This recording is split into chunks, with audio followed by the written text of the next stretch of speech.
I call the October 5th, 2021 closed session meeting for the City of Fullerton City Council to order. Madam Clerk, could you please identify what people can do to participate in this meeting? Correct, I will. We are not operating under the governor's executive orders because those expired on July. What month is this? September 30th. October. I don't know where that came from. It's going to be a long night.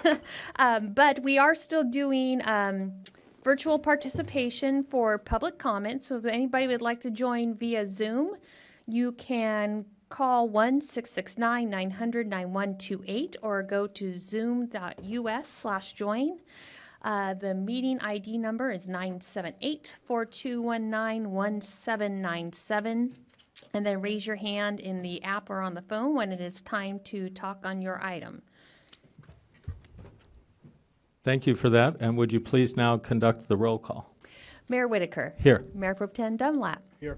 Councilmember Jung. Present. Councilmember Silva. Here. Councilmember Zara. Here. We will now hear public comments on closed session items only.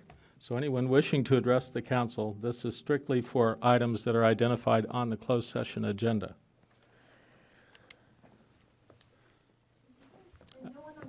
Okay. No public comments. So with that, we shall adjourn to closed session.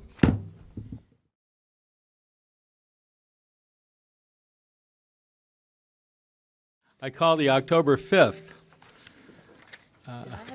meeting of the Fullerton City Council to order. Madam Clerk, would you please explain to people how they may participate in the meeting? Thank you, Mayor. I'm going to apologize. Not only did I think it was July a closed session, I put September in your notes, so I threw you off also. So The problem I've in got my the notes time is- right, not the date. Apologies for that. Okay, thanks. Tonight, the public can access the meeting remotely. You can watch online at fullerton.legistar.com, or you can join via Zoom at 1-669-900-9128 or online at zoomus.join. And the meeting ID is 978-4219-1797, and there are further instructions on the agenda on the website.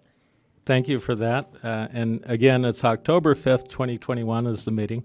And with that, Madam Clerk, would you please conduct the roll call? Mayor Whitaker. Here. Mayor Pro Tem Dunlap. Here. Councilmember Jung. Present. Councilmember Silva. Here. And Councilmember Zara. Here. This evening, we're privileged to have Vanessa Stricker of One Life City Church to provide the invocation for us. Hello. Good evening. Thank you, Mayor Whitaker. Yes, my name is Vanessa Stricker. I'm a pastor from One Life City Church, which meets just a few blocks away from here. I'm also a longtime resident of Fullerton, and so I'm excited to be here and share the Before you invitation. begin the invocation, you could tell us a few lines about your church if you wish. Yeah, we meet in the Maple neighborhood, 601 East Valencia. We partner with Solidarity, so we share a building with them there, and we meet on Sundays at 10 a.m. Thank you. Yeah. If you all would pray with me.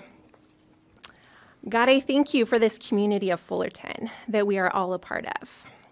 I thank you for your presence among us and your love for each and every one of us. I thank you for our council members and their willingness to serve and lead our city. We know that the responsibility that they carry is great. So God, I pray that you would grant them wisdom as they lead and make choices that affect every sector of our community. In the Christian scriptures, wisdom is described in James 3:17-18 in this way. The wisdom from above is first pure, then peaceable, gentle, open to reason, full of mercy and good fruits, impartial and sincere, and a harvest of righteousness is sown in peace by those who make peace. God, I pray that you would help our council members to lead with this kind of wisdom, that they would seek the good of the community with pure intentions, that they would be open to reason, that they would extend mercy, that they would lead with impartiality, considering the needs of even the most vulnerable and overlooked among us. I pray that our council members would be peacemakers. Lead them to seek the peace of the city, Not a negative peace, which is simply a lack of tension and acceptance of things as they are, but a positive peace, which Dr. Martin Luther King Jr. described as a state in which the dignity and worth of all humanity is upheld. May they lead by example in the ways that they converse with one another, the ways that they listen, and the ways that they make decisions. God, we pray for your kingdom to come and your will to be done in Fullerton as it is in heaven. Amen. Thank you, Pastor. We appreciate your message. And we normally have a council member lead us in the Pledge of Allegiance, but I'd like everyone to stand for the pledge, and I've asked Robert Dunn, our Chief of Police, to lead.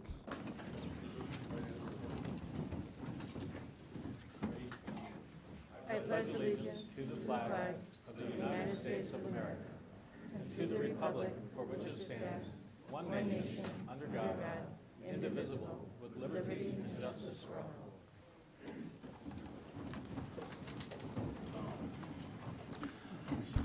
Mr. City Attorney, do we have a closed session report? No report this evening. Thank you. It's time for ex parte communications report by council members. Do any council members have something to report? Mr. Mayor, I do. Mm-hmm. I met with the Police Officer Association president during a couple of weeks ago. Okay. And, Mr. Mayor, I had a casual conversation with the Firefighters Association president, and just outside now with the Federation and the OCA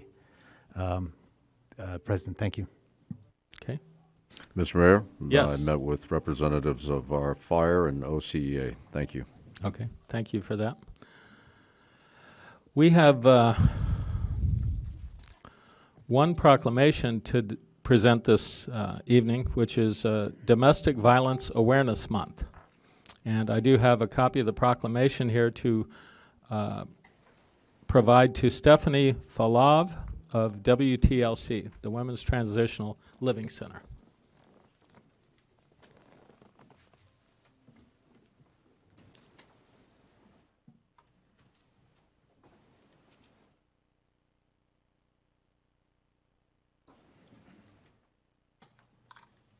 Hey, Stephanie, please provide your own introduction here if you Sure. wish. Okay, perfect. On behalf of WTLC, thank you so much to the Fullerton City Council members and to our community partners for recognizing October as Domestic Violence Awareness Month.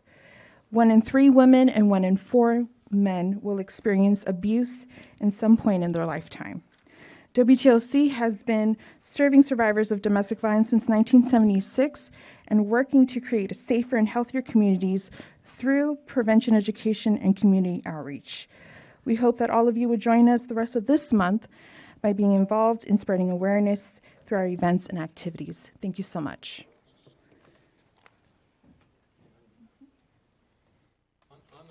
On the proclamation here, there are a few things to identify. It is Domestic Violence Awareness Month, but sadly, most of us, nearly all of us, are very aware of domestic violence.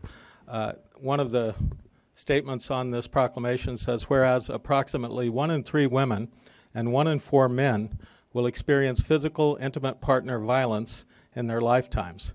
Domestic violence affects people of all genders, sexual orientations, ages, racial, ethnic, cultural, social, religious, and economic groups in the United States. So there are many other important factors here as well. But I'd like to make the presentation to you and extend our appreciation as well for the fine work done by the WTLC as well.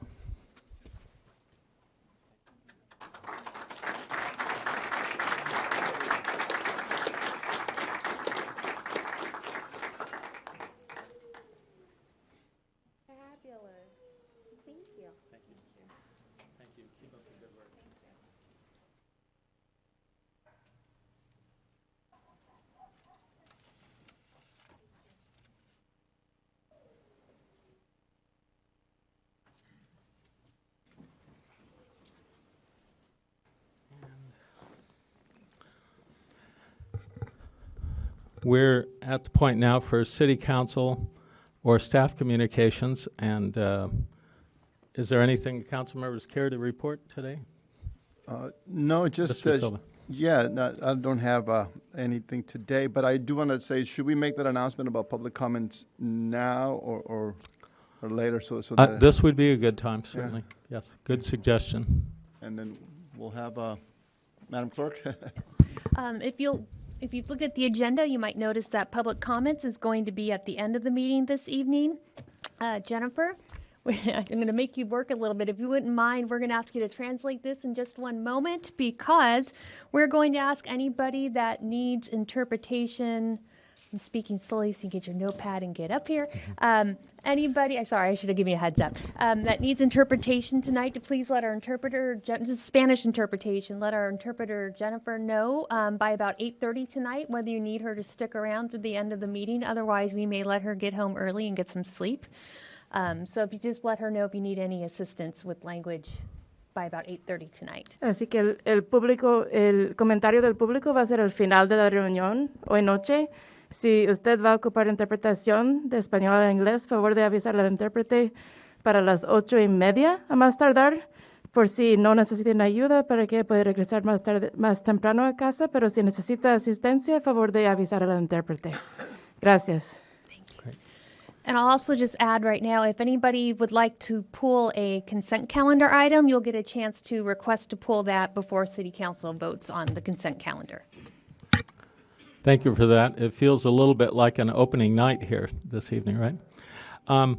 So with that, we're back to council reports. If there are, Councilmember Jung, do you have something this evening?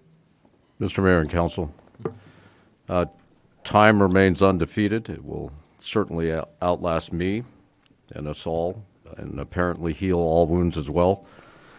Time will accelerate technology and help us tackle all the challenges of our generation, from climate change to social reform. It will continue to dramatically improve efficiency. Indeed, in your modern smartphone alone, there are 50 instruments or gadgets that I had to use when I was a child. What it would have taken a large trunk to transport when I was younger, you can do it today in your jacket pocket. From a camera to a camcorder to a radio, MP3 player, CD player, calculator, watch, I could go on and on. Too many other things to list, sir. Knowing the advantages and advancements of technology, it's rather puzzling to learn that the City of Fullerton has not completed a current needs assessment. A needs assessment to see if each department has grown or downsized as a result of staff efficiency and technology, to see if the space required for each department is over or underrepresented in the building, to find real-world cost savings to move forward and modernize our city. So I call on our city manager and staff this evening to begin the process of keeping pace with time, finding ways to be effective and promote financial savings. So if a necessary reinvestment is done, it is done in cooperation and collaboration with the members of our staff and our council to move our great city forward. Second, I want to encourage our congressional representative to find compromise and advance the much-needed infrastructure bill and the president's ambitious agenda. I want her to keep in mind that the current monthly tax credit has lifted nearly 1 million Californians alone out of poverty this year. The federal government giving much-needed assistance to the most vulnerable in our communities, children in particular, should not be partisan politics or fuel-heated debate. It is a necessary duty of responsible and good governance. And while the merits of other portions of this bill may require trimming and nuances vetted, what has proven to work is the child tax credit, so I encourage her and her staff to advocate for its continuance. October is also Filipino History Month. Filipino Americans are a vital part of Fullerton's rich cultural diversity. I want to continue to celebrate their valuable contributions to our collective narrative. Finally, yet another word, sir, about the COVID vaccine. A vaccine mandate is not a slippery slope to the erosion of your liberties. You are required by law to wear a seatbelt when driving a car. Restaurants require you to wear a shirt and shoes or risk no service. It has been a while since I was in elementary school, but I do recall having to get shots in order to attend as a matter of public health. So it is strangely perplexing that as Americans, we would rather risk life and limb in a valiant attempt to complete a social media challenge that features ascending and descending milk crates, but somehow taking an FDA-approved vaccine to protect your life and that of your neighbors is a bridge too far. And please do not get medical advice from Nicki Minaj. She is not a medical professional. She stings starships. Finally, in honor of its 25th anniversary, don't be the guy in the PG-13 movie everybody's hoping makes it happen. Be the guy in the rated R movie you're not sure whether or not you like. Thank you, Mr. Mayor. Thank you. Either of you? Sure, go ahead. Thank you, everyone. It's really good to be back after being sick last time. But I think you all got at least a chance to get a glimpse of my cat, who got its moments of fame on Zoom. But what I'd like to say is to remind everyone, there is a new exhibit at the Fulton Museum. It opens October 9th at 6 a.m. That's the opening reception. And it is a really wonderful exhibit celebrating native land. It is called Land as Kin. So I hope everyone will come and support the museum and share in this wonderful experience.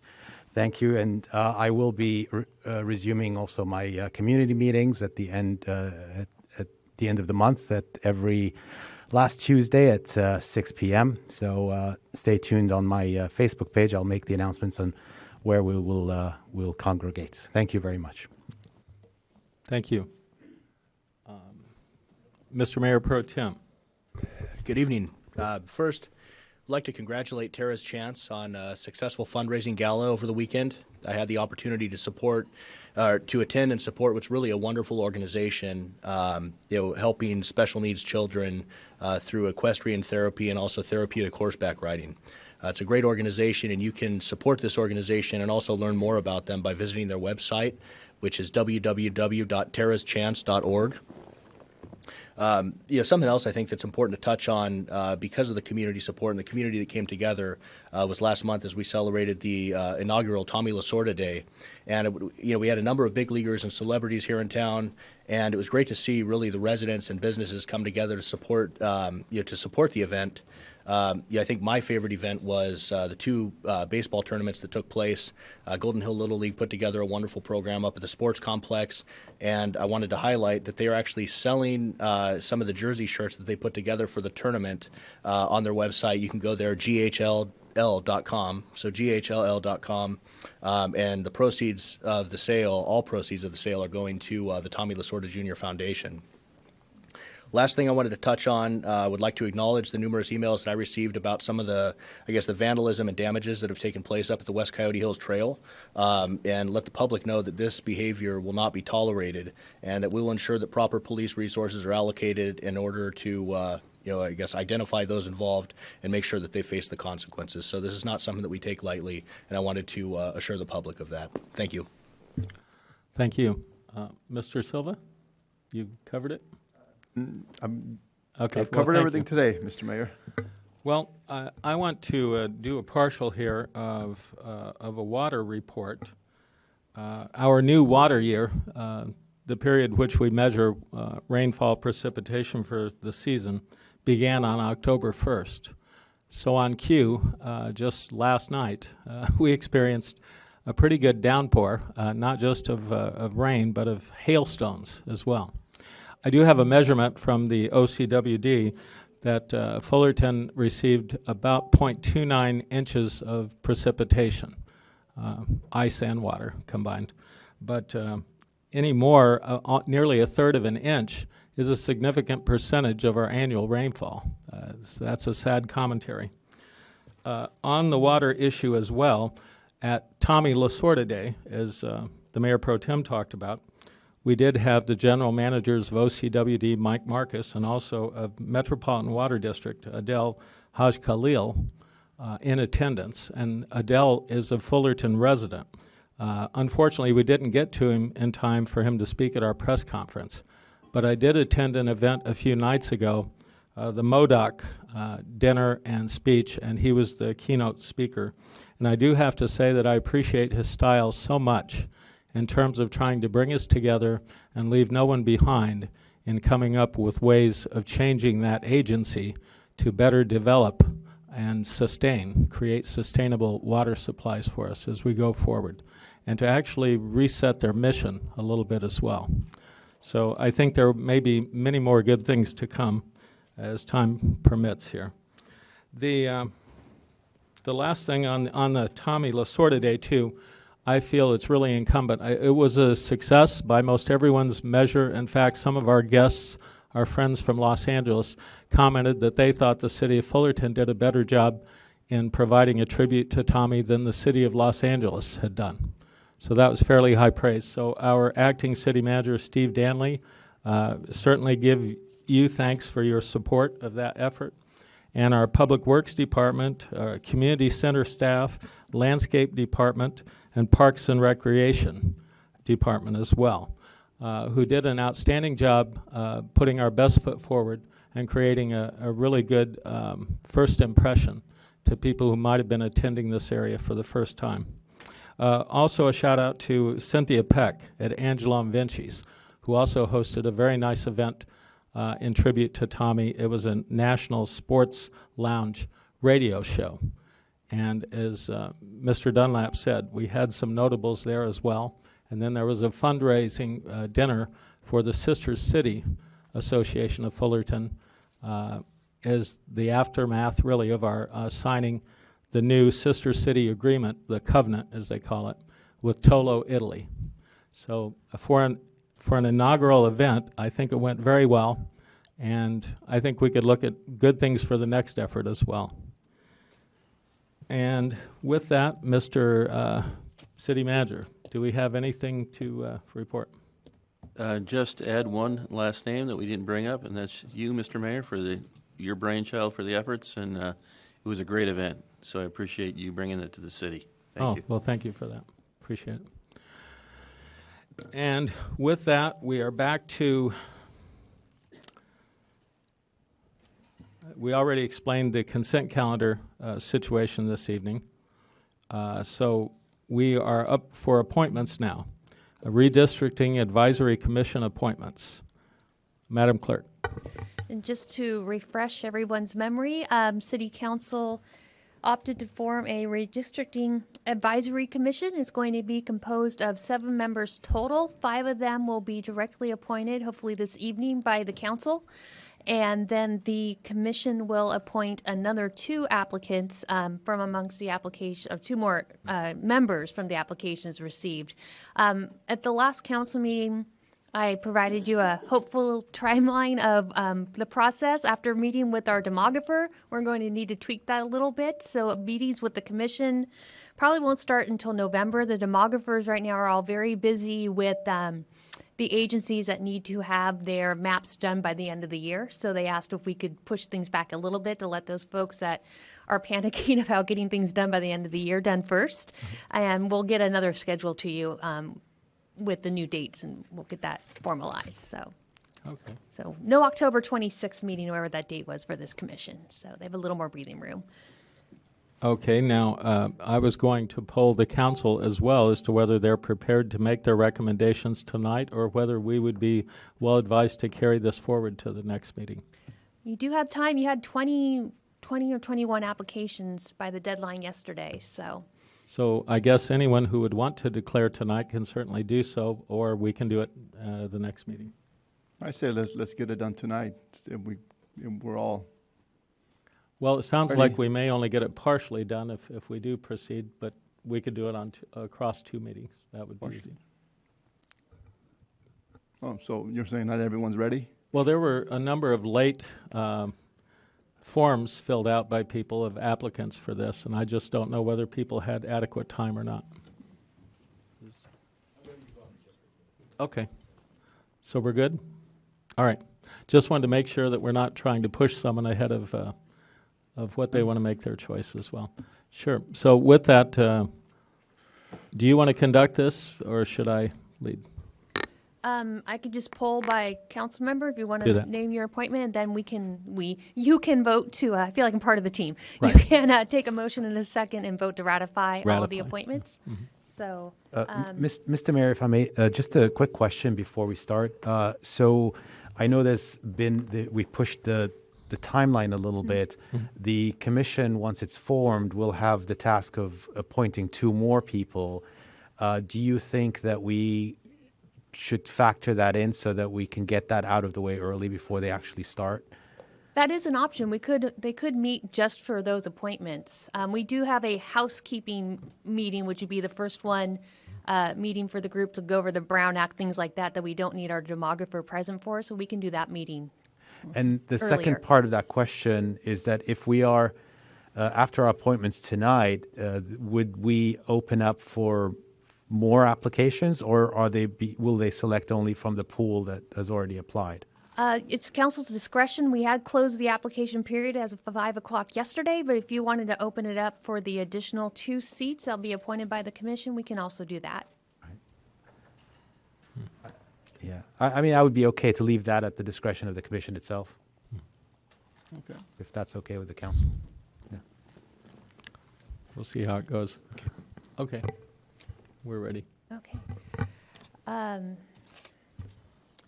Anybody want to go first, or should I just go in order? I'll go first. Madam Clerk. I'll appoint Dr. Jody Vallejo.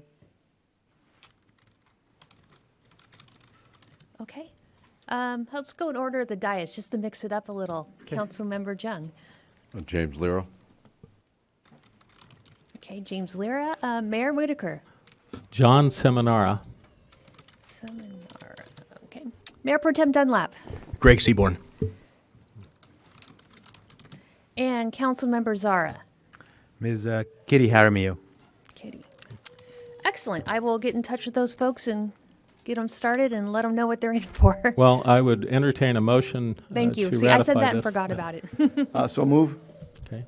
And a Second. second by Councilmember Jung. And we'll conduct a roll call. Councilmember Jung. Aye. Councilmember Silva. Aye. Councilmember Zara. Aye. Mayor Pro Tem Dunlap. Aye. And Mayor Whitaker. Aye. 5-0. Thank you. And are you comfortable with letting the commission decide how to handle the filing of applicants for future appointment? I'm not sure. Any input from the rest of the council on that? I would be okay if they decided there's some highly qualified people there, and we've got to get this done because it'll take a couple of weeks to get the nominations in. I'd so, agree. Yeah. I would agree with you. The awkward thing is they won't have time to get to know each other at all. I know, I actually. just, But- whatever direction you want to give, it's Yeah. up to you. No, it sounds like we're comfortable with that, so Okay, that would work. we'll give them that authority. Okay. Thanks for the clarification on that. The next item is the UP Park Ad Hoc Committee appointments. I'd be open actually to continuing this item if we aren't bound by any deadlines, simply because I think we got, 3 or 4 applications? Yeah. I don't know. if I there's would any- agree with you, Mayor Pro Yeah, Tem. okay. If someone would want to make a motion to that effect, we could. I'd move to continue the item to the next, where we reopen, or assuming this was closed, right? I left it open because Left it there open. weren't enough applications. Okay, So, then, let's continue it, perhaps to the next agenda, okay. assuming we I'll get more second. applications. Second by Councilmember Silva, and a roll call. Councilmember Jung. Aye. Councilmember Silva. Aye. Councilmember Zara. Aye. Mayor Pro Tem Dunlap. Aye. And Mayor Whitaker. Aye. 5-0.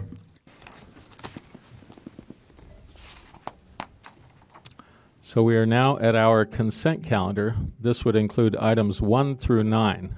So at this point, as the city clerk recommended earlier, we would like people to declare if they do want any consent items pulled to be discussed.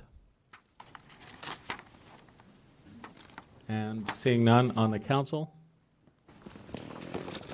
So I'll move the consent calendar, but I would like to register a no vote on item 9.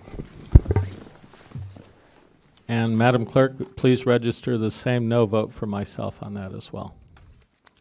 And with that, we have the entire calendar now. We'll take a motion for a vote. Oh, we've still got his motion. Yeah, got it. Okay, we're ready. Did I hear a second up there? I'll second. Thank you. And Councilmember Jung. Aye. Councilmember Silva. Aye. Councilmember Zara. Aye. Mayor Pro Tem Dunlap. Aye. And Mayor Whitaker. Aye. Passes 5-0. Exception is item 9, where Mayor and Mayor Pro Tem voted no. Well, that simplified some of this, I think, but we're ready for regular business. We have no public hearings this evening. And regular business, item number 10, fiscal year 21-22 budget adjustments and initial ARPA designations.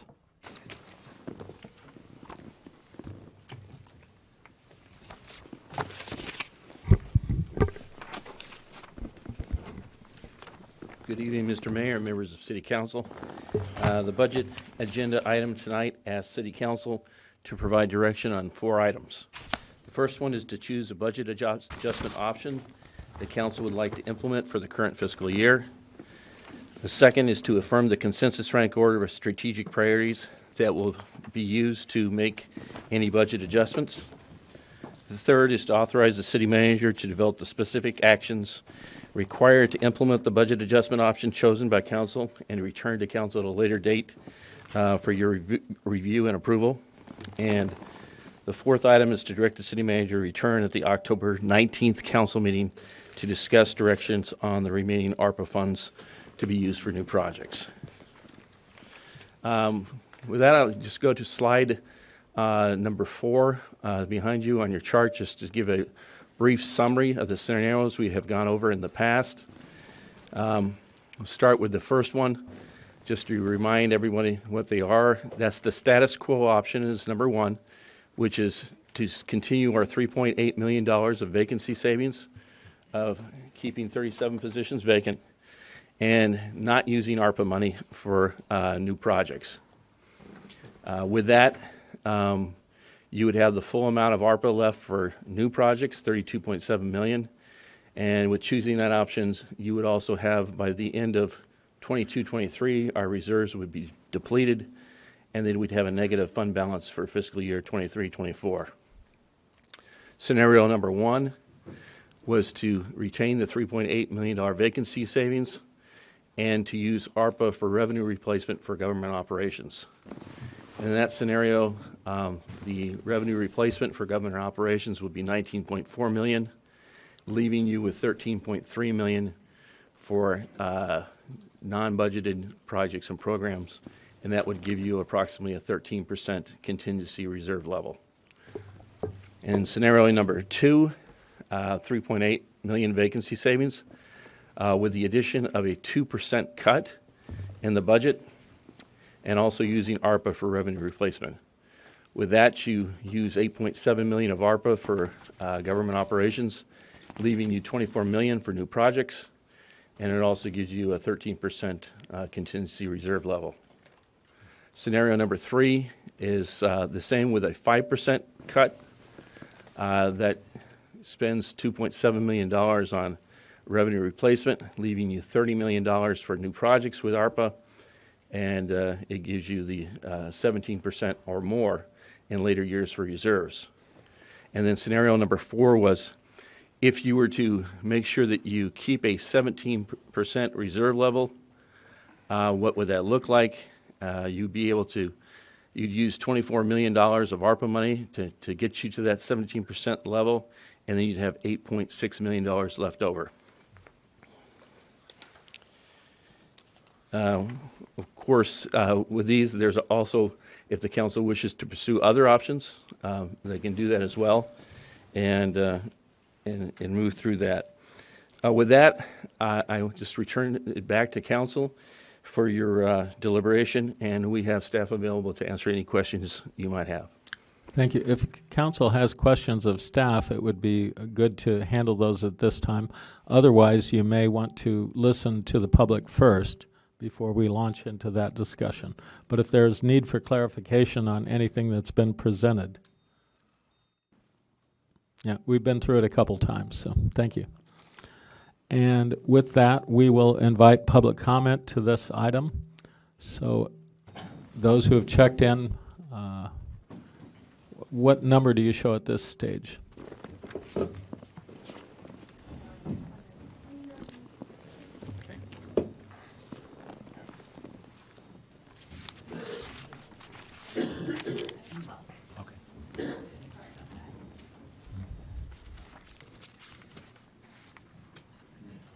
And whoever's closest to the mic can come on up and we'll get you started. All right, I'll start this off. Thank you. Mayor, City Council, my name is Ed Vargas. I'm the president of the Fullerton Municipal Employees Federation. And we are I work in the water division of the Public Works Department. And FMEF, we represent the frontline workers, and we provide a variety of essential services to the residents and businesses alike. Fullerton residents and businesses rely on the city services to enhance the quality of life here in Fullerton. Unfortunately, our workforce has been cut down to the bone. Today, there's less maintenance workers, library workers, public safety workers, park maintenance staff, and just less services at any other point in time than since I've been here in the 20 years. And so really what all this has gotten us is just delays in services and just less opportunities for the residents to enjoy the services that some of the surrounding areas give their citizens. And the numbers don't lie. I mean, you have it up there. There's 37 vacancies with the city. That's 37 less people to provide the services. And so, we don't need any more cuts to the services. Our workforce can't really handle anymore. We're at a breaking point. We're doing multiple jobs just to meet the needs of the community. So cuts of 5 or even 2% to an already decimated workforce will harm residents and businesses, alike. The thing is that, as you can see, some of the cuts, they're just not necessary. We're receiving 32, plus million in ARPA funds for it, and it could preserve some of the core services that the city provides to the residents. It'll mean more maintenance to the city, more services to the community with libraries, our police, our fire. We're all in it together. We all provide these services. So I'm just kind of encouraging council to maybe adopt a scenario number 4 to stop the cuts and to just bring back the enhancement of the quality of services that the city has, the community has come to rely on. Sometimes the best decision for the city isn't always the popular decision. So with that, I want to thank you for your time.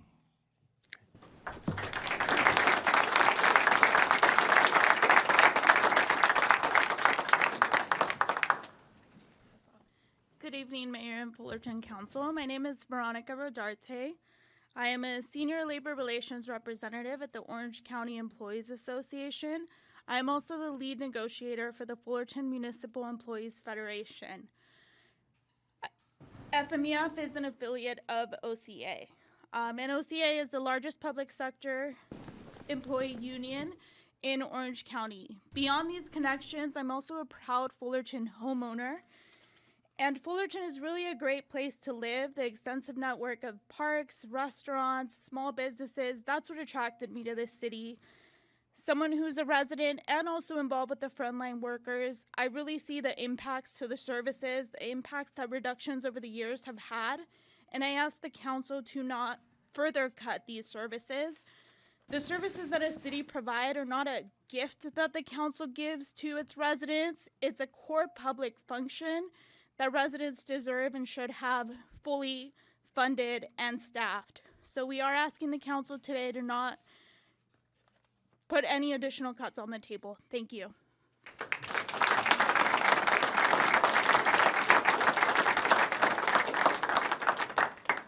Good evening. My name is Heather Sutherland, and I'm a Fullerton resident, and I've lived in Fullerton for 28 years now.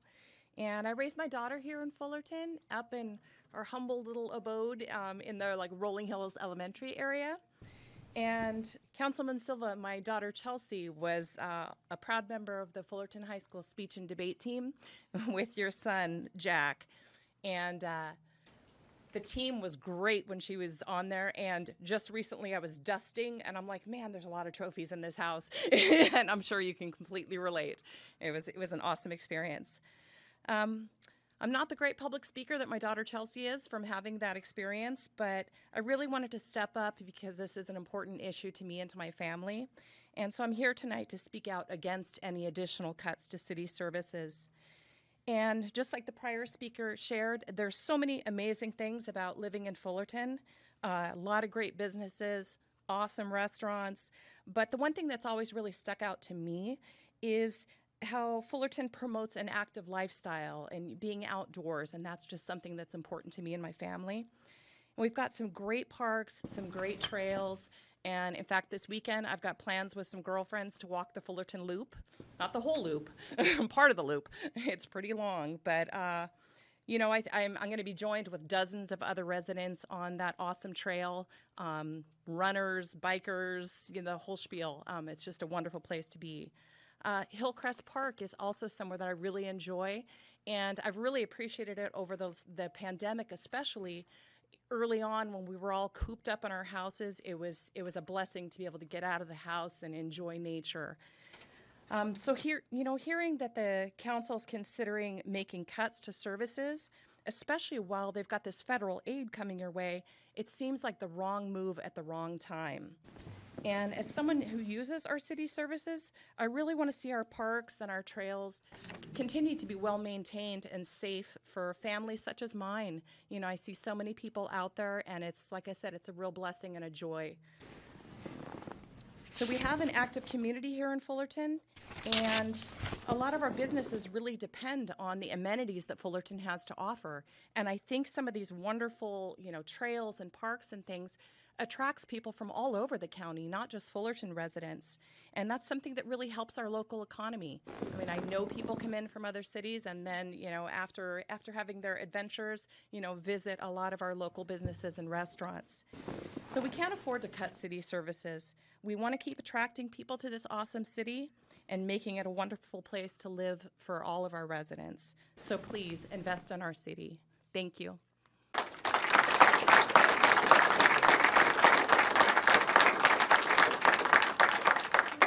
Good evening, Mr. Mayor, City Council members. Councilman Jung, is it your birthday today? Happy birthday. I'm here because I'm a Fullerton resident. I grew up in Fullerton. My dad worked at Hunt's. Summers were spent at the Hunt Branch Library. I grew up playing Fullerton Rangers soccer, and I moved back to Fullerton to start my family here. I met my high school sweetheart at Sunny Hills High School, and it was our dream to come back to Fullerton and to serve. I'm on the school board now. And as you know, we share fields between the district and the city of Fullerton. But one of my favorite activities right now, I went to UCLA. I'm a Lakers fan, but coaching my son's soccer team is the greatest joy, the greatest excitement. But we had one of our players get really badly hurt at one of our city fields this past weekend. Our practices, there are patches of dirt. And again, Councilman Jung, I know as a football coach and founder of a great organization here in Fullerton, you know that our fields really need work. And of all the things that we could be talking about, you know, my parents have been transported to the hospital, thank goodness, through Fullerton Fire. I mean, I could talk about any aspect of my life that's been made better by being in Fullerton. But the one that I feel everyone really benefits from right now, and that I know that the city's having a hard time keeping up, is our city parks. And the parents are out there. We're having a wonderful time, volunteers. I'm asking you all not to consider further cuts and to use this federal money and reinvest it back in our city. Thank you so much. Have a good night.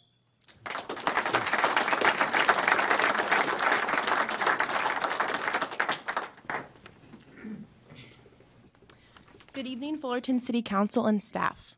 My name is Erica Lucia, and I am a district representative for State Senator Josh Newman.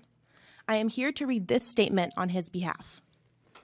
Dear Mayor Whitaker and council members Dunlap, Jung, Silva, and Zara, tonight you will consider major potential budget and staffing cuts for the city of Fullerton, while also determining the best use of funding received under the American Rescue Plan Act, ARPA. As you are well aware, Fullerton's municipal workers continue to play a vital role in the daily lives of Fullerton residents. They keep us safe, maintain the cleanliness of our parks, and work tirelessly to ensure that our city runs effectively. The services these dedicated public servants provide are integral to Fullerton's quality of life. Over the past several years, Fullerton, like so many other medium-sized cities in California, has had no choice but to confront structural and other fiscal issues that have had a material impact on the finances and operation of the city and its departments. As you consider additional changes and prospective austerity measures, I am urging you to explore every possible option other than additional personnel cuts as you endeavor to navigate the city's many current challenges. The additional reductions in services resulting from such measures would harm the city's business climate as well as have a myriad of negative implications for Fullerton's residents and visitors alike. Given the city's access to ARPA funding, I am confident that with a combination of leadership and imagination on your part, such additional cuts can be avoided at this time. The pending ARPA funding was made available to expressly safeguard the residents of Fullerton and the 29th State Senate District from the possible elimination of jobs and services in the face of the most pressing public health emergency in our lifetime, and the negative economic consequences it has caused. We can be grateful for the provision of the much-needed lifeline represented by these federal monies, and I strongly support the council utilizing an appropriate portion of these funds to ensure the continuation of essential city services and the preservation of the jobs of the hardworking men and women who deliver them. I am proud to be both Fullerton's representative to the California State Senate and a resident of this wonderful city, and I am more than committed to continue providing support and securing resources in every way possible. Please feel free to contact my office if you have any questions. My staff and I are available and willing to assist the city and its residents in any way we can. Sincerely, State Senator Josh Newman. Thank you.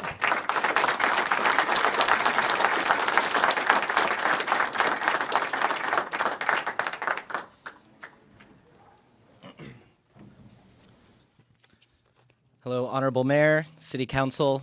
Also, happy birthday, Councilman Young, fellow Libra. Shout out there. My name is Tim Steed. I'm the Assistant General Manager at the Orange County Employees Association. OCEA, as mentioned earlier, is the largest public sector union here in Orange County. We represent frontline public workers, public safety workers, supervisors, and managers all over Orange County and here in Fullerton. I'm here to speak against additional cuts to city services. I particularly object to these cuts when the city is receiving America Rescue Plan Act funding, or ARPA.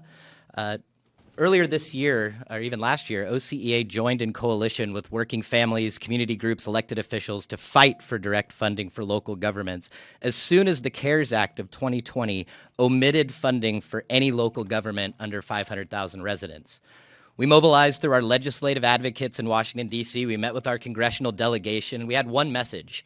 We need federal aid so we can keep essential frontline municipal workers on the job serving our community during this pandemic. And it wasn't just unions who pushed for local government help. Local elected officials, mayors, governors of both parties came together sharing this message. Earlier this year, when ARPA was still making its way through Congress, 17 elected state treasurers from all over America signed on to a letter detailing why local government aid was so essential. In that letter, they stated in part, states and municipalities drive local economic growth through investments in infrastructure, such as bridges, roads, broadband, schools, and other projects that are critical to creating, retaining, and attracting businesses in our communities. It's time to put politics aside and work hand in hand to support our communities to keep essential services going. Now, beyond statewide elected officials, we also went directly to the source, members of Congress. After ARPA was signed into law by President Biden, OCEA held a community town hall event in April of this year with two members of the Orange County congressional delegation, Congressman Lou Correa and Congressman Mike Levin. As part of the town hall program, Congressman Levin was asked about the intent of ARPA, and he answered in part confirming something he put in writing weeks earlier. Our cities have seen significant revenue losses because of this pandemic. Tax revenue from economic activity like tourism has taken a drastic hit. As a result, some cities have been forced to cut services, lay off public servants, and postpone or cancel new projects. This is why I have pushed for smaller cities to receive direct federal assistance. ARPA is a lifeline being extended to this city. It's meant to support core public services. The council has before them options that allow you to preserve services, shore up your reserves, and have discretionary spending that will allow investment in areas outside of the city's core services. Choosing to cut city services while receiving aid meant for city services defies logic, defies the actions of other cities in Orange County, and defies the intent of the legislation. We encourage you to please invest in the city. No more cuts. Thank you.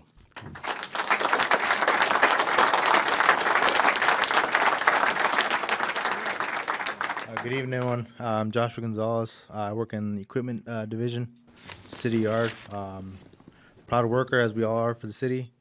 First thing, like we're all saying, I don't believe cuts should happen. We should invest in the city services. We all take great pride in our work. We're here to keep the city safe and clean. And I believe if we invest in the city, others will come to, to make revenue. Like I said, I don't think budget cuts should happen. We all take great pride in the work. We're here for the public to take care of the city and everything. So I don't believe budget cuts should happen. Thank you.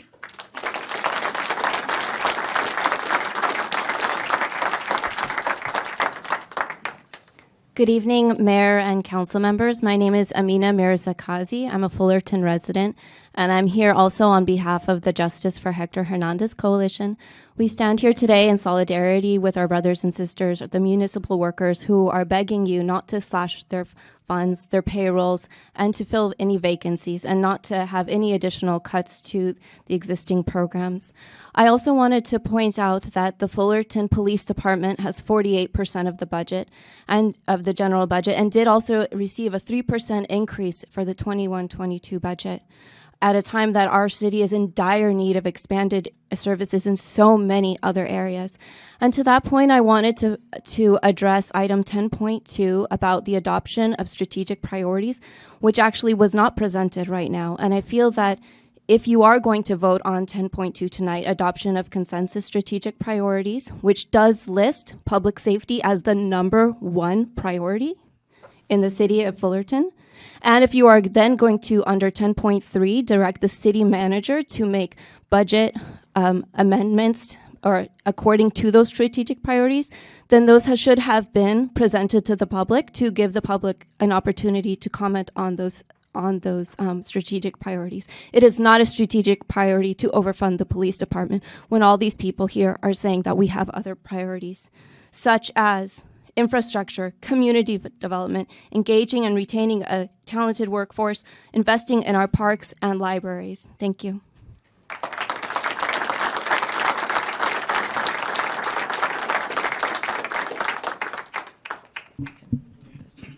Hello, everyone. My name is Jenny Matty. I am a city resident of the city for 26 years. I'm here to speak on behalf of our Public Works and Public Services in Fullerton. I just want to just remind everybody that the funding that we are getting, remind the council that the funding that we are getting, the $32.7 million, is funding that is for our public, our employees that work for our cities. And that's something that should be on the top priority, right? And let's take it a step further. These fundings need to go to employees that serve our communities, that serve our libraries, that serve our parks, our underrepresented communities, our trees, so any type of cutting and layoffs that we are constantly putting on top of our public works department needs to end now.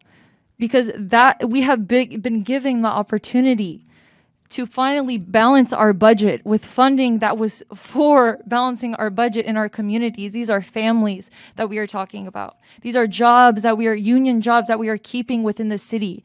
Our employees shouldn't be fleeing to other cities because they are paying better and then giving them more opportunity. Fullerton should be the place that people flee to because their city takes care of their workers. So we're here today to ask you guys to make the right decision. We're asking you guys to vote on option 4 and give that money back to the city. We are underfunded, heavily underfunded. And it is time to make that decision to do not cut anymore. Do not lay off any more of our employees. We need them, and we need them to be paid well, and we need them to stay in Fullerton. So I strongly urge you guys, no cuts, no layoffs. Thank you so much.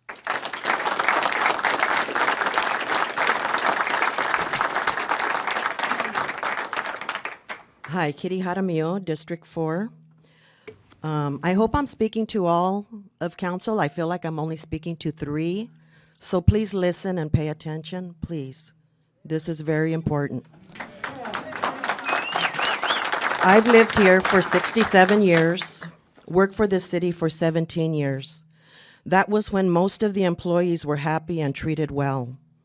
Our pay was never as high as other comparable cities, but we were appreciated. The cuts that are being proposed are hitting the city's core workers. Fullerton employees and residents do not deserve another cut of services.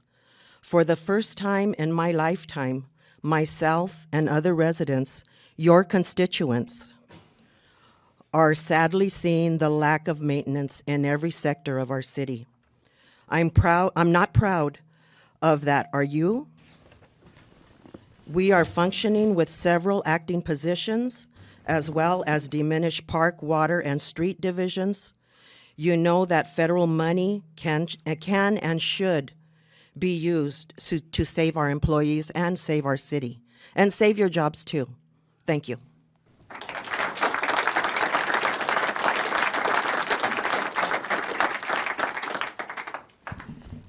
Good evening, Mayor and City Council members. My name is David Jones. I've been with the city now for 5 years. I left a really good job because of the opportunity that working for a city would be. I was really excited about that. When I came on 5 years ago, I work in the sewer division, first off. I'm an equipment operator today.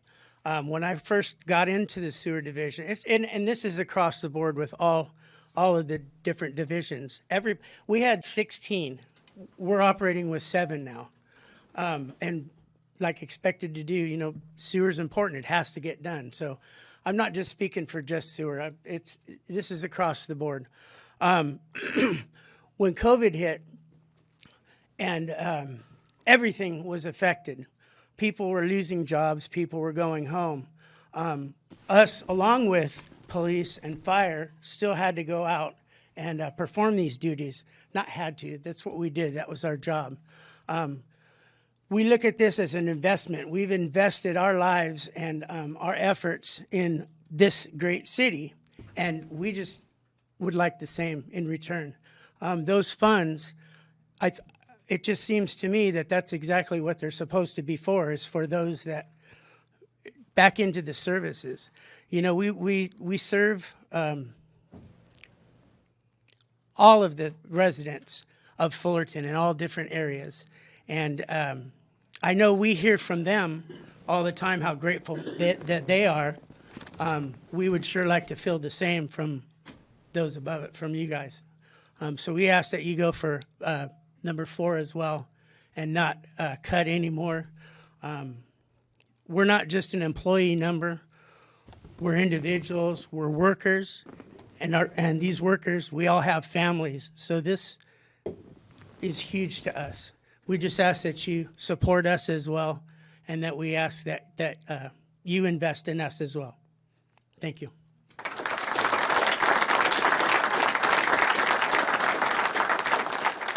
Good evening, council members, mayor. My name is Luis Carrillo. I'm with the Water Department.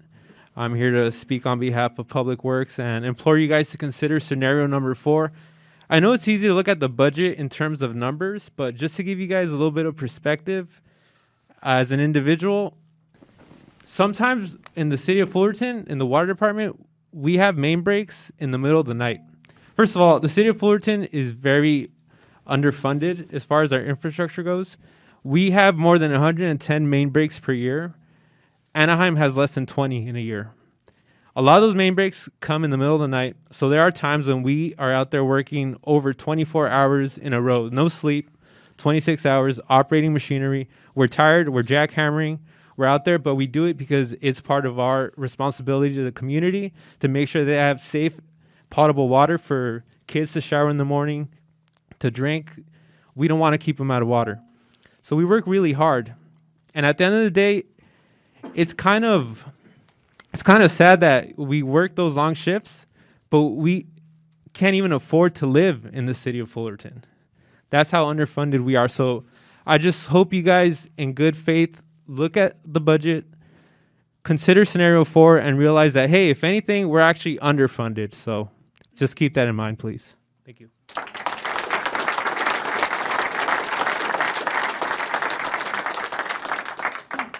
My name is Jameson Fillion. I work for the city of Fullerton as well. I've lived here all my life. I've worked for the city about 5 years in the water department. I know every day it seems like we're losing more and more employees, and we're not filling those positions, and everybody just has to take on the workload, and it's getting to be too much. And now you want to take more, and it hurts. As a resident, as someone who loves this city, it hurts. And I don't really have a lot other to say than that, but please consider an option other than taking more from us.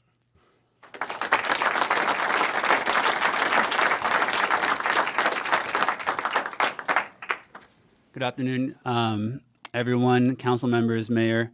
My name is Cody Nunez, and I first and foremost am a proud resident of Fullerton, a proud advocate for Fullerton's unions, and an even more proud son and brother to public works employees. And we all already know and can find pretty easily that the budget for public works is only 7%. And as we can see already just from everyone who has had the opportunity to speak and may have the words in their heart that they aren't actually sharing yet, that's already not cutting it. We have a lot of people leaving the city works, public works, because they don't have the funding to support themselves, for their families, or to continue their career that they were optimistically drawn to the city to continue in the first place. And on top of that, the ARPA funding is designed for things like infrastructure, water, sewer, and all these things, to where there's really no logical explanation as to why we should cut more from departments that need more. Why would we take more from those who are going out there, midnight, late night calls, losing employee members, losing colleagues to other cities where we need those fundings for good works? We need those fundings for infrastructure. And like others before me have also said, you can't have a thriving city without proper infrastructure. And a lot of that comes down to the things that go unseen, the behind the scenes. The landscaping is important. The sewer is important. The water is important. The streets are important. Maintaining the vehicles is important. All those things, just to name a few, are part of public works. So all those things, when you think about 7% of the budget going into them, we can already see why that's not enough and why more should not be taken. That's why I'd encourage you guys to consider option 4 to make sure that there's no cuts, no layoffs, and that the city can continue thriving and drawing more talent to us. Thank you.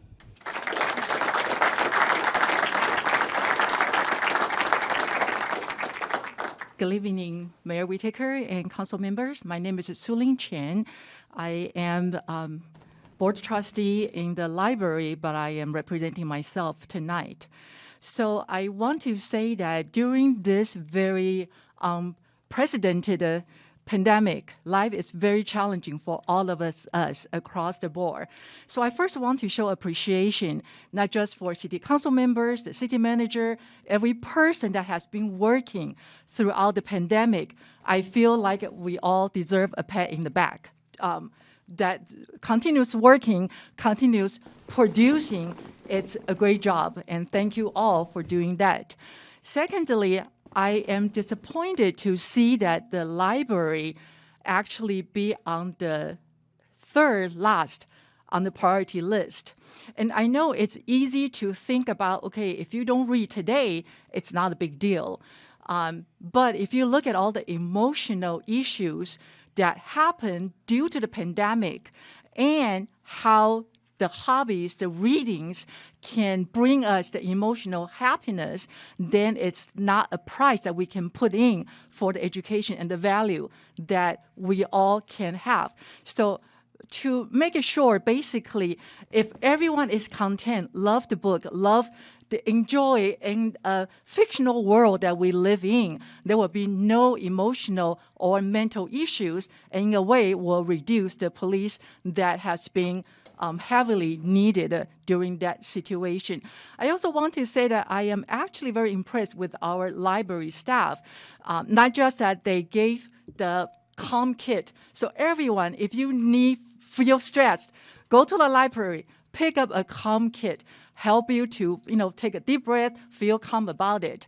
And at the same time, I also see the video they publish, the captains. The captain is ready to help everyone answer any questions, not just Google it, go to the library, and you get the answer that you need.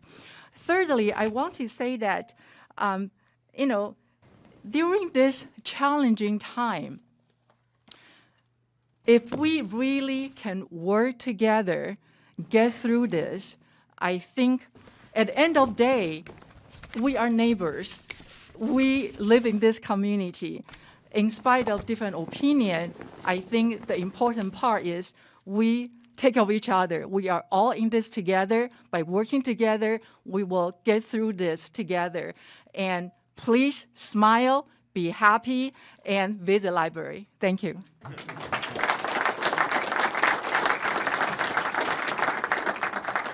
Good evening, Council. My name is Harry Langenbacher, and I've lived here for 21 years. And I'm here to ask that you use the ARPA money to rescue our city, to maintain our services, and to maintain our workforce. This workforce is an important part of our infrastructure itself. They have a body of knowledge and experience that cannot easily be replaced. I'm glad you see you have a scenario number 4 that would allow you to use the rescue money to maintain all of our city employees and still have $8 million left over and still maintain the 17% reserve. I don't know why we should accept anything less than that. This is the way that I want my money, rescue money, to be spent by our city council. Thank you.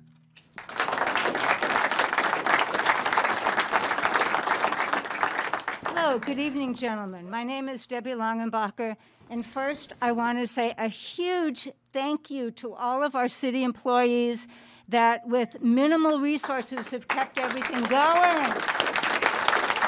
Yes, on number 4. So, the American Rescue Plan Act provides monies for cities all over this country to support services that were lost during the pandemic, revenue for the services that were lost during the pandemic. Certainly, $32.7 million, that's a huge amount of money. It sounds like if you choose number 4, you still have extra money left over. You still have 17% in your reserves. Now, infrastructure includes the workers. It includes equitable and competitive salaries, appropriate benefits, and other services and benefits for employees. So this is number 1. Now, all of you, every single one of you will agree that water is a problem in Fullerton. Now, a few weeks ago, I was walking by the courthouse. I don't know what you call these giant things. Maybe some of the water people can help me with it.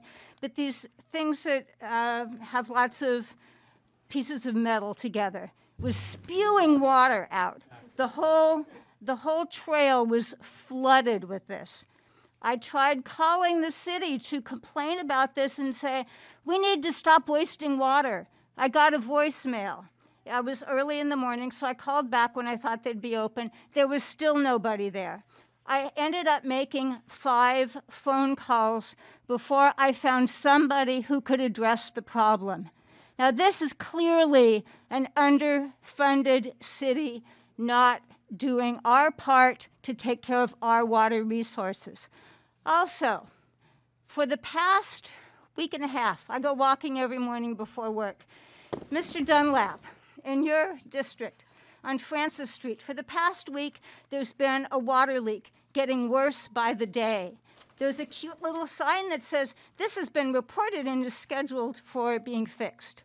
Now, $32.7 million, 17% in reserves. One would hope that we could fix our water problems. California is in a severe drought. We need to preserve our water. Now, I went and I looked to see what other cities are doing and with their ARPA funds. A great idea that many cities were doing was a survey to all Thank you for your residents. comments. Your time I has haven't expired. gotten mine yet. I would Your like time it. has Thank expired, you. though. Sorry.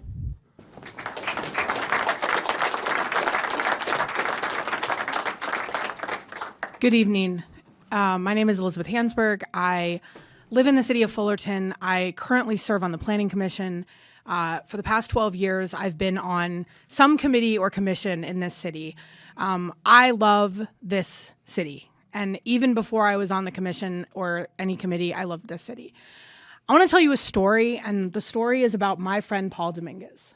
I met Paul Dominguez probably now 10 years ago, when he helped me rent the pavilion at the Hillshire Park for my daughter's 5th birthday party. That's how I met Paul. Paul was working at Parks and Rec, and he was so helpful. I had never done that before. I'd never rented anything from the city. I was still a stay-at-home mom. I hadn't had any interaction with the city, and Paul was my guide to getting my feet wet on how to rent city facilities. Fast forward, I'm on the Transportation Commission, and Paul is the assistant to our commission. And I got to see Paul again. Now I've moved on from planning, but when I have problems, I call Paul, and Paul helps me.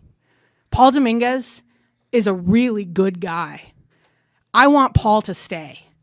There are a million Pauls here, or Paulettes, right? My friends Christine and Heather in the planning department.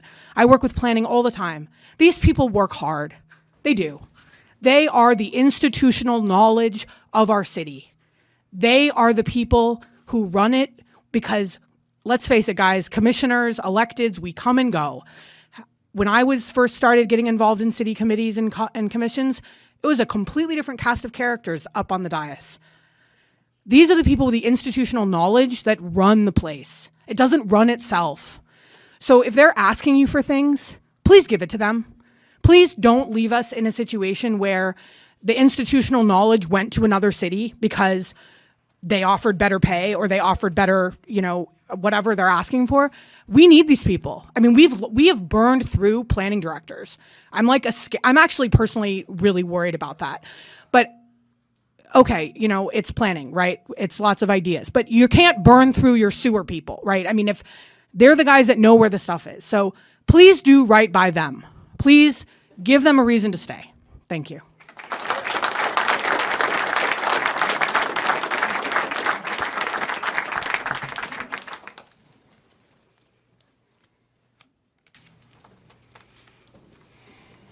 I won't be that nice. Good evening, Mayor Whitaker and members of the City Council and City staff present. My name is Tony Package, and my wife and I have lived in Fulton for over 17 years. During that time, we have seen many different city councils, good and bad, but not one so dysfunctional and indecisive. I can list on one hand that in 10 months what you have accomplished. Very little. Even the bad city councils were not hesitant to make a decision, even if it was a bad one. I asked why we are looking at the same budget proposal for the 4th time. My only conclusion is the city manager and staff keep asking for guidance and receive vague or no response. I can understand the reservation of 2 new members, though Mr. Jung has offered some excellent insights, and Mr. Dunlap is present most of the time, though he appears to be not prepared to discuss any budget items. I don't know if he's ever read them. Mr. Silva and Czar have tried to answer the city manager's request, and Mayor Whitaker's response is to cut budget by 2%. This is not how to run a railroad or a city council. But while decisions have consequences, indecisions have major consequences too. All of you have indicated, even Dunlap, that public safety is number 1. But while you have been fiddling with the budget, the Fulton Police and Fire Department have been burning. Since this budget process has gone on, a half dozen sworn officers have resigned. Furthermore, during the same period of time, the Fulton Department has had 6 experienced officers apply for transfers from other police force, but they are on hold. They will not wait forever.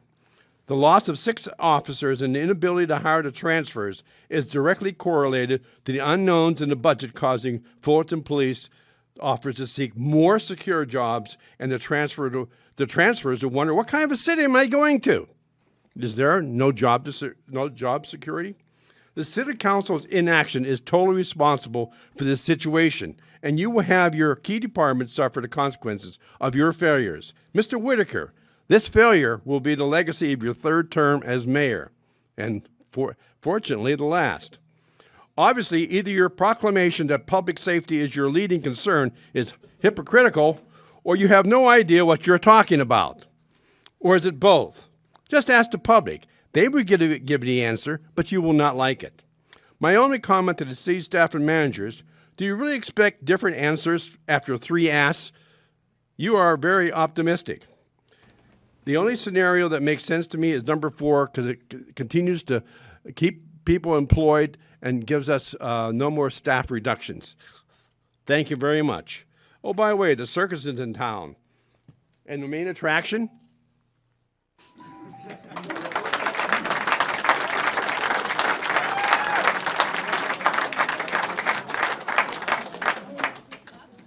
Good evening, City Council men and women, and to you, Mayor, and also to the attendees. My name is Julie. My concern is regarding the Robert E. Ward Trail that is going to be open soon. The reason I'm concerned about that because I live in that neighborhood, and once you open the trail, you will invite crime, you will invite traffic, you will invite those homeless people that are going to go there, and there will be arson, fires, trash. Miss, pardon me, that isn't the item that we're discussing right now. We're talking about the potential use of ARPA funds, of federal funds. I know. This is the first time I come here, so I didn't know. Okay, well, we will deal with that on other issues, but it's not on this one. Is it going to be today or next time? Well, let's see. Today, we do have an item that you could address this on, certainly. Okay, so I should wait on the back? Yes, yes. Thank you.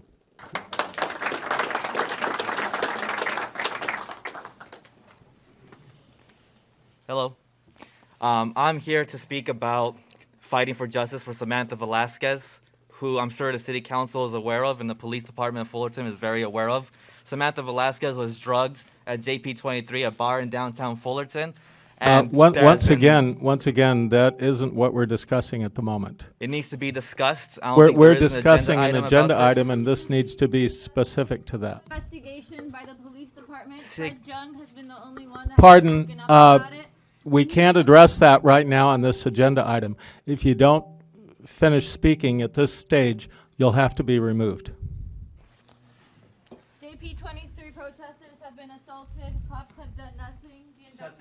If we have any more speakers on the ARPA/budget item, would you please come in the microphone? Otherwise, we will move over to our Zoom speakers. And we've had a lot of applause. It's leading to a little bit more incivility here. I would ask people to at least contain themselves.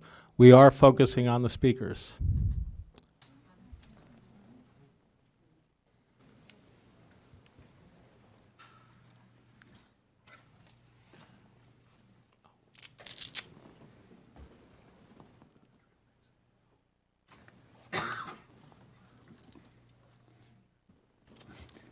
Hello, my name is Bernard, and I am a Fullerton resident. I want the solutions that this council majority, the 3 of you, all promised to have. This is your 3rd time as mayor, yet 11 months has passed and very little has been accomplished. Tonight, you have an opportunity to at least replenish our staffing levels and bring back our public services to an acceptable level using federal funds. Using federal funds to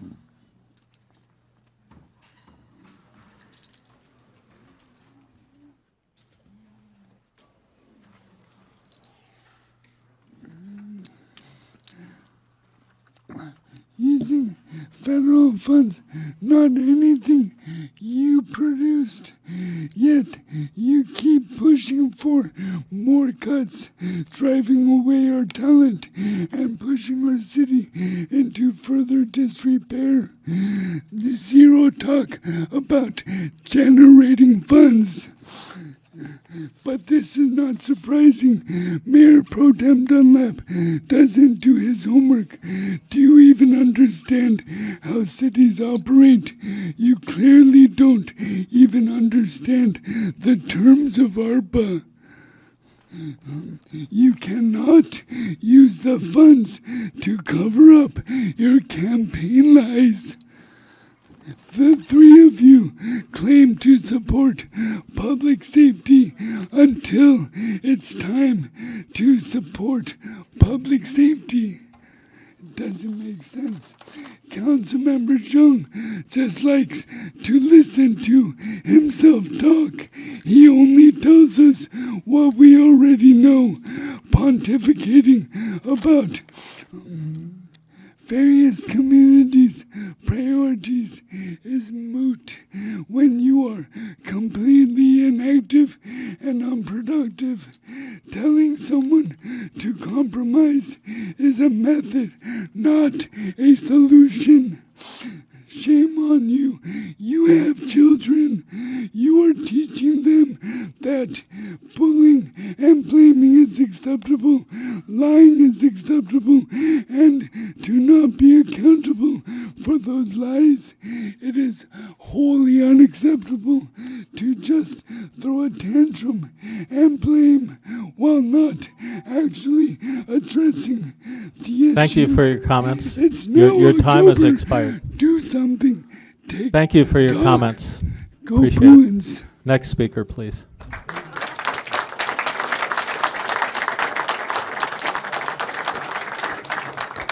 And again, if we have any other in-chamber speakers, could you please light up on the wall? So other than the two of you that we already see over there, just so we make sure we move this along and we don't miss your chance to make your comments.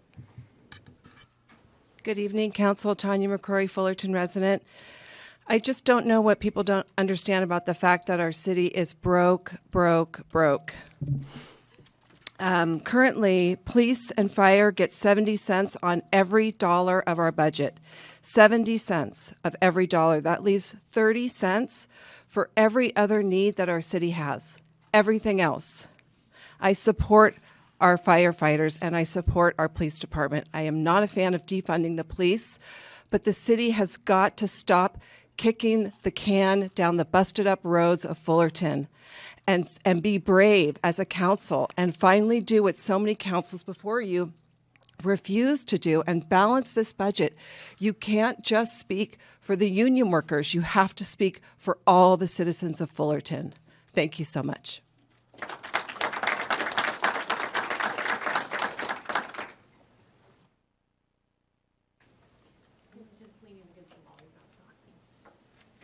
And Mayor, I see one hand raised in Zoom.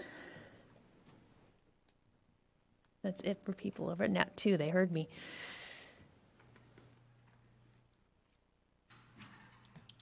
Jane Riper, you can go ahead and unmute. Good evening, Mayor and council members.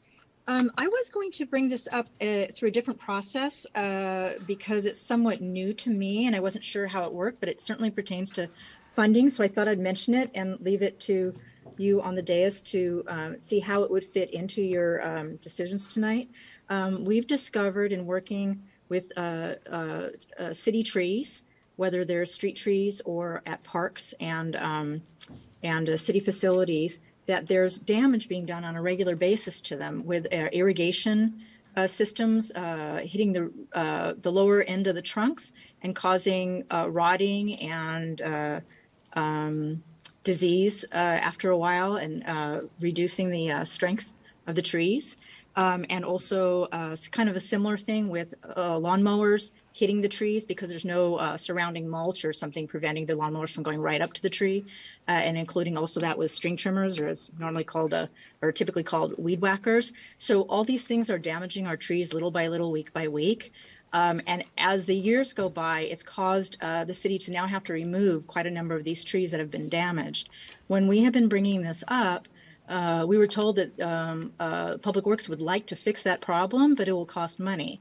So this is a new funding dilemma, I guess you could say, that we're seeing. And I wasn't sure whether it really is going to be funded by an operations budget or by a capital budget.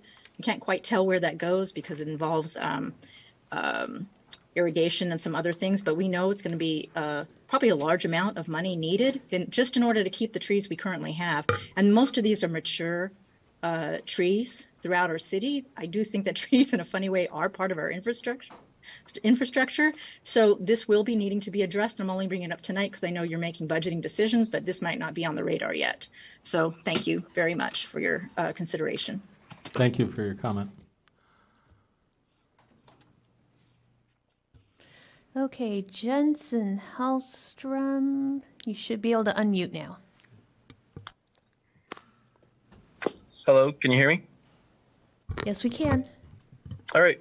Good evening, Mayor and Council and staff. Jensen Hallstrom here. Just want to say that I appreciate your hard effort to make these difficult decisions, and I would like to just instill in you just a friendly reminder to consider the maintenance that's going to be needed for our urban forests, especially after we implement our new our urban forest master plan, which is going to set forth a lot of goals and targets that I hope that these departments would be able to fund. So just would like to say that, and thank you very much. And I have no more hands raised in Zoom. Okay, with that, we'll bring the discussion back to the City Council. Anyone care to open up? Sure. Yeah. Thank you, Mr. Mayor. First of all, I want to thank all our employees, our workers who day and night, as we heard, even nighttime, middle of the night, come out and service our city and make sure that we are all protected and have running water and our sewer is all running without any issues, and keeping our parks clean and so on. I think that we have this city and has always I think underestimated the value of our labor. I said this before and I'll say it again. Our services are all labor driven. 70% of our services are labor driven. So when we cut labor, we cut services. It's as simple as that. And we have an obligation to our residents. That's what we got elected for. That's why certainly I ran, because I wanted to improve the neighborhoods that I represent and I live in, and I've lived in, and have seen them deteriorate over the last 20 years I've been in Fullerton. And it's, and I used to come to City Council and we'd always ask this question: why is it that this thing's not getting done or that thing's not getting done? The answer is always, we don't have money. So this is an opportunity we got, a blessing for this amount of revenue that can help us replenish some of this and buy us some time while we think of long-term solutions for revenue. I was thinking about this, how we're talking about ARPA funds. This is also a good proof how much revenue we need. I mean, we've got $32 million, and it's not even enough. This is going to get us going for a few years.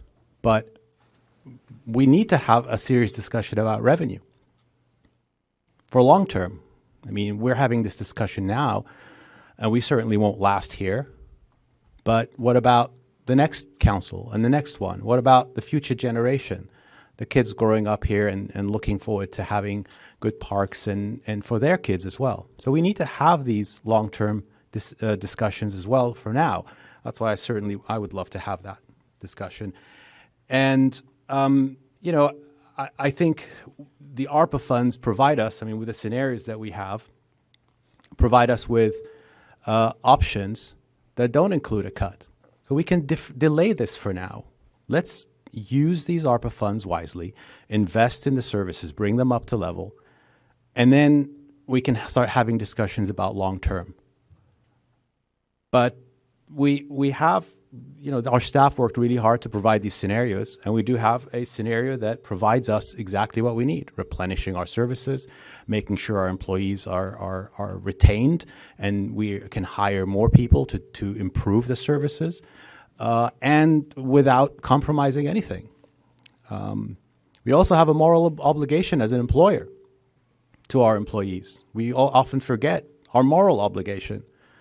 We're hiring people to do work that is essential, that is oftentimes not something we all want to do. It's not the sexiest of jobs sometimes. But they do this work with pride. So we have to owe them more than just gratitude and a thank you. It has to be more than that. It has to be tangible. So, coming to the services, I'm glad that the library was mentioned, because that is something that that right now is operating at half levels, half operating times.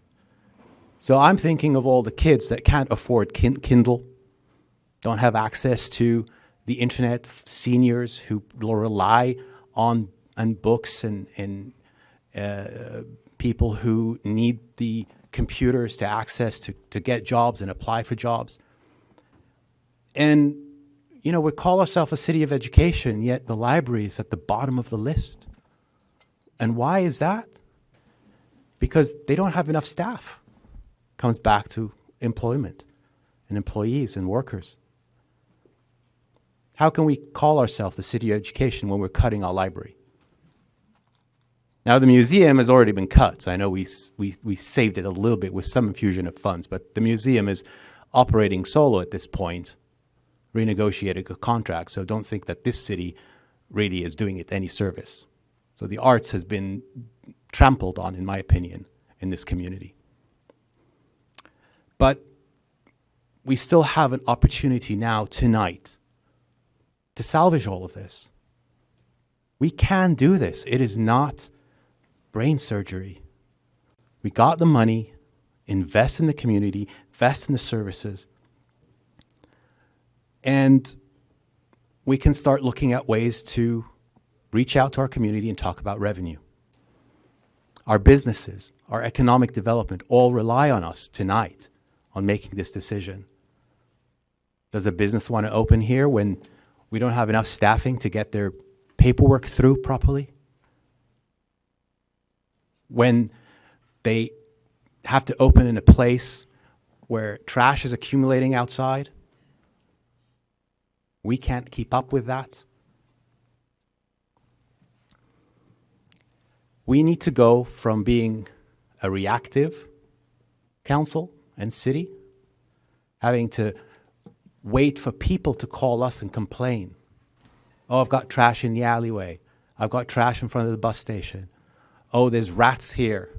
There's, my business is stalled somewhere because we don't have enough money. Code enforcement, complaints. I get them all the time. We should get to a point where we're proactive. People don't need to be complaining all the time.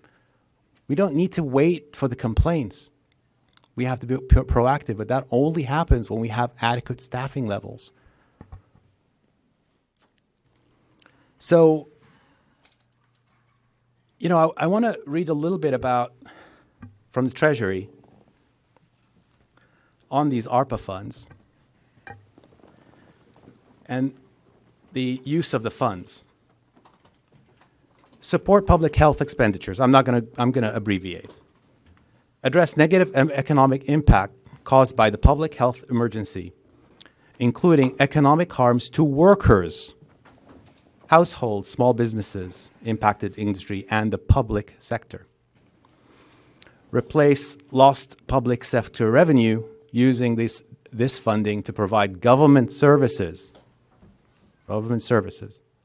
to the extent of the reduction in revenue experienced. Provide, this is a bracket on its own, provide premium pay for essential workers. I'm reading from the Treasury Department. These are the use of ARPA funds. This is not my own opinions. Invest in water, sewer, and broadband infrastructure. Broadband. Water and sewer. We heard all our employees who work in water and sewer. So it seems to me the word employee and worker and services is a theme in the use of ARPA funds. So for us not to use it as such is, in my opinion, really immoral and also deceptive. It's in violation of the spirit of this law, however we want to spin it. So, and as far as our strategic priority, and forgive me for taking a little long on this because I was not present at the study session the last time around because I was traveling. But, you know, I'm a big proponent of public safety. Everybody knows that. I live in the neighborhoods that need public safety. We have the highest crime rates in some of our parts of South Fulton.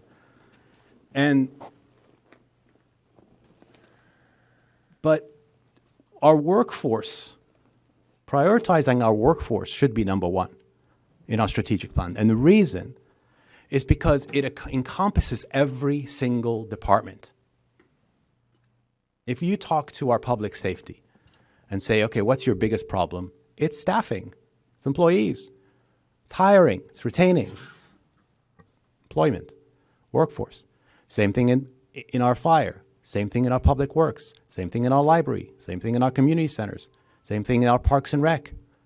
We've got 14 employees left, full-time employees in our parks and rec, 14 for 53 parks and community centers. We're outsourcing, we're renting out, outsourcing our community centers now to private entities to do our after-school programming and some of our recreational programming because we can't even do it anymore. I think that's shameful. So our workforce should be prioritized because it will help every single department. It will improve our services, bring them back to adequate levels. And one last thing I want to say is that when we talk about our employees today and the numbers and replenishing and 37 vacancies, which I don't know why we're holding 37 vacancies. I think we can relinquish some of those. I understand there's a accounting reason for it, but when we're cutting now, we're cutting from an already low place, already low staffing levels, because the city has been cutting since 2008, since that first crash. We're losing employees over time. And so now we're at this all-time low, and now we're still saying, let's cut some more. I mean, I don't want to call 911 and not have somebody come. Or say, well, sorry, our dispatch is shortened. I'd like us to make sure that Woodcrest Park is clean and not have to call every single time to say, well, there's trash and condoms everywhere. Richmond Park, Chapman Park. We can't do this anymore. We need better services. Otherwise, all we're doing is aspiring to mediocrity. We need a better city.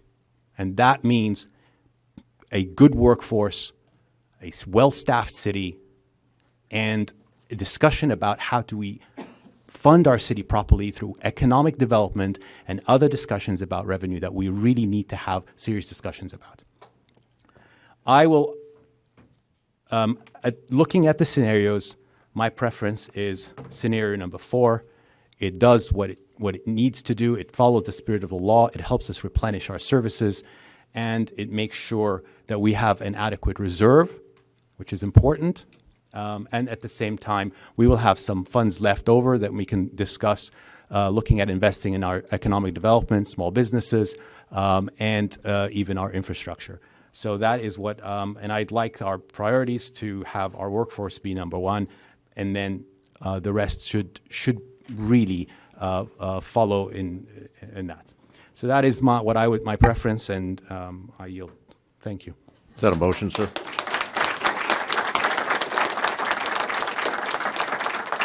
Mr. Councilman, is that a motion? Yes, that I would make that motion.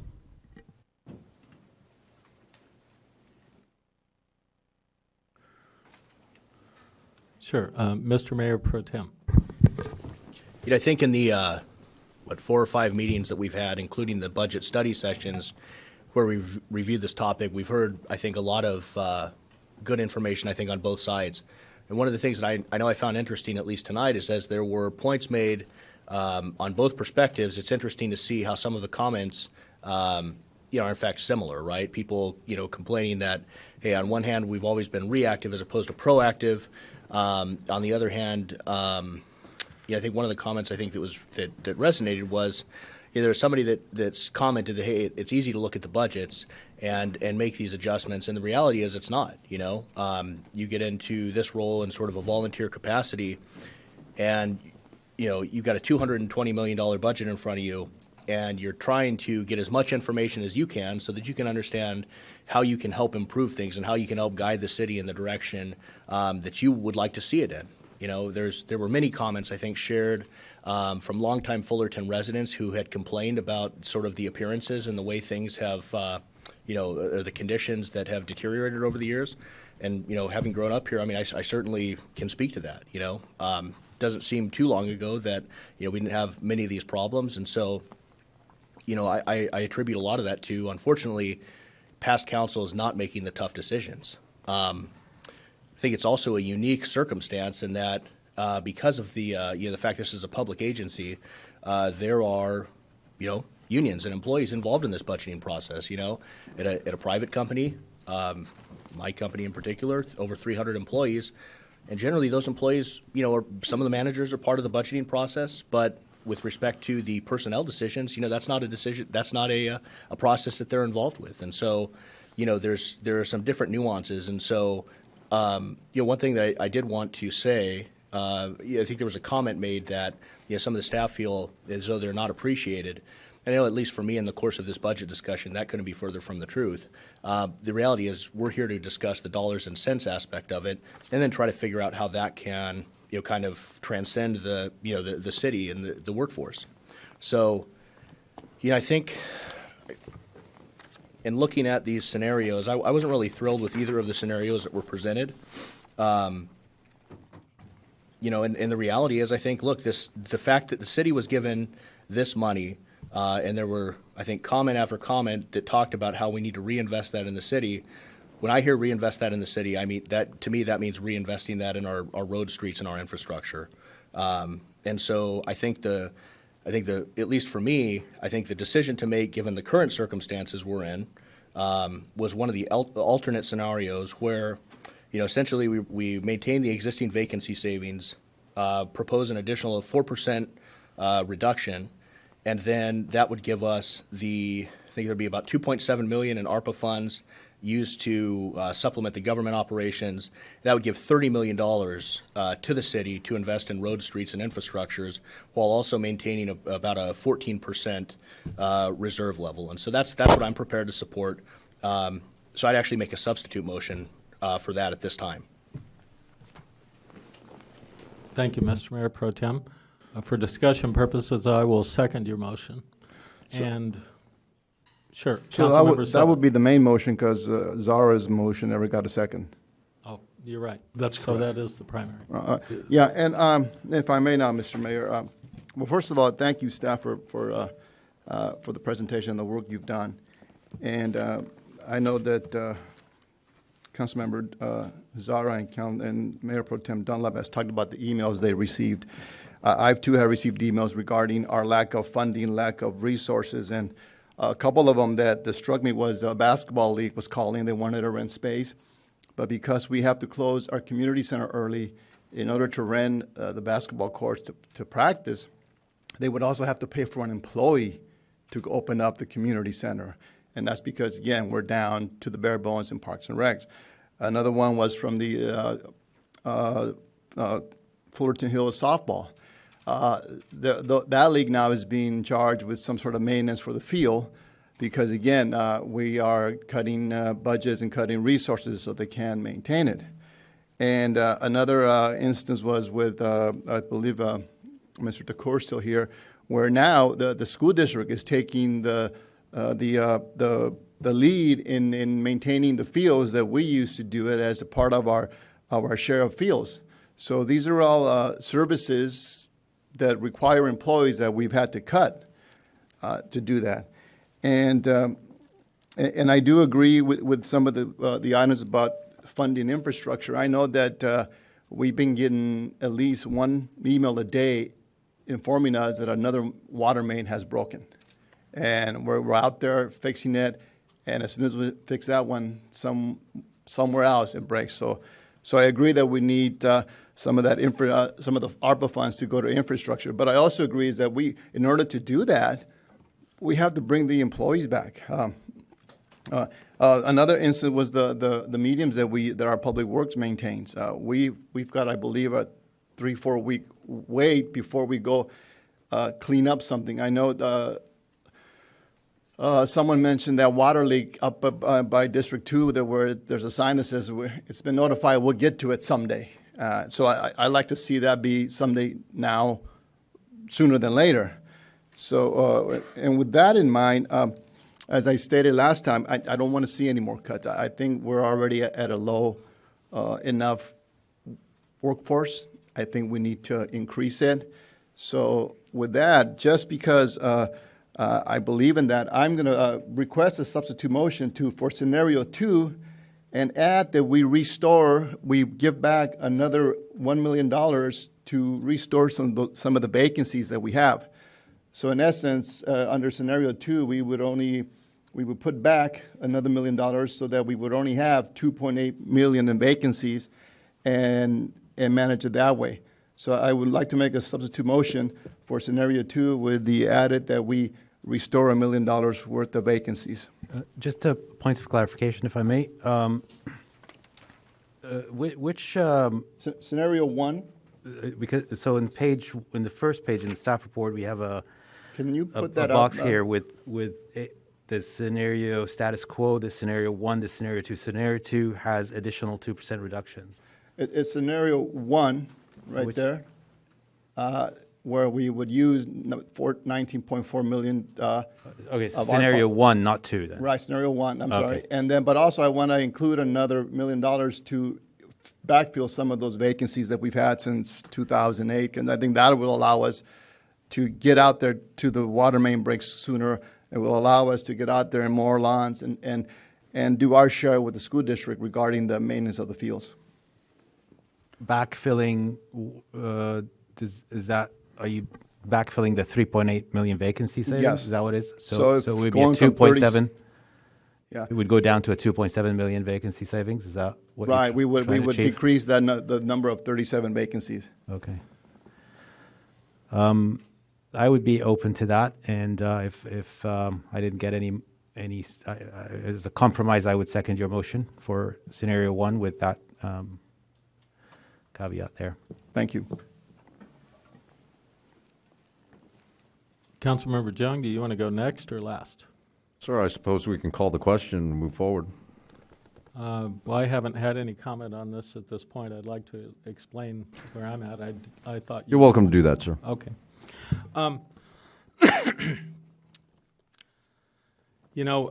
Status quo, or as some people prefer, status quo, really means an existing state of affairs. And I understand it's what people want to do when times get tough. They want to preserve the existing state of affairs. But what I hear from so many people is the existing state of affairs is not really what you want either. It's not optimal. And unfortunately, things aren't optimal right now. We're engaged in the second year of a complete, or at least partial, shutdown, lockdown of our economy. And the ARPA funds, in my interpretation, were intended to help provide some payback for the difficulties that people encountered during this lockdown.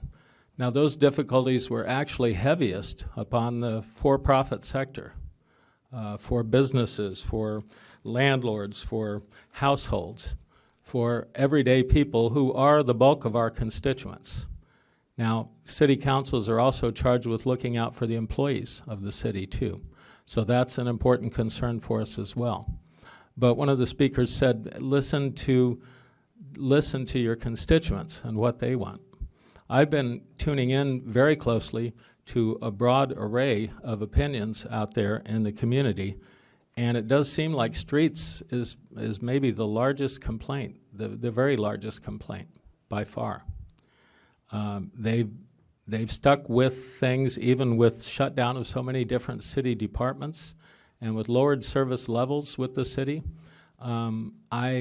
It's only at the council meetings here mostly, and mostly with public employee representatives, that we're really hearing a real heavy drumbeat to restore those vacancies. I think people understand these are tough times, and sometimes you have to bear with it when you're in tough times.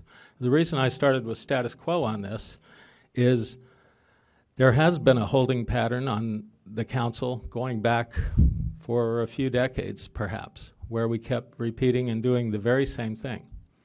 And what I would be advocating is a change that could actually reset where we are as a city and allow us not to have the huge drama play every year with budget, because our budget is structurally not balanced. The ARPA funds are great. They weren't expected, but they're actually reparation for the last almost 2 years at this point. Anyone who understands business to any degree understands you don't use one-time monies to rebuild a situation that makes your overhead unattainable, that you're not able revenue-wise to keep up with that.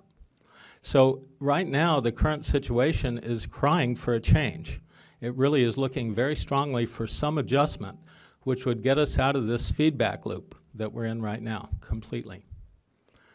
And again, even if it comes to new revenues or proposals of new revenues, the voters just spoke very loudly regarding that possibility. And now, since then, we've had a pandemic and lockdown really with much heavier impacts than many of them had felt at that time.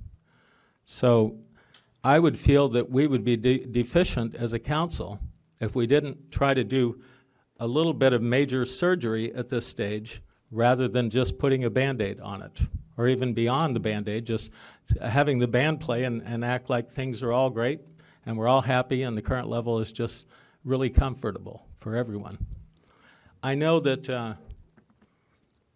there are so many little sayings that address this, short-term pain for long-term gain, but I really do believe that morale and that the people who really work hard and produce for the city will be rewarded over time. They are being dragged down in part because of this structural problem within our budget.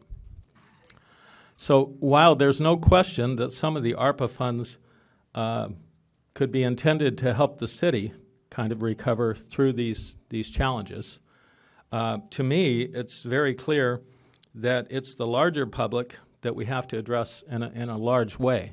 And we would all, even in the city, benefit from that. Any acceleration, improvement in our infrastructure and our key infrastructure is going to accrue to the benefit of the city government as well, of public safety, of everyone as we go forward, because there is a backlog here that we have to address. That's the reason that I seconded the Mayor Pro Tem's proposal, his motion on this. I realize I just ran for election last year, and among the pledges that were made were that we were going to work with existing budgets to try to tackle the structural problems that the city has. I would be remiss very much in not sticking with that pledge. That was an important pledge. And we have an opportunity here to break this cycle. This cycle has gone on for an extreme period of time now. So instead of just slapping on the Band-Aid and acting as though we're still not bleeding severely in terms of deficits for the city, I think it is time to take a little bit stronger step. And in my experience, Any cut is painful. There's no doubt about it. But I do believe the for-profit sector, the private sector, private businesses, investors, landowners, they've taken far and away the heaviest hit in this. Many people lost their jobs completely. In the public sector, there has been at least a level of security that for the most part, even when we had to cut back services, people are still getting paid. They still are earning their salary. They still have their health care. They still have at least a level of security. It may not be optimal, but it's probably a fair amount better than what the for-profit sector has suffered in this. And as relates to Mr. Zara about the Treasury Department and their definitions of this, you were skimming over a little bit some of the for-profit sector elements in there, but I do want to remind you the Treasury Department does not set policy. And in this case, we have 5 people up here setting policy for the city, and I'm one that does not like the status quo at this point. I would like to see us engineer a way to make sure that next year is a little less onerous and the year after that even less onerous. If we don't take a step in that direction, then we're just going to get more of the same. That's what status quo is the existing state of affairs. So with that, Councilmember Jung, did you have anything? Or? Not at this time, sir. I'm happy to call the question. Okay. Madam Clerk. This would be for the substitute motion made by Councilmember Silva and Councilmember Jung. No. Councilmember Silva. Yes. Councilmember Zara. Yes. Mayor Pro Tem Dunlap. No. And Mayor Whitaker. No. So motion fails 2-3. Mr. Mayor, if I may. Sure, Mr. Jung. After diligent review of our city's pronounced fiscal situation, I would endorse the following, sir. This has been an extensive process, and I suppose staff is understandably fatigued from the uncertainty and the continuous debate. But I can assure you debate is part of a healthy democracy, just as it is to publicly criticize my parenting skills, I suppose. The reinvestment rate in this city's financial history has hardly been anything to write home about. It will require time to unlock the full capacity of Fullerton's revenue potential. I endorse a responsible 2% cut without risking a further diminishment of staff levels. That we be precise in nature to seek cost savings with the input of the rank and file staff who serve as boots on the ground daily for our city and this council, using a significant portion of the American Rescue Plan Act funding to replace revenue and maintain our targeted budget reserves at lower than best practice levels. That said, I am fully familiar with the importance of staff stability, so I repeat my support of our city staff. But we all need to recognize that this ARPA money is a one-time stimulus. It's not going to fix our problems. And we must be mindful that subscribing to the if you build it, they will come theory is what compelled this crisis in the first place. So I advocate something practical. Is it sensible to water static turf? Is it sensible that we continue to involve ourselves as a city in reckless and unnecessary lawsuits? This will require an all-in approach, both from all of us elected here to serve our residents and our staff. And the expectation should be that decisions are made in accordance with everybody's collective good in mind. And that the short-term and the long-term financial health of our city in its purpose as well. Your jobs are important to all of us here. But if we can't get our fiscal house in order, we won't be able to support those jobs long term. You need to understand that. Lastly, I didn't want to bring this up, but I suppose I should. The community center's been outsourced without was a process that began long before 2 members of council were even elected, including myself. It was led by a previous city manager, and I don't recall any council member here pontificating against its merits or decision. That holds true for the vacancies as well. So it's really nice to, now that we're talking about the budget, cite the importance of how great it is to restore everything back to where it once was. I didn't hear the once was talk last year, but I suppose we were all in a pandemic, so I guess that's something I should just readily accept.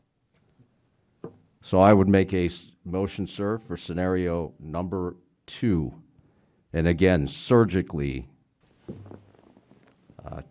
finding 2% to cut without any any more staff vacancies, I should say, Mr. Mayor. Okay. Thank you, sir.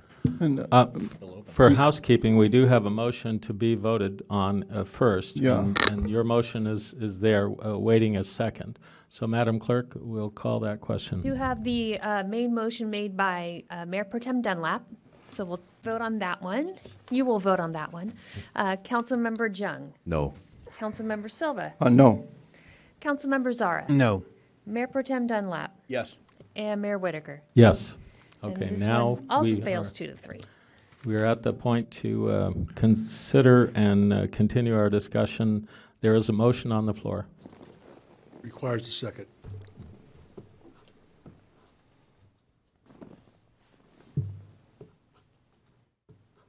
Any discussion?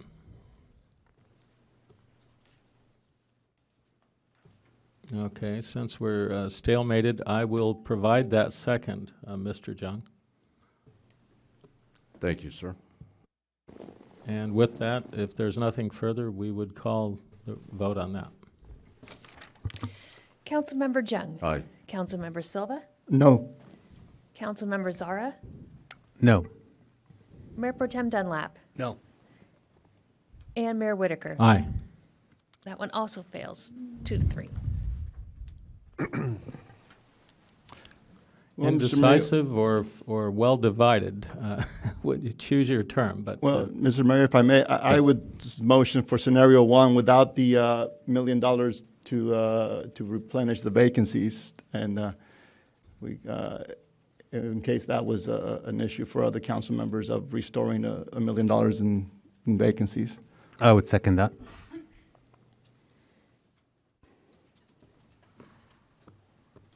Okay, anything further? Looks like we call for the vote again. Councilmember Jung. No. Councilmember Silva. Aye. Councilmember Zara. Aye. Mayor Pro Tem Dunlap. No. And Mayor Whitaker. No. 2-3 again.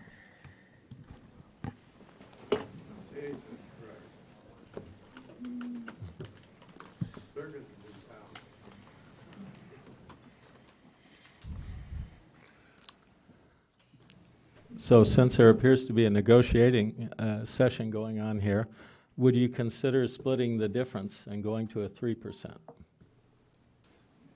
You know what? Actually, let me see. I think we have that here. Mhm. Mhm. Can we do 3.5? It's your estimation of what might clear the bar, actually. Not that bar. Let's do 3.5. So, yeah, I guess I'll make a motion to, this is the alternate scenario number 6. So it results in a 3.8 million vacancy savings, an additional 3.5% and cuts, and also ARPA replacement maintaining at 10% reserves would yield about $29 million for us to invest in roads and streets, with approximately the 14% reserves.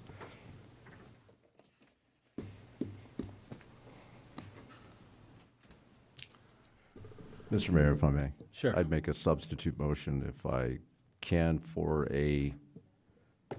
excuse me? Oh, there was no second, okay. Should I wait? I'll make the second so that you can. Thank you, sir. Have discussion, sure. I'd make the substitute motion for scenario 2, but instead of the 2%, draw down to 1.5, sir.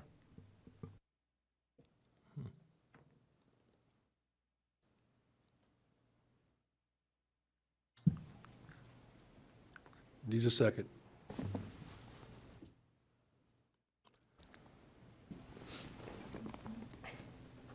I was with you on your first motion, but to go the other direction doesn't really work for me, unfortunately. Okay.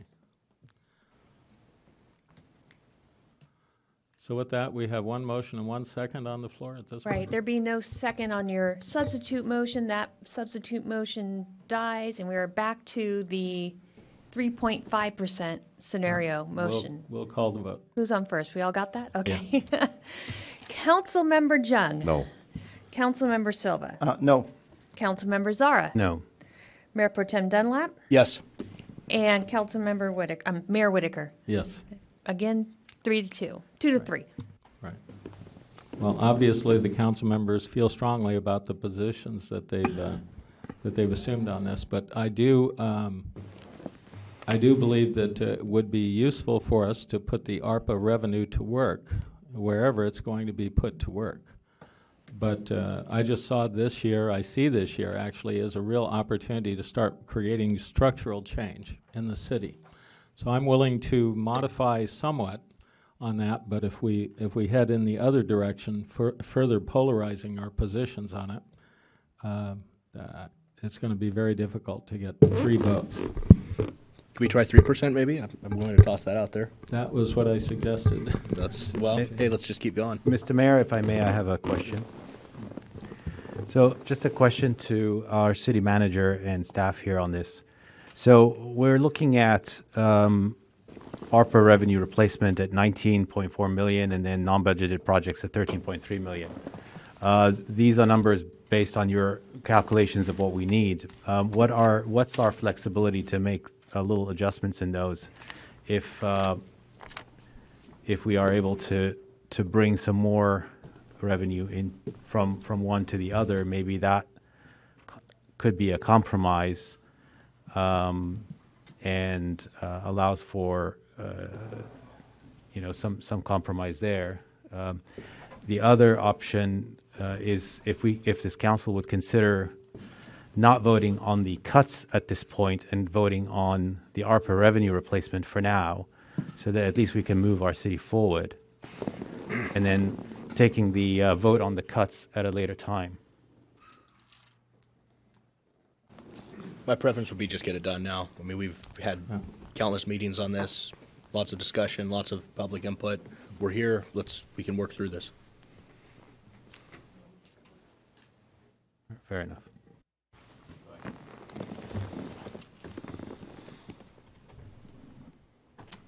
Well, I hate to declare a hung jury on this, but Well, you offered 3%. Did you want to make a motion, or? I'll make the motion of your former motion and make it a 3% cut, and we'll put that on the floor and run it up the flagpole. Sure.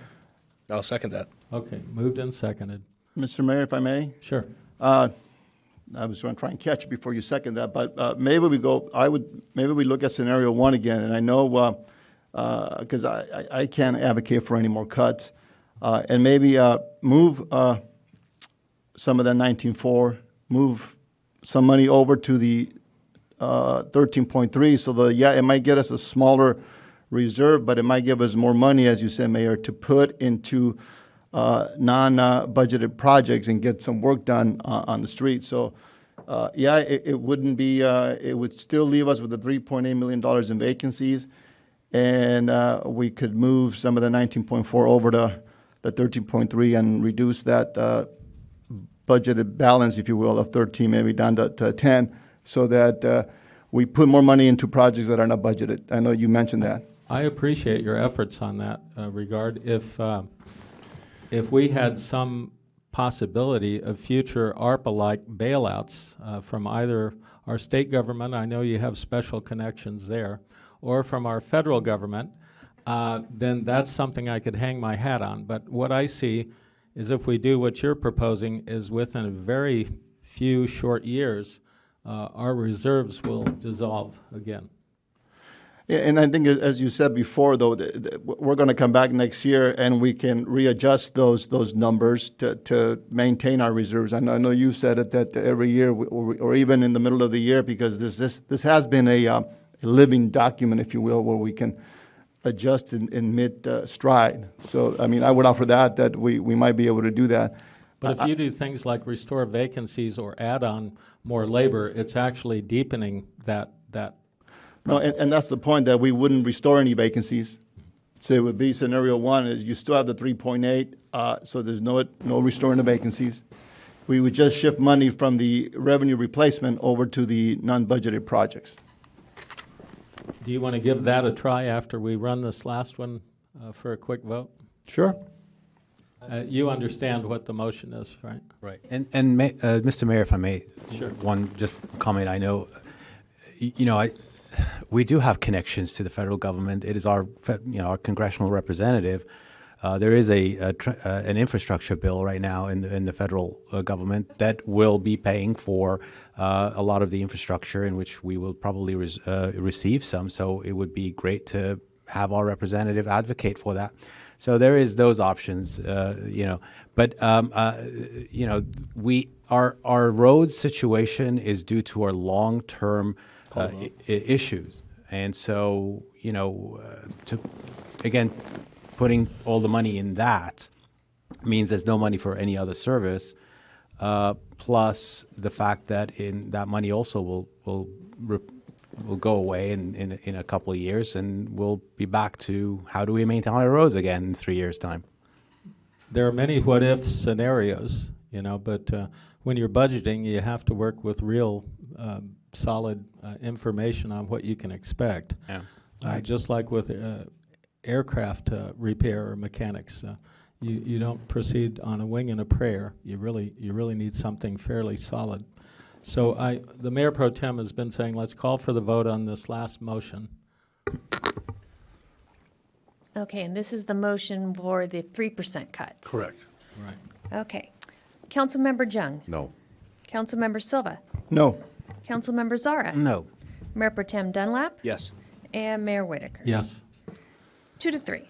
All right. So should we try? Mr. Mayor. Actually, let me try 2.5% now. We do that? Come on. Mr. We'll work Mayor. it down. Yes. So We are at this point debating between percentage points. And I think we all can agree, hopefully, on the direction that we need to go, which is a responsible tightening of the belt, saving the jobs that are currently available, and moving the city forward to a better place fiscally, and to save everybody's time. I would encourage our council members that we've been dealing with these figures for months. They have not changed. They seem to be static on a screen at this point. I am willing to propose a 1%. I will not go off the 1. So if we have to go back to the 2, I'm happy to do that, but I'm not willing to get off the 2 either. So I would encourage another council member to work with me, do the job, assist the staff, give the direction, and be proactive. I would second you on the 2. Happy to do that.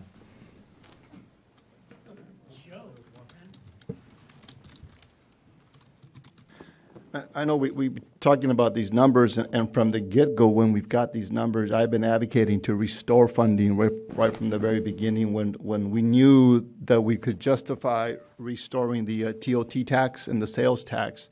So we've been at this a long time. You're right, Councilmember Jung, but from day one, I've been asking to put funding back into our budget so that we can, A, restore jobs, and B, increase our revenues. And we waited till now, so I just can't take myself into a place to increase the cuts that we already have. We're down to the bare bones. Any further cuts would just decimate some departments, and I know that if we do any more cuts, instead of cutting across, we may be in a position where we would cut a department and outsource it to meet that. So we're not, cutting from every department and making it almost unusable, if you will. So again, I would look at scenario 1, and we just shift money from the ARPA revenue replacement to the non-budgeted so we can get maybe get a 10% contingency reserve versus the 13. Councilman Silva, my motion and my suggestion was without cutting any more jobs. I think that 1%, which is such a nominal percentage, can be achieved without that. I think anybody would agree with that. And I don't think that it is healthy. I don't think that it is healthy, sir, that we get down to a 10% reserve. I think at that point, we are not even risking best practices at this point. We are risking the long-term financial health of the city, sir. And I would agree with you on reducing that reserve. So, I mean, then we would just go to scenario 1 and keep it at 13 as it is. I mean, but again, I just can't get myself to further cut the staff that we have, which is, and... We're at an impasse now, so I will make that motion once again for scenario 2, which would be the 3.8 million vacancy savings plus additional 2% and ARPA for revenue replacement. I'll second that.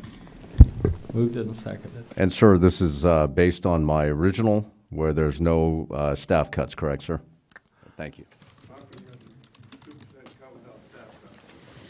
You could severely impact service levels by lack of material. You might have the labor, but not being able to put it to work without the material. That would be my concern about that.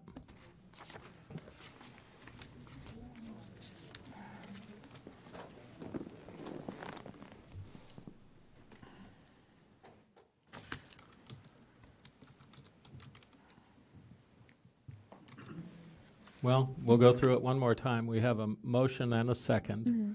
And This is scenario 2 with the 2% cuts. And can you clarify, are you including the staffing, the no stuff I caps? think that you have to leave that open because you need to be able to prioritize properly. Okay. And a lot of the priorities are in infrastructure, and it's a combination sometimes. And so if we don't have the equipment or the material or whatever, we could be hung up on that as well.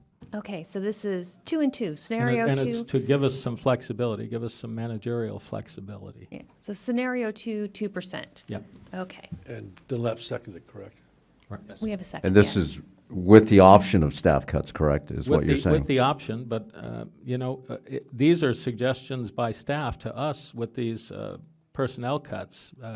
Just looking at, staffing of 700 people and you say a 2% cut, well, that's 14 positions. Not necessarily. That can be worked out lots of different ways. So I would want to give staff maximum latitude on being able to make rational and prioritize type decisions. And to me, that's what scenario 2 does. Okay. I guess we'll call the question. Ready for the question? Okay. Councilmember Jung. No. Councilmember Silva. No. Councilmember Zara. No. Mayor Pro Tem Dunlap. Yes. And Mayor Whitaker. Yes, so 2 to we are 3. at an impasse. We have a full agenda to go, so we'll just hang the ARPA funds out to dry for the time being, I guess. But appreciate everyone's bearing with that. Does that mean they can call you in the middle of the night to go out and work on the city streets and work 26 hours a day? I get called at every hour of the night, Ashley. Anyway, please. We're now at item number 11. We're now at item number 11, which is remote legislative body meetings.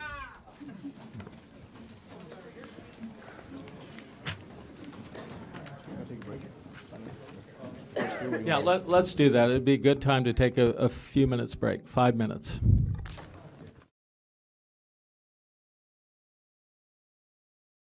Resume the meeting.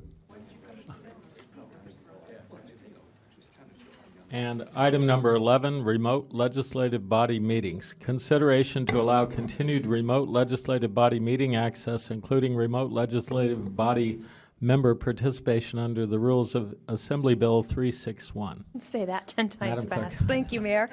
Good evening, Mayor and council members. I'm Lucinda Williams, your city clerk. The best part of making presentations at your meetings is I get to stand up for a few minutes because usually I'm sitting for 6 hours. So thank you for letting me stretch a little. I've had a request for concentrated presentation. Okay, I can do this quickly. I have about 4 slides. That's good news. Just required. very You gotta quickly, do it. as you know, we've been I keep saying we. The city council, I'm part of the team tonight, has been operating since March 2020 under governor's executive orders to allow remote participation in legislative body meetings without the more stringent rules of the Brown Act.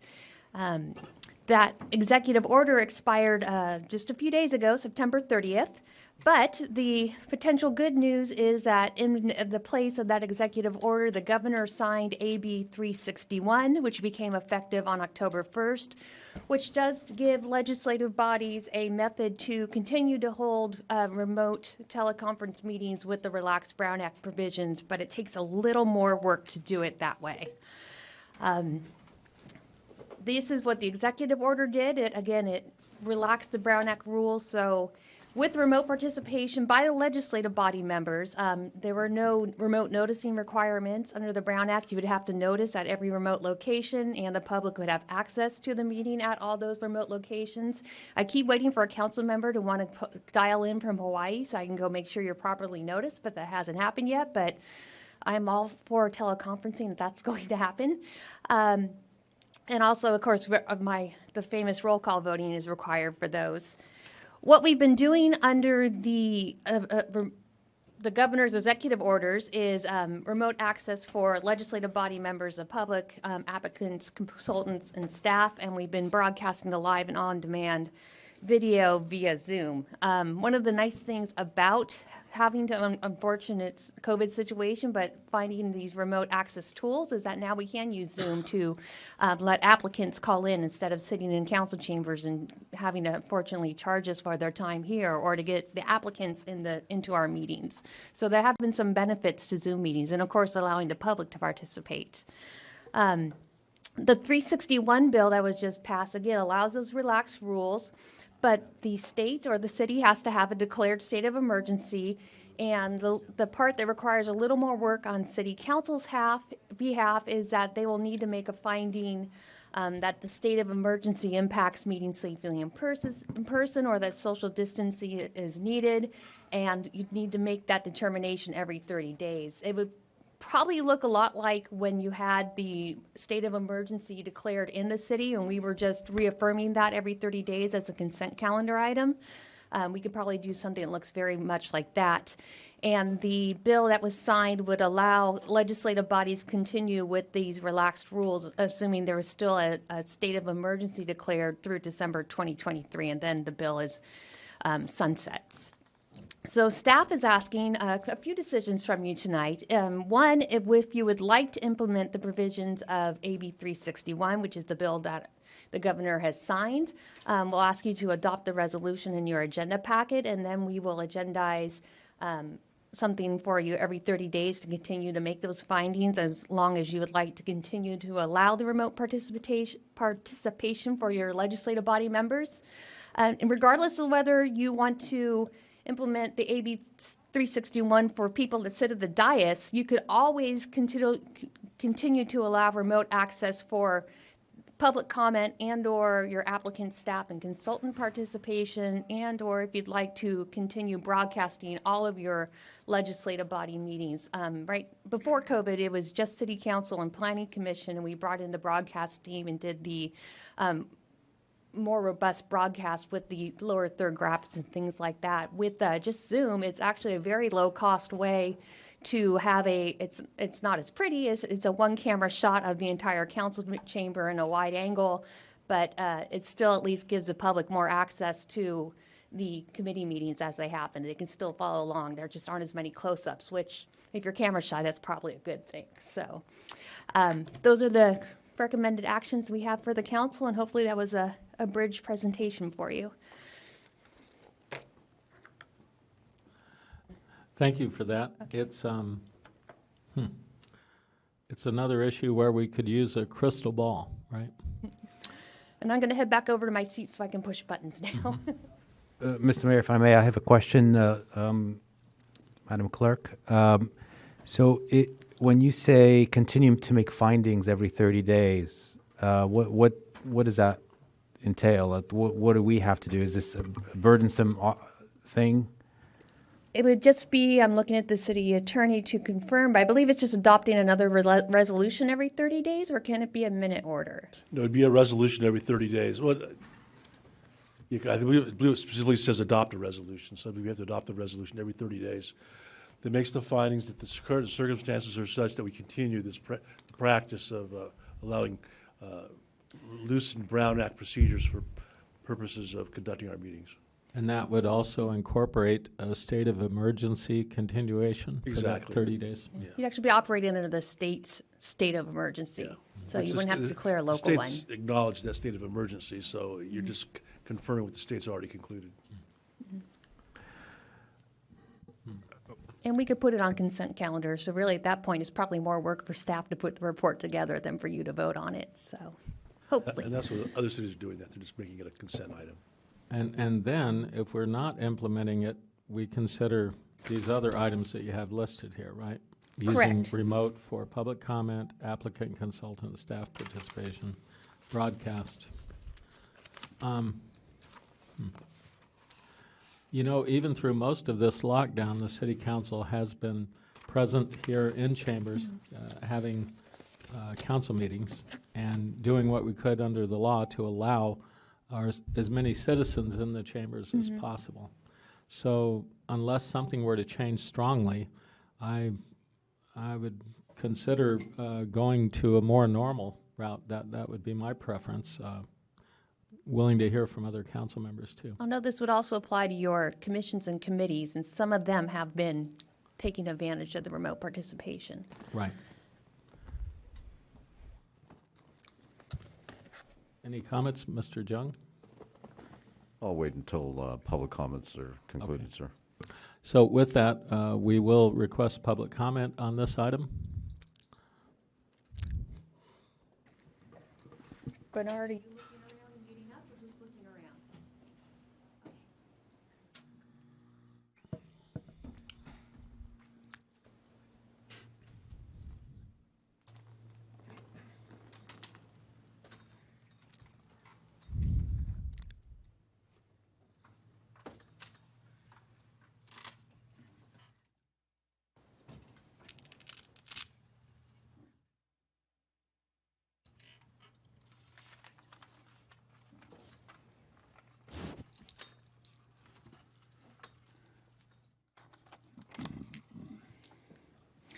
Hello, my name is Bernard, and I am a Fullerton resident.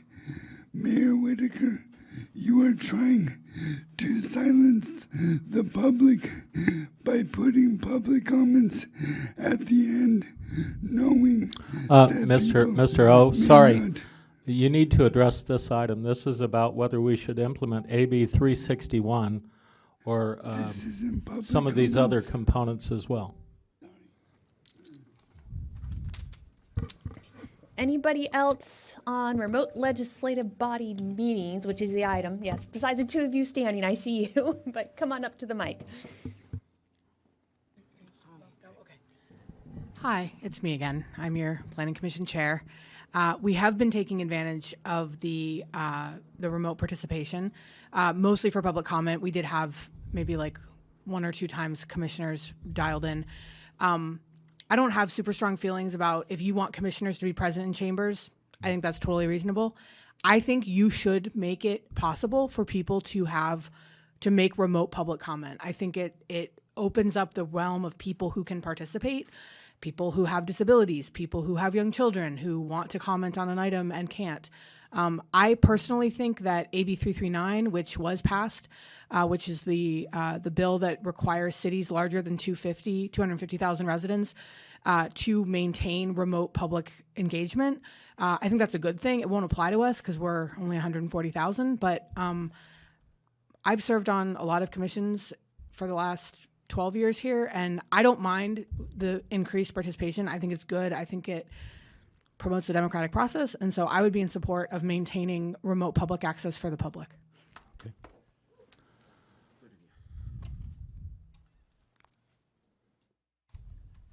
Good evening, Council. I also support remote public access. It doesn't seem to be overwhelming, and it can be a nice option, especially when, there's a hot topic and, you might not want to sit through 7 hours of one topic. So I think it's a good idea. The more people engaging in their democracy, the better. And there hasn't, from what I've seen, been that many call-in Zoom, so it's not like we're being overwhelmed by that. So I think it's a great opportunity for people who, for whatever reason, can't make it into chambers. But I do think there's two things that concern me, like loosening the Brown Act. It seems very vague, and I'm not sure what that means, and what that would mean to people participating in council meetings or commission meetings. And second, anything that furthers the idea of a state of emergency is not something I would favor. I think using the state of emergency has been a huge overreach and has done more harm than good. Thank you.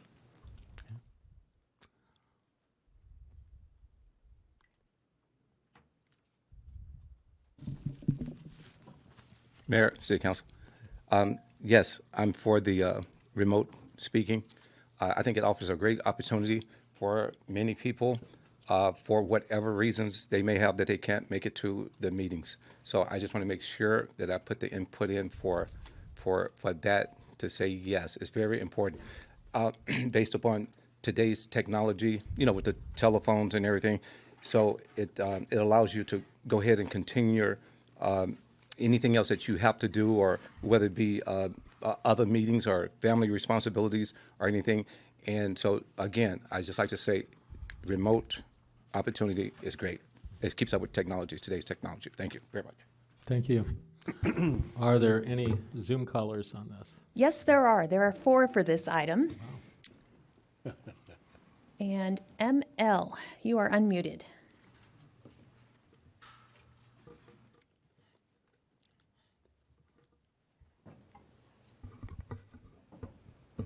ML, did you unmute on your end? We can't hear you here. Oh, you know why? Because I'm on the wrong screen. Hang on. I'm doing too many things at once. Okay, ML, now we can hear you. Sorry. Hey, it's Manish. I just gave a brilliant public comment. I'll try to remember it again. No, I'm kidding. I agree with the other speakers so far that we need to absolutely keep remote call-in available for the general public. I think that not only is it a great way for people to keep up on what's going on, but also creates a little bit more diversity for people who are working, have kids that need to go to bed, or have other things going on in life so that they can be part of the democratic process. I would stipulate, though, because I think it's important to be able to see our representatives, that it be used very sparingly for our council members and for our committee and commission members. I think part of interacting with our elected and appointed officials means that you're able to see them and able to watch and gauge their verbal as well as their nonverbal cues. I also think that not only are we accommodating the public more easily by utilizing Zoom and other tools, but it's not very expensive.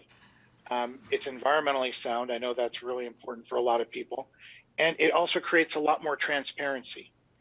So I would hope that the council would adopt these changes, but would stipulate that people who are actually elected or appointed use it sparingly, such as when they're sick or whatnot, but not as a regular course of business. Thank you.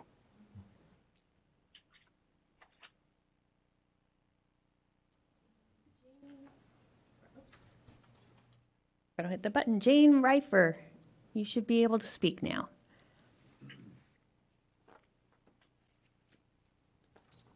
Actually, I lowered my hand because everyone else was saying things so beautifully. I will say, though, now that I'm on, just to let you know that I wasn't going to speak, that it's nice that some of the smaller committees that people have been able to participate remotely. I don't believe that the library board meetings were ever broadcast, nor the Parks and Rec. And so now there is able to be more participation when someone's concerned about a certain item. They can call in or Zoom in. Thank you. And we have call-in user 1. You are unmuted.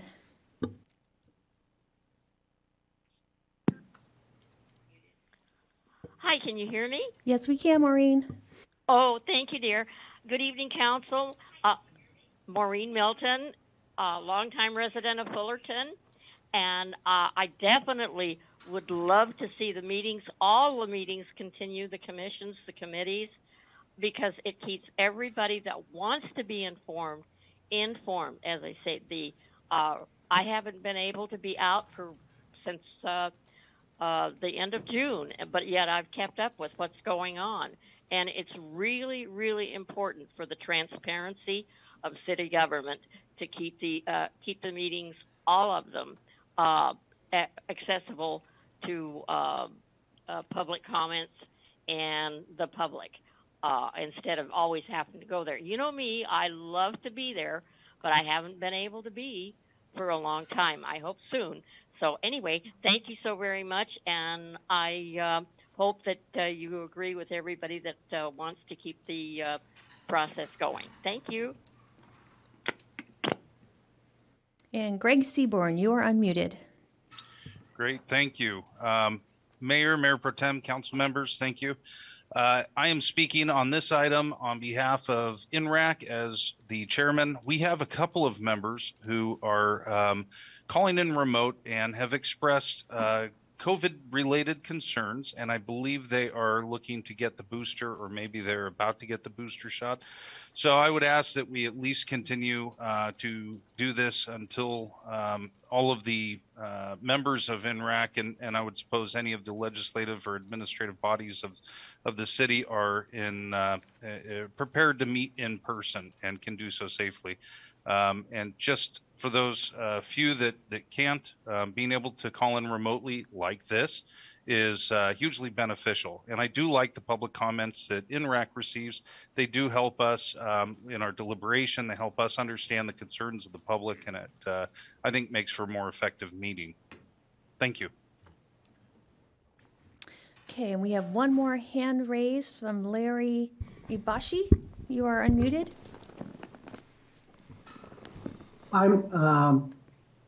I'm for keeping the Zoom meeting available. I have low vision, so that helps quite a bit. I have a public comment, but I'll wait until later. Thank you. And we have no more Zoom comments.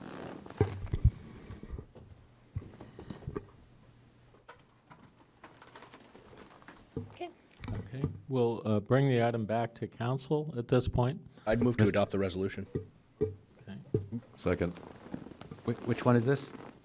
To continue, to allow continued. It's item 11. So every 30 days. Huh? Yeah, we continue the current practices, renewable every 30 days. Yeah. Yeah, okay, good. You know, one of the Brown Act issues that I thought about with this originally for legislative body members is the inability to really secure a closed session. It's pretty much an honor system, right? And so that's what I was wondering, is that one of the Brown Act considerations here, what they're concerned about? I was a little surprised when the governor gave this option, actually. Yeah, it didn't specify closed session from open session meetings, so I suppose city attorney can throw something at me if I'm not right. It doesn't draw that distinction, so therefore it does allow you to communicate with, well, we talk about loosening of the Brown Act. To make it more specific, the loosening of the Brown Act is that under traditional Brown Act requirements, for somebody to call in remotely, it must be a posted location available to the public, and then they can call in. And so you go through that posting process. In this situation, they're waiving that requirement. So a person could still call into a closed session, for example, in the old rules, as long as we posted and is available to the public for comments at the beginning of the closed session. So this would continue the current practice, which does allow somebody to call in without posting at their residence or hotel, wherever they may be. Yes, and even if it was posted, that council member, if it was posted at their home, would need to clear out their home when you went into closed session of closed session. Well, that's the impossibility. They could even record the goings-on fairly easily. Yeah, but it has to be, the way the Brown Act reads, you have to have it in a place where you can post the outside, the meeting, and the public has to have access to wherever you Its are. location. Correct. Yeah. This waives that requirement. Okay, well, anyway, we have a motion and a second. If there's any further discussion, seeing none, we'll make the roll call vote. Councilmember Jung? Aye. Councilmember Silva? Aye. Councilmember Zara? Aye. Mayor Pro Tem Dunlap? Aye. And Mayor Whitaker. Aye. Passes unanimously. That was nice to say.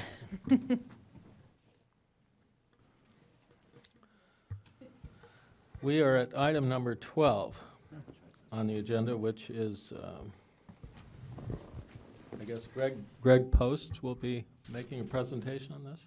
Good evening, Mayor Whitaker, Heather Allen, the city's planning manager, sitting in for Greg Post this evening, our interim director who is on vacation. As Lucinda's loading my, can you? Thank you. So the item before you is in regard to Community Facilities District Number 3, the Pines at Sunrise Village. As the name would imply, this is the third CFD, as it's called, within the city of Fullerton for consideration. The other two are both in Amherst Heights. Before we get into the specifics of the request for the Pines, a bit of background on what is a community facilities district, as we don't do these very often. So a CFD is a special district that's authorized by the Mello-Roos Community Facilities Act of 1982. So sometimes you'll hear the term Mello-Roos District kind of used interchangeably with CFD. It's a tool to finance the purchase, construction, expansion, or rehabilitation of property, namely public facilities and infrastructure improvements. And essentially, it allocates the cost a developer would pay for these improvements to future property owners through an annual tax assessment rather than included in the new home purchase price. The CFD process is 3 steps. We're here tonight for step number 1. The city has received a petition by the property owner to create a CFD. Once that petition is received, the first step is to initiate the proceedings. To do that, we consider 2 resolutions of intention. The first is to form the CFD, and the second is to allow the CFD to incur indebtedness, setting a date to consider that formation no more than 90 days from receipt of the petition. The second step in the formation is holding the public hearing, which is where we hold an election to approve the special taxes, discuss the need to incur indebtedness within the CFD.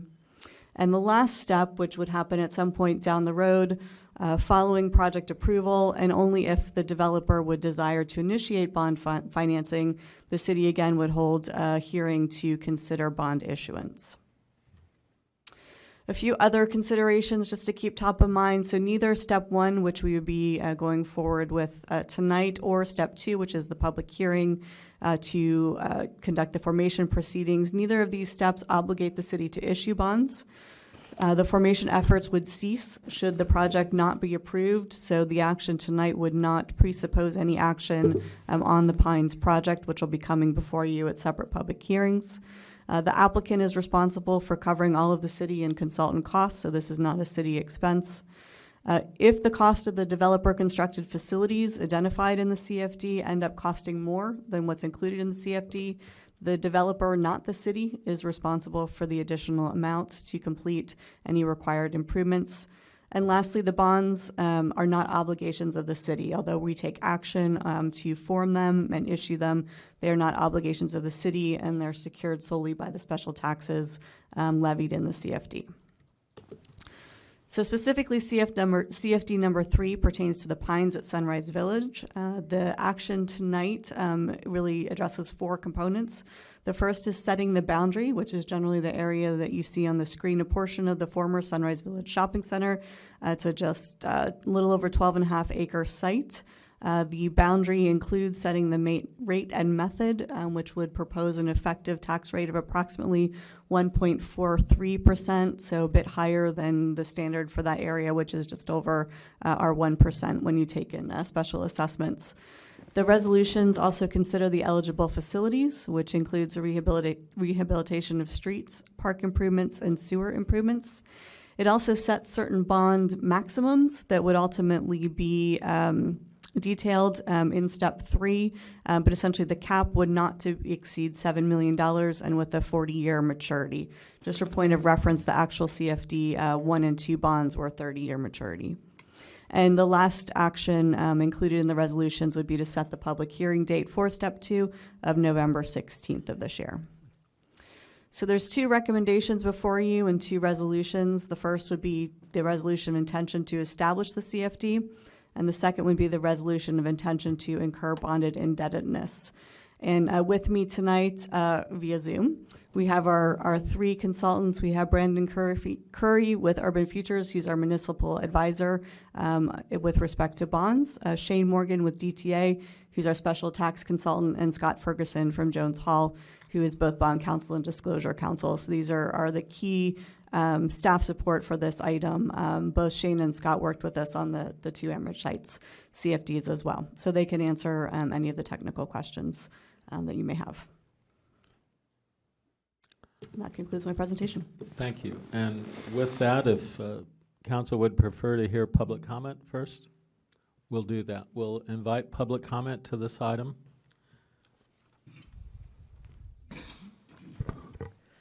Seeing no one rush to the microphone in chambers, I'll put on the right screen this time so they can hear me. We have one Zoom hand raised, which is at the bottom of my screen. There he is. Jose Trinidad Castaneda, you should be unmuted now. Thank you. Hi, everyone. Jose Trinidad Castaneda. I'm really glad that the city is bringing the CFDs, the Melrose discussion to the city. It's a much needed source of revenue for infrastructure in the surrounding area and other facilities, projects, I guess. So I would encourage that the council move unanimously to support this, because obviously this is one of the few ways cities are able to raise funds long term. However, I wanted to add that sometimes new homeowners, which will most likely be younger folks, often don't read everything on Melrose contract.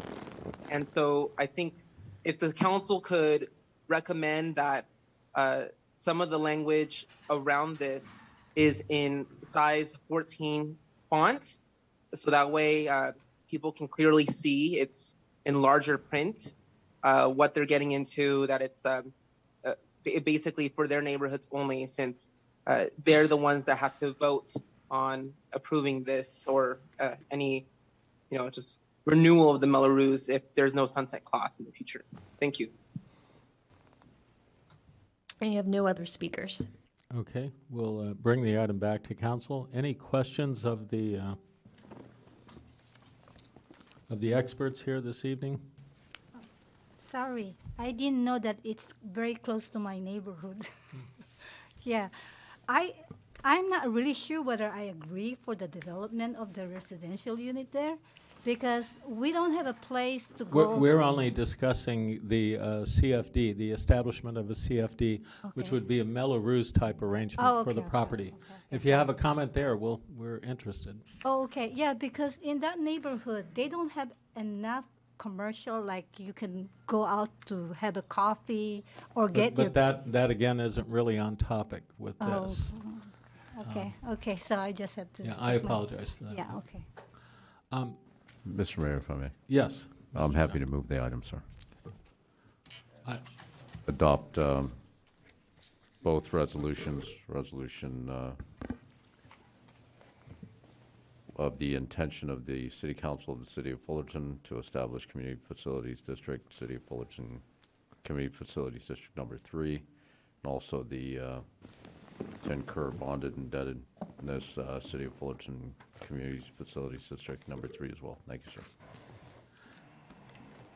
Well, I would want to go on record. I have a steady opposition of CFDs. And for numerous reasons, I was willing to have a little discussion, but in the interests of time, I'll just express my concerns on it. It's a way for city governments to download certain infrastructure which normally would be provided in a development to future buyers of property in this area. in my estimation, it violates the right which we have in this state of California, the right to vote on taxes. So the people who are being taxed won't really ever have an opportunity to do that because it's the property owner that controls in this case. The second thing is, it's mentioned that an advantage of this would be to allow the builder to provide a lower cost for the real estate. But that lower cost is accompanied by a Melrose type assessment, a charge. So that's partly offset. The second consideration would be if it indeed did make a below market selling price, then that would also reduce property taxes. Seems to me there are a couple of washouts on that. And so for a development of this size to go through these kind of maneuvers for a $7 million adjustment of this sort is just, I personally don't see the purpose for it, really. And with that, we do have a motion. Is there a second on the floor? I'll second. Okay. So moved and seconded. We'll call the roll vote. I'm sorry, was a second Mayor Pro Tem, or I'm somewhere over in that direction? Thank you. Okay. Councilmember Jung. Aye. Councilmember Silva. No. Councilmember Zara.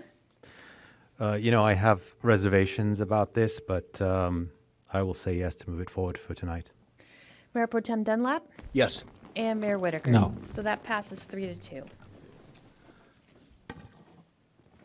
So we are now at item number 13, which is Enterprise Resource Planning Consulting Services.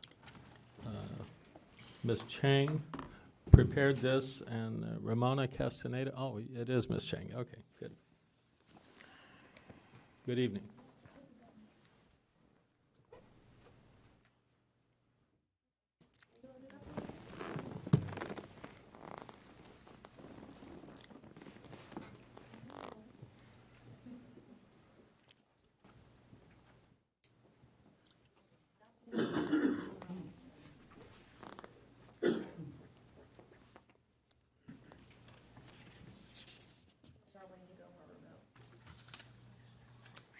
Thank you.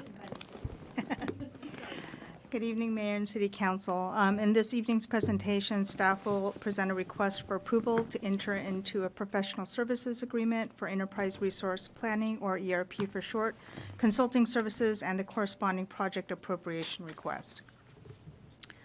In March of 2021, City Council approved a software as a service, or SaaS, agreement with Tyler Technologies for its cashiering, utility billing, and general billing software. The implementation or conversion from the existing 3 disparate systems to Tyler Technologies is anticipated to take between 18 to 24 months, with implementation to begin November 1st, 2021. A request for qualifications, or RFQ for short, was issued in June of 2021 to retain the services of an implementation consulting firm knowledgeable with the Tyler Technologies software, as well as with the city's general ledger system finance enterprise. Through an open competitive bid process, Coa Hills Consulting Services was selected to act in the best interest of the city to support a successful implementation. Should the City Council approve the professional services agreement with Coa Hills, this evening Coa Hills will act in the capacity of project manager and change manager. The project manager will serve as the city's advocate and point person for all implementation activities, works hand in hand with Tyler Technologies to coordinate all activities and schedules to ensure goals are met. Change manager works with the project manager and employees to help understand changes and work effectively during initial data gathering, testing, and final software changes. Coa Hills will also lead and support data conversion and validation efforts to clean the city's existing data by removing inaccuracies, unknowns, and data redundancies, as well as ensure that the city's existing data is transferred or converted properly into Tyler systems so that the city can provide continuity of cashiering, revenue, and billing services. Coa Hills will also support the interface or integration with Finance Enterprise, InterGov, which is the city's permitting software, Rec One or Civic Plus, which is the city's Parks and Rec software, as well as some other city software systems by which revenue is received and recorded. Lastly, this is a new software system for the city, Coa Hills will also support training efforts and develop documentation for ongoing use. The cost of the agreement with Coa Hills for the duration of implementation is about $482,000. This figure includes an estimate of a 15% contingency with regard to Coa Hills' services. But because the complexity of moving from 3 disparate systems to one integrated revenue billing software suite and cashiering system, staff is also requesting an additional 20% contingency, which if approved will add $96,000 and change to the total project cost. This brings total implementation cost to about $580,000. This slide shows the distribution of the cost by fund and the anticipated year in which the costs are anticipated to be incurred. So 23% from general fund, 29% from water, 15% from sewer, sanitation, and refuse, and 3% from the airport fund. The year one costs attributed to the general fund will be absorbed by the Information Technology Internal Service Fund. With this allocation of costs, each fund will contribute to the Information Technology Internal Service Fund to provide payment for the consulting services. So it's recommended that City Council approve the professional services agreement with Coa Hills, an amount of $482,275, and authorize the city manager or designee to execute and administer the agreement in a form approved by the city attorney. Approve additional enterprise resource planning software implementation contingency of $96,455, which is 20% of the proposed project cost. Authorize necessary fiscal year 21-22 budget transfers and appropriation for year one of costs from the following funds: $83,916 from water fund, $43,405 from the sewer fund, same for the sanitation fund, and same for the refuse fund, and $8,681 from the airport fund. And then lastly, authorize the Director of Administrative Services to issue change orders within budget.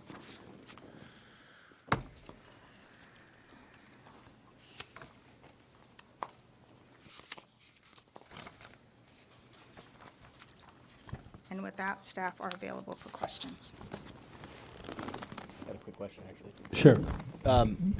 Is it possible to shift more of the expense away from the general fund, perhaps into the utility enterprise funds, or is that sort of?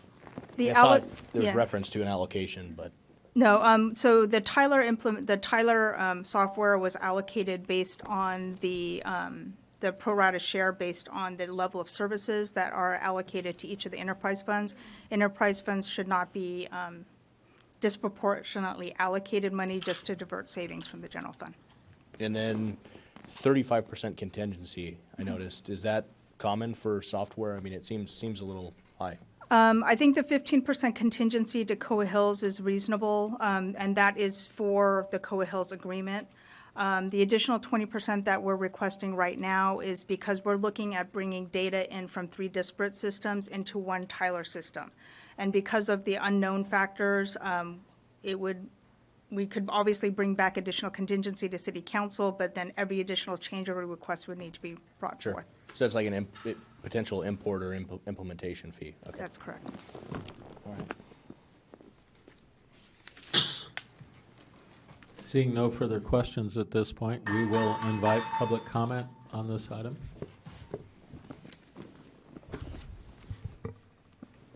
And I have no hands raised in Zoom. Okay, we'll bring the item back to the council. I'll move the item, Mr. Mayor. I'll second. Moved and seconded. If there's no further comment, we'll call the question. Councilmember Jung. Aye. Councilmember Silva. Aye. Councilmember Zara. Aye. Mayor Pro Tem Dunlap. Aye. Mayor Whitaker. Aye. Passes unanimously. Item number 14, closed circuit television network and security integration by our IT expert, Chief Dunn. Good evening, sir. Good evening, sir. Good evening, Mayor, members of council. The item before you tonight, really the crux of what brought this to the forefront at this moment is the need for replacement of our downtown security cameras, and this project encompasses that. The key pieces here for us and why you see costs a little higher is that in order to fit into the schema in which we're trying to implement in our information technology, where we have the right permissions and securities given to users, There is a backbone system that needs to be installed, and that system then integrates with the camera system. Unfortunately, like everything else in our IT world, everything is kind of aged out of its support and lifespan. And so the need to replace other cameras to work in the new system also is part of this same request. And so what you have before you tonight is the total cost of the project at $1,467,334. That, again, includes not only the camera replacements of over 100 cameras throughout the city, but as well as the security backbone that needs to attach to our new infrastructure within the IT department. And so with that, I'm here for questions. I also want to say that when this item was asked to be brought before you now, we did have a project going out at our Panorama Trail in which we were looking at installing remote cameras for the first time. The city's never done that. We did ask this vendor to also look at that location, and they came back with that supplemental, which is the $51,000, which is up for you to either decide to do or not do tonight. It was just part of an ongoing project with the same vendor who is servicing all of our cameras throughout the city. I think the other important thing to mention to you too is right now all of these systems operate disparately. And so when our dispatchers, for example, want to monitor cameras when a situation is unfolding somewhere, they have to log into disparate systems. That takes time. It affects officer responses. And so this project also integrates all of those systems into one location so the dispatchers and our watch commanders can pull up these cameras and access the data immediately. Mr. Mayor, if I may. Yes. Chief, I know the answer to this question, but I'd like you to answer it for the public if you'd be kind. How long have these cameras been down, sir? They've been down since probably March of last year in some form. We did try to limp it along for some time, but again, finally the actual server array failed and we had to disconnect it. And when did that happen, sir? I would say March of 2020. March of 2020. Mm-hmm. So since March of 2020, your capacity and your department's capacity to be effective has been hampered, correct? That's correct, sir.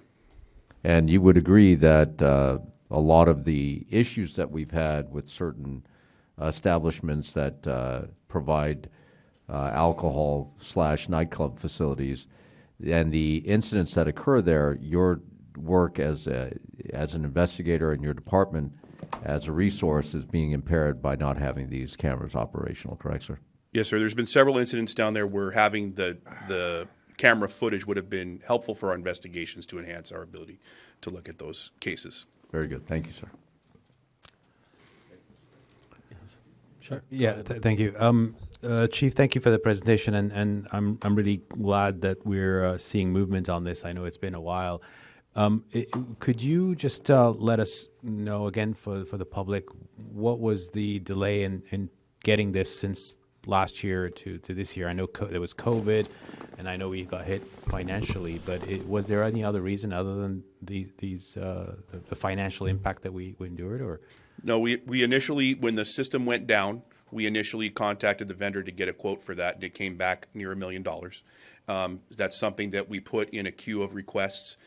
As everybody who has been watching for probably since I've been in charge of IT, we have a great need in our information technology area, and so priorities had to be established in which way we spent money on information technology, and this project has now come up. It also is important to say the reason why we initially allocated this or put this in the ARPA section is because a lot of this fits within the security infrastructure approved by ARPA as well. So we were kind of holding it in abeyance, anticipating maybe bringing it up for ARPA as well. Right. And then one last question. So does this encompasses all the cameras, including the ones that we have in parking lots, correct? In our public parking lots? Yes, sir. We don't have any that are working right now in any of our public parking lots. But this would fix all of those and bring them up to 2021 standards. Right. All right. Thank you very much. Chief, I have a few questions, but they're probably best taken offline a little bit. I'm curious as to how much active monitoring is happening on how many cameras, but it's probably better for you not to divulge that. And my purpose would be to try to determine you've had no labor load on that through this span.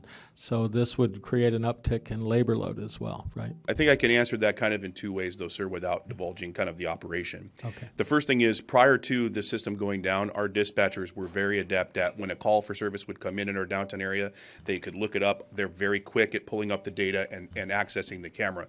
Sometimes that resulted in the cancellation of officers if the call was turned out to be unfounded, and then frees up our officers to go do other activity, or the situation was more dire than what was reported and we had to send additional resources. So they're very good at that.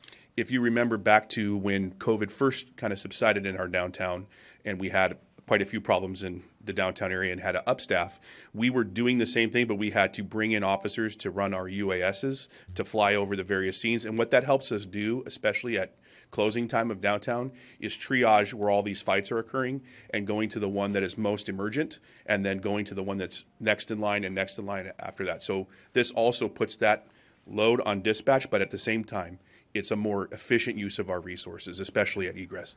Information and better communication actually cuts back against whatever labor you've done on that, right? Yes, sir. I wanted to, at least publicly, set the record straight a little bit, too. We had commentary at a prior meeting about why council wasn't advised of this. And we did some searching. We found an email from February of last year, 2020, where you had sent it in the direction of all council members and others, the city manager at that time, and others. Well, as I looked at it, that never made its way to me. So I was never aware of that. And there are at least two other council members up here who were never made aware of it as well. So there was some confusion. The public was even wondering, how can council members not be made aware of something like this? Indeed, that happened in this case. I went back and searched to see if I had missed something or something fell between the cracks. It never got to me. Well, I apologize for that. I mean, that's well, likely you my intended responsibility. Yes, sir. to get it to us from what I saw. So the problem was somewhere else. So almost like your cameras that aren't working right now, that didn't work in that case. But I did want to clear up that disparity and let you know that that certainly I would have always considered it a priority and a budget priority, and to think otherwise is just wrong. Any other comments? Okay, thanks. We will request public input on this item.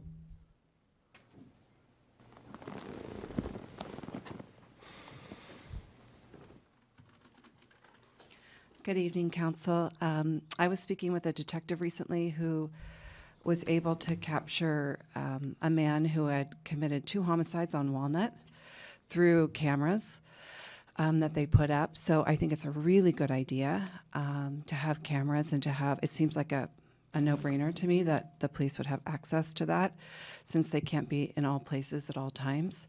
I can't miss the irony that Chief Dunn is looking for $1 million for IT when a major IT cock-up landed us in a $1 million lawsuit because of an IT failure by the police, and then the city council, specifically Councilman Silva and Councilman Zara, pushing forward $1 million lawsuit against a local blogger because of that IT. So if we had not spent $1 million trying to sue someone who was revealing the truth, we could have paid for this very technology. So there you go.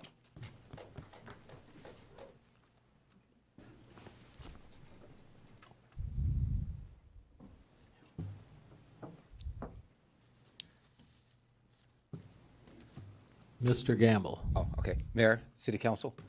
I like the idea of the cameras, and I think it's great what you're doing. The cameras are very, very helpful and necessary. Kelly Thomas, the night that he was murdered by the Fullerton police, I was at the transportation center. Well, on my way to the transportation center myself. But overall, the cameras showed me exactly what happened. At the Fullerton Transportation Center, there's a camera that's stationed very high. I didn't even know it was there until that night that Kelly was murdered. But we were able to settle that $5 million lawsuit, I think, for his dad and $1 million for his mom. But it was because of that camera, and other things too. The camera showed everything so clearly, what took months, and actually I think it was a 5-year lawsuit. But the cameras are very important to have. I mean, it gave everybody, the whole community, a sense of nobody's running around asking what happened. Everybody knows exactly from beginning to ending what happened, which is outstanding. And again, I want to put this in here too. The OCTA buses, which was running that night of the murder. But, and I'm still really upset about that too, but it's okay. Hey, but the OCTA buses, I worked for the bus company for 14 years. I got fired. But the day I got fired, all the buses were required to have cameras, okay? When I got fired from the company, just for union activity stuff, but when I got fired from the company, they didn't have me on video doing any of those things. So I missed that point maybe by a year. So it is important to have the cameras because I admire all my bus driver friends now because they know I don't see them arguing about what happened. Things happen. It's very clear. And so, again, the cameras throughout the city is just outstanding. My last thing. I live at the Fullerton City Lights Apartment. When I go to my room, the camera is right there. My manager say, "Hey, I see everything you do, Kurt." I'm like, "Okay, good." But so it's so important. So make this happen. Thank you again. Thank you. Any Zoom callers? Oh, pardon. Here we go.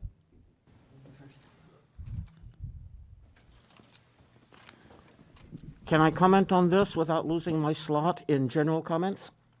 Certainly, yeah. Excellent. I'm big on IT. I'm probably the most IT aware of all of our hundreds of residents in Rancho La Paz. And I have a question kind of for the chief on this. Are you involved in the programs to make requests to look at camera footage from people's doorbells? Yes, sir, we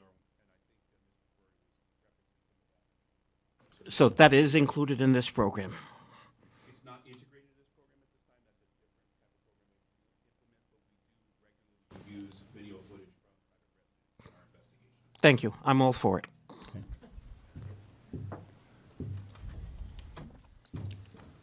Good evening. Good evening, Honorable Bruce Mayor, honorable council members.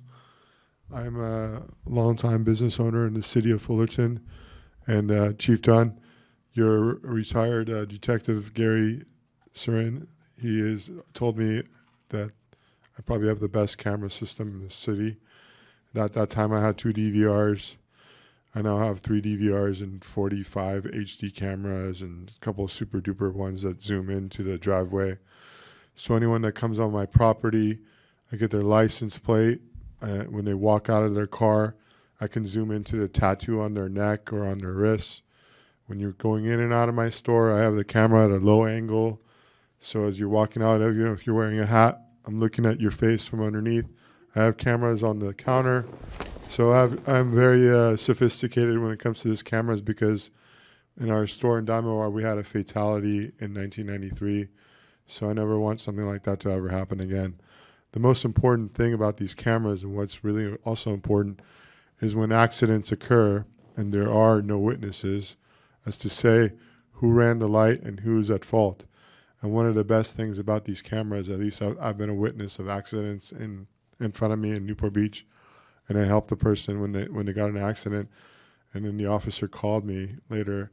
I said, "Whose fault was it?" I'm like, "I don't know. I just saw the accident. I don't remember who ran the light." Don't you see that on your cameras? So that's one of the most important things about these cameras is that it gets all those major intersections. So in the middle of the night when someone's drinking and driving maybe, and they run a light, or you're able to find out who's really at fault. Because in the case of our store over here in Fullerton, we had a fatality where a homeless person was pushing a baby carriage with some books and got hit with a drunk driver. But at that time, I didn't have these cameras, and now I have a lot of cameras. So I'm definitely a proponent of that. Just make sure we use it at the right time, and they're always recording. Thank you. And Any Zoom callers? We have two. Mr. Bardwaja, you are unmuted. Thank you for that, Madam Clerk. That was an excellent pronunciation. First off, I wanted to take a moment to thank Chief Dunn. Every interaction I've had with him has been top notch, and I think he's got a difficult job with all the things that have happened in the past. I think he's doing a great job of keeping everything stable and level-headed. The cameras are an absolute must, especially since we have reduced staffing levels as much as 35% or more on certain shifts compared to what we should have. The parking structures are constantly places where people are doing things they shouldn't be. There's a lot going on in downtown, not just the drinking and driving and the fights, but as we've heard from numerous community members, certain establishments having a reputation as being rape bars and whatnot, all the way down to false complaints being made against law enforcement in those areas. I think these cameras are a must. 10 years ago, I was lucky enough to see how the old camera system worked, and you could literally read a menu from across the street. It's sad that in a city like ours, where we are an entertainment destination for a lot of people, that we don't have a working camera system. I think this is a no-brainer. I hope that the City Council supports the chief in his public safety actions tonight. Thank you. And call-in user number 2. Can you hear me? Yes, we can. Hi, Maureen Milton again. Good evening, Council. I forgot to say good evening earlier. My question is are the cameras going to be over the entire city or just certain parts of the city, the business districts and such like that? I know London has had a camera system for years that they can spot every little place in the entire city. So is that going to be, are we going to be like that, or is it just going to be in specific areas?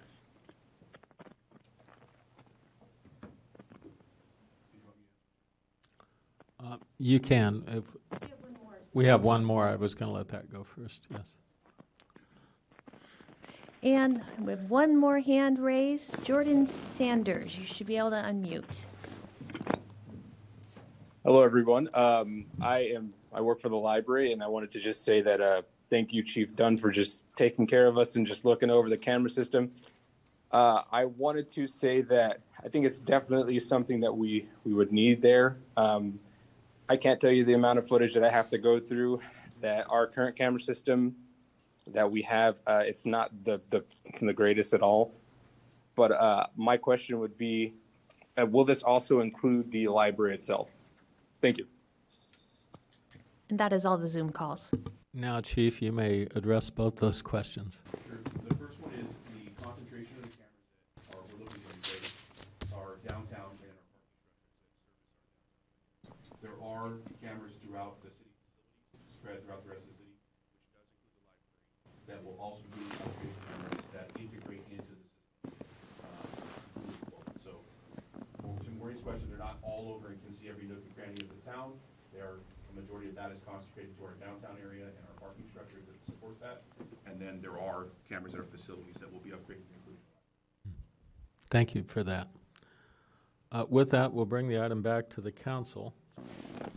I'll go first.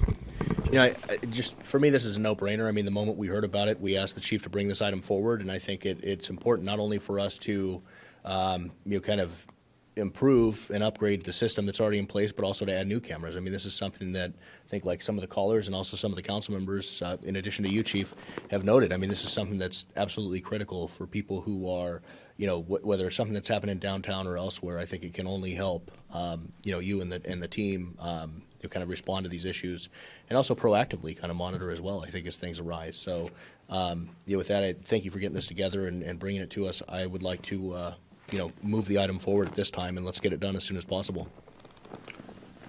I agree, Chief. What your officers need very often when they're investigating something is a witness, right?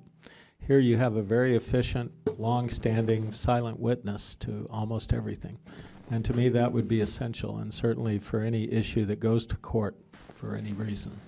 So this is a very high priority. It's a high cost, but a relatively low cost when you realize the labor that it replaces. And, Yeah, I'd like to second the motion of Mayor Pro Tem, and yeah, this is something that is extremely important, and will definitely provide protection in our downtown and some of these facilities, and make us all feel safer. So it is money worth spending. So with that, I would entertain a motion on this. It's already been moved and seconded. Okay, moved and seconded. Getting late. We're ready for a call for the vote. Councilmember Jung. Aye. Councilmember Silva. Yes. Councilmember Zara. Aye. Mayor Pro Tem Dunlap. Aye. Mayor Whitaker. Aye. Passes unanimously.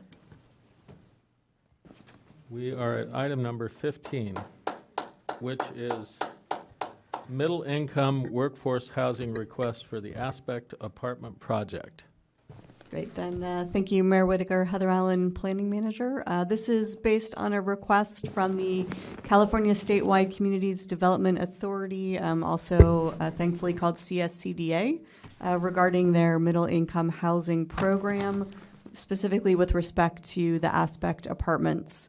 So again, a bit of background. What is the Middle Income Housing Program? It's a program that's sponsored by one of a number of joint powers authorities. This one is before us, coming from the CSCDA.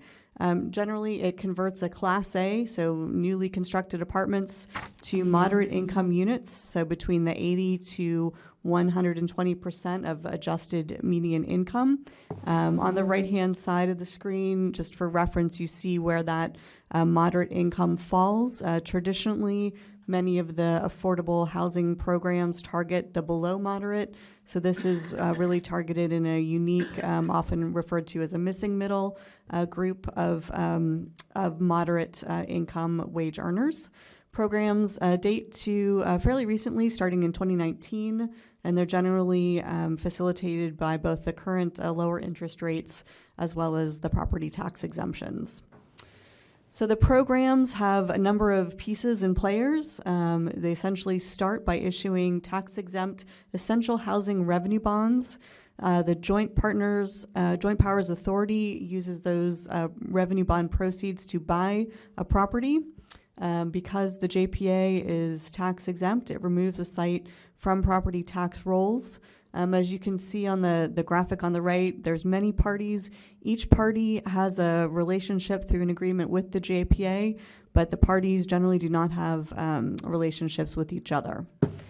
The units, importantly, do not count for the city's regional housing needs assessment. There was recent legislation, but the programs are different, and unfortunately, these units would not qualify. To qualify, they would need a 55-year term, and the program length of the bonds is up to 35. Also, the current property seller tends to get a premium versus a traditional open market sale based on the comparison of the sales prices. Potential benefits to the city. It is intended to provide income restricted units for at least 15 years to income levels, as we said, not typically served by other programs. The city may receive a host city charge to reimburse the lost property taxes. There are possible proceeds at the time of sale. Good or bad, there's no city monitoring or oversight, so it does not take resources of the city to manage this program, nor does it take an upfront city investment as city participation in other affordable housing programs often does. Some potential issues. The proposed restricted rents are appearing to be higher than market rents. So the ability of these to be moderate and how that would be maintained is a bit unclear. The nature of the program is that the rents must increase annually, and the rents are regulated essentially in the terms of the bonds. So again, how the moderate rent levels would be maintained is a bit unclear at this time. The income restriction is eliminated at the time of sale. So we mentioned that there's a minimum period of time at which these could be affordable of 15 years. If the city were to sell the property, the moderate income benefit is removed unless the city were to either retain the property and operate it ourselves as a moderate income property or sell it to somebody with that same restriction. In either case, that would limit the proceeds that would come to the city at the time of sale. The city, under the proposed agreement, is the one entity that would be made whole for lost taxes. But again, the ability to do so is a bit uncertain, and also at this point, no other taxing entities would appear to be receiving their lost taxes. And then you'll note some of the parties involved, the project administrator as well as the JPA, are well compensated, but with minimal or no financial risk, as well as no oversight from any third party with respect to the project, how the building is maintained, funds are reinvested, debts incurred, and the like. So the specific request before us is for the Aspect Apartments. This property was built back in 2017. It's two buildings comprising 323 units. The request, as planned, is to essentially divide the units into thirds, having 80%, 100%, and 120% rent levels across the units. To put the Aspect Apartments in this program essentially requires three things of the city. The first would be to join CSCDA's Community Improvement Authority, enter into a public benefit agreement, and approve issuance of the essential housing revenue bonds. So there's three options before council this evening. The first would be to not authorize the request. The second would be to authorize the request, and then there were a number of actions as I just laid out. So there's a resolution before you to join the CSCDA CIA, enter into the public benefit agreement, and approve bond issuance, and then also provide direction to the city manager such that he could execute the agreement and all other documents and activities that would be required of the city to implement the program and then find the project not subject to CEQA. The third option would be to receive additional information from the city's other advisors, perhaps municipal finance advisors and or legal counsel, which I would note we have not done to date. However, we have asked Kaiser Marston, our economic advisor, to take a look at this program. An extensive memo was included in your agenda packet, and they're here with us tonight. So Julie can answer any technical questions on the program. The applicants are here as well and can answer some specifics for you. And that concludes my presentation. Thank you for that. Yes. Mr. Mayor, if I may, is it possible to have the applicant come in and maybe speak on some of the potential issues that were cited by our staff to answer some of those? We could do that at the appropriate time. I don't know whether we'd want to hear from the public first. All right, fair enough. Actually, Mr. Mayor, if I could ask the consultant that's here some questions, to clarify a few things. I'd certainly Okay, appreciate then it. we will, certainly. Very well. Good evening. Good evening. There's a concern that the property is removed from the tax rolls. What is the current estimated property tax that the city receives from that property in question? Do you know? I believe it was like 213,000 a year, something like that. What they're proposing to do is actually reimburse you for what it would be at the sales price that they're proposing to purchase the property. So that'd be like 275,000 a year. And in their proposal, what does that reimbursement, how does that come? Are you familiar with that? They're showing it. I have not reviewed any of their taxes and bond regulatory agreements or anything like that, but based on what we've been told is that it would come in before payment to the senior bonds and the Series A bonds and the Series B bonds, but I have not seen any of the documents. And if I can ask our city attorney, sir, we're asked to seek voter approval when we increase a basic fee or any kind of tax. I would seek confirmation from you, sir, in this host city charge. Can you address its long-term legality for me, please? I can in broad terms, in that it is a relatively new method of financing that we're not particularly familiar with. It appears to be legally a possibility. We've not done any great deal of research. Most of our information has come from outside sources, and in fact, if we were to proceed, we'd probably hire outside legal counsel and outside bond counsel to proceed with this proposal. Other cities have in fact engaged in this process and have been successful in doing so and have met all legal challenges or questions as they've adopted it. So I would assume that there is a legal precedent that is supportable. Thank you. The developer or property owner can maybe answer this about whether they have actually done this. I haven't found a project that they've executed this payment. So I don't know if it has actually been done. Sure. And Mr. Mayor, if I may, just one, also, I think back to the host fee, you said we're going to get about $275, but that also includes a 2% increase every year, correct? Yes, but it is as long as there are funds available. All right. Okay. Thank you. Mm-hmm. And Mr. Zara, anything at this juncture then for you? No, I just wanted to, clarify I wanted to hear from the applicant, but I guess we You can have wait. questions? I was trying to avoid another presentation, if we could avoid that. I don't have any, I don't have any specific questions at this point, no. Okay.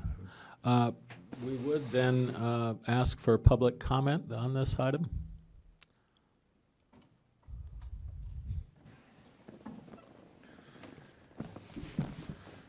Good evening, Council. Damian Lloyd. This proposal here, it really smacks of crony capitalism, and we just don't need this, and it seems overly complicated to serve a small number of people. And I wanted to get the definition right, so I actually looked it up, and I just want to read that crony capitalism is an economic system in which businesses thrive as a result, not as a result of free enterprise, but rather as a return on money through a collusion between a business class and the political class. This is often achieved by the manipulation of relationships with state power by business interests, rather than unfettered competition in obtaining permits, government grants, tax breaks, etc. In other words, in this situation, it's a way for politicians and developers to benefit under the guise of doing something for the people under the feel-good umbrella term of affordable housing. And I'm very suspect that this is exactly what we're looking at here. Thank you.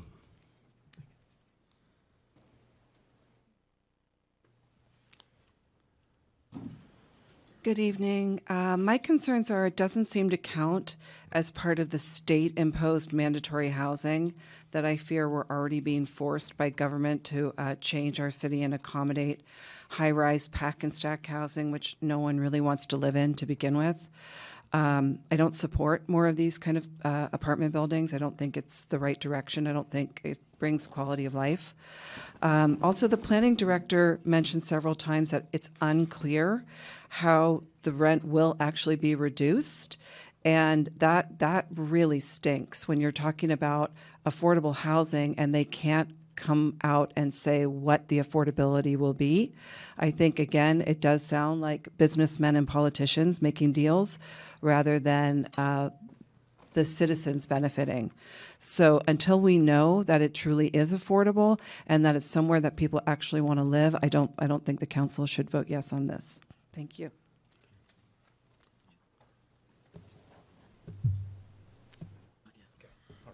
Good evening, Mayor, Mayor Pro Tem, council members. John Penkower with CSCDA. It's good to see all of you again. Thank you for bringing this item tonight. I want to thank your staff.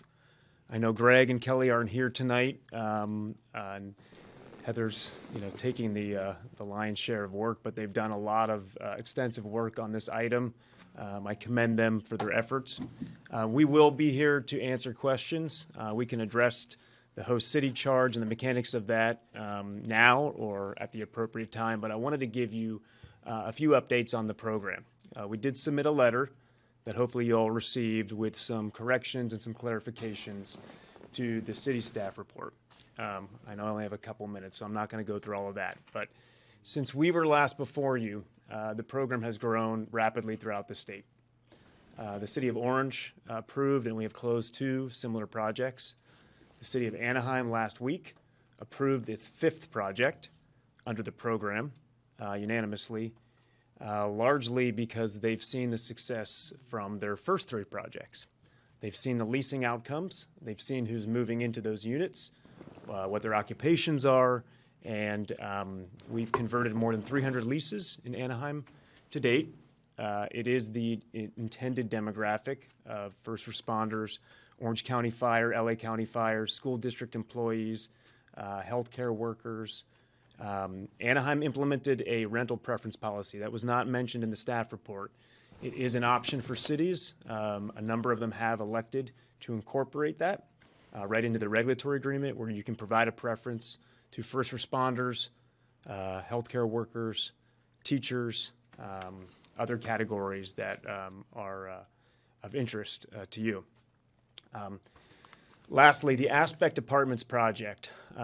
The affordability that it's derived from that project and the financial benefits to the city, just to speak very candidly, is by far the best project that we've seen under the program. 20 projects have been completed, or will be completed by the end of this month. We've seen dozens of other projects. We haven't seen one at this level. We heard your concerns about property tax loss and the fiscal impact. The reason that this host city charge is able to be paid to you today is a result of the interest rate environment. They remain low. If the bonds are able to be closed in short order, that charge, would be able to be paid to the city. Anaheim did approve a project last week that had a similar host city charge. We vetted the host city charge as the payer from CSCDA, so Bond Counsel and Tax Counsel went through a rigorous analysis to ensure that they could be paid. It's paid from operating expenses, so it's quite a bit higher in the priority than between senior debt service and subordinate debt service. We worked with the city attorney in Anaheim and their outside counsel at Myers-Nave, and they ran the similar legal analysis on the city's receipt of that host city charge. Thank you. I know I'm out of time, Your so time is I'll expired. remain available for questions. Thank you very much.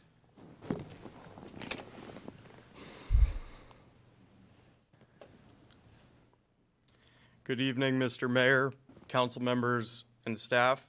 First, I'd like to thank everyone for the time, attention, and effort spent on evaluating this middle-income housing program that we'd like to bring to the city of Fullerton for consideration in partnership with CSCDA.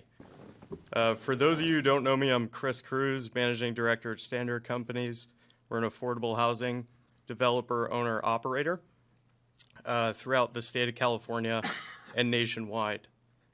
Historically, our firm is focused on the acquisition and rehabilitation of low-income housing, and recently we've started expanding our middle-income housing focus due to the housing crisis that's not only sweeping across America, but the state of California.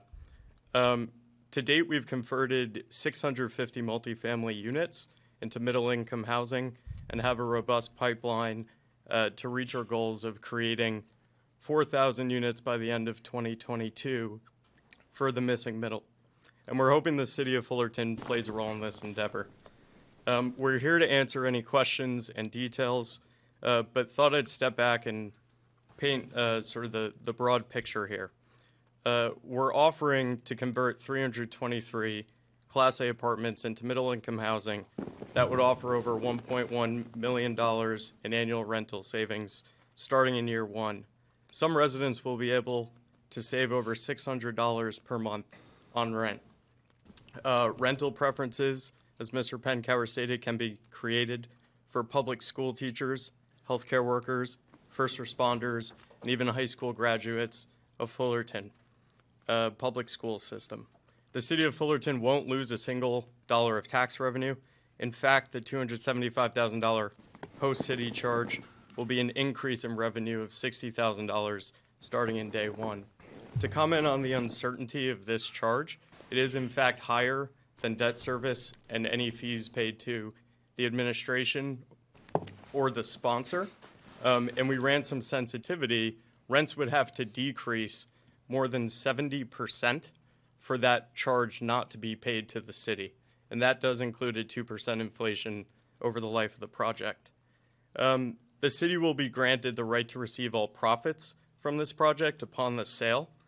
And this figure is projected to be 89 million in year 15 and over 360 million in year 30. We hope the city of Fullerton takes advantage of this opportunity to create long-term financial well-being for the city that has been spoken at great length tonight. And we're excited to answer any further questions. Last, I do want to mention a letter from Orange County Business Council. Thank you for your comments. Your time has expired.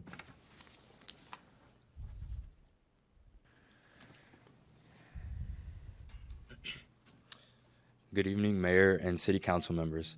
My name is Armand Gray, and I'm a resident of the Link apartment complex located in Glendale, which is a part of the Essential or Middle Income Housing Program. I want to touch on how the Essential Housing Program has benefited myself. To give a little background on me, I'm 22 years old, and I just graduated from Chapman University this past May. Currently, I'm a first-year master's student at the University of Southern California, pursuing my degree in biokinesiology with an emphasis in sports science. In addition, I'm a track and field jumps coach at Servite and Rosary High Schools down here in Orange County. Standing on your own 2 feet can be difficult directly after graduating undergrad, but the Essential Housing Program has made my housing much more affordable as I'm pursuing my professional career in second degree since moving into the Link this past August. Also, my apartment is only about 12 minutes from campus, and I enjoy the apartment amenities that the Essential Housing Program affords me to have, including the 24-hour gym, study lounge with complimentary Wi-Fi, and overall I get a peace of mind because it's in a safe area and it's a safe community. My only road commute is to work every day, but overall the reduced rent provided by the Essential Housing Program has allowed me to live comfortably while I pursue a full-time professional career and finish my master's degree. Thank you.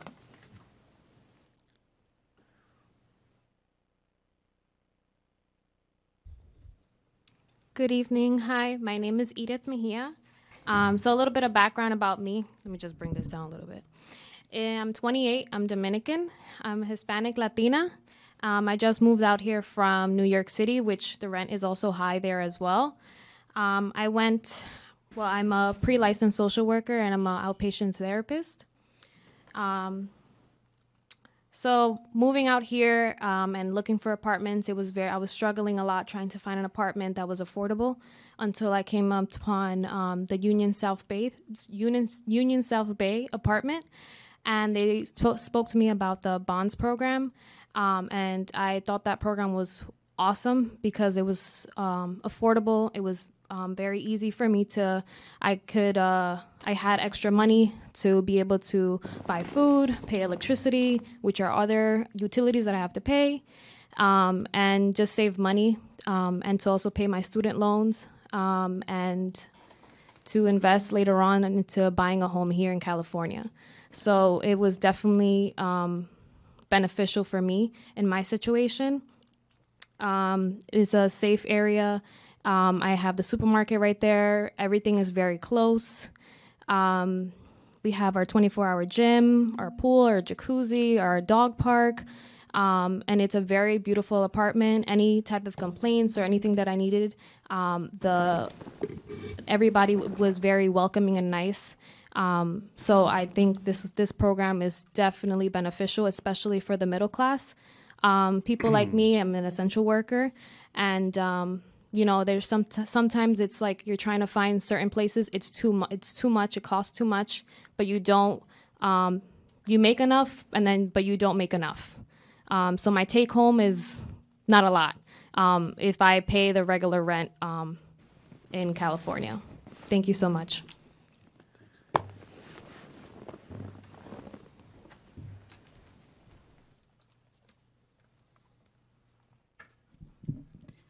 Good evening, Council. My name is Betsy Martin, and I'm currently in the bonds program, and I reside in apartments at the Link in Glendale, California.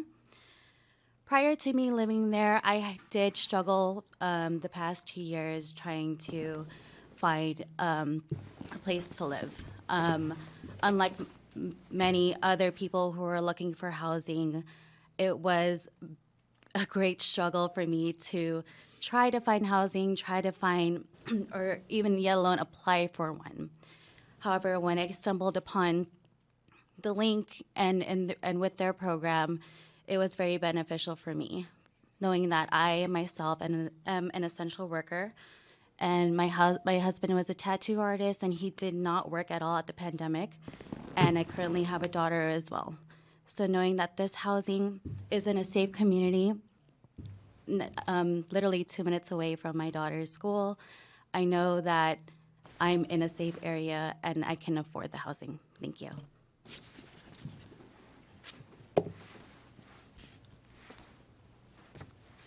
Hi again, Elizabeth Hansberg. I'm here in my capacity as a housing advocate, which is my day job. I am here because there is no program for the moderate income. All of the tax credits, the SEDLAC grants, and from the state and the federal government are all for very low and low. And that's folks earning less than 60% of area median income, which in Orange County now is probably around $70,000 for a family of four. So $70,000 is actually considered low income. That's like very low income. So this program, the benefits are that it creates affordable housing for the middle class now. As you know, getting projects approved is challenging. In this way, we are able to take existing units, so we don't have to have that fight about, are they going to build this apartment building and what's it going to look like, because it's already built. So it is a new program. It is not a perfect program, but it does meet a need that we have right now, which is that we have an urgent shortage of housing, particularly in the middle income bracket. And this program will get us there. It'll get us, 350 some more units affordable to the 80 to 120 area median income than we have now. So for that reason, I think that you should support it. Thank you.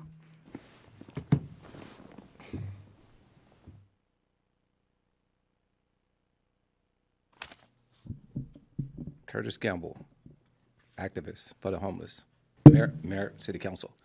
I support this. I support this item, and one of the reasons that I support it is because many years ago I was a real estate broker for 14 years, and you have to have, even today, you have to have places to go to put people. People are sitting here waiting, for housing, and even with our agents, the agent, they have nowhere to take them to let them make that move from living at home with their parents to getting their own place, their own apartment, to eventually getting their house. They're sitting here waiting on us, the council, basically to make things happen. But the people are there waiting to move in, to make that next step. And it's not going to get any better if we keep waiting for actually nothing. We have to do things that maybe we don't even really agree with, we don't want to do, but it's housing. And it's so important. That's one of our biggest problems, probably the biggest problem. And so I'm just here to encourage you that not only on this opportunity, but any opportunity that you see to bring more housing, affordable housing, is very important. Thank you very much. Just want to share that.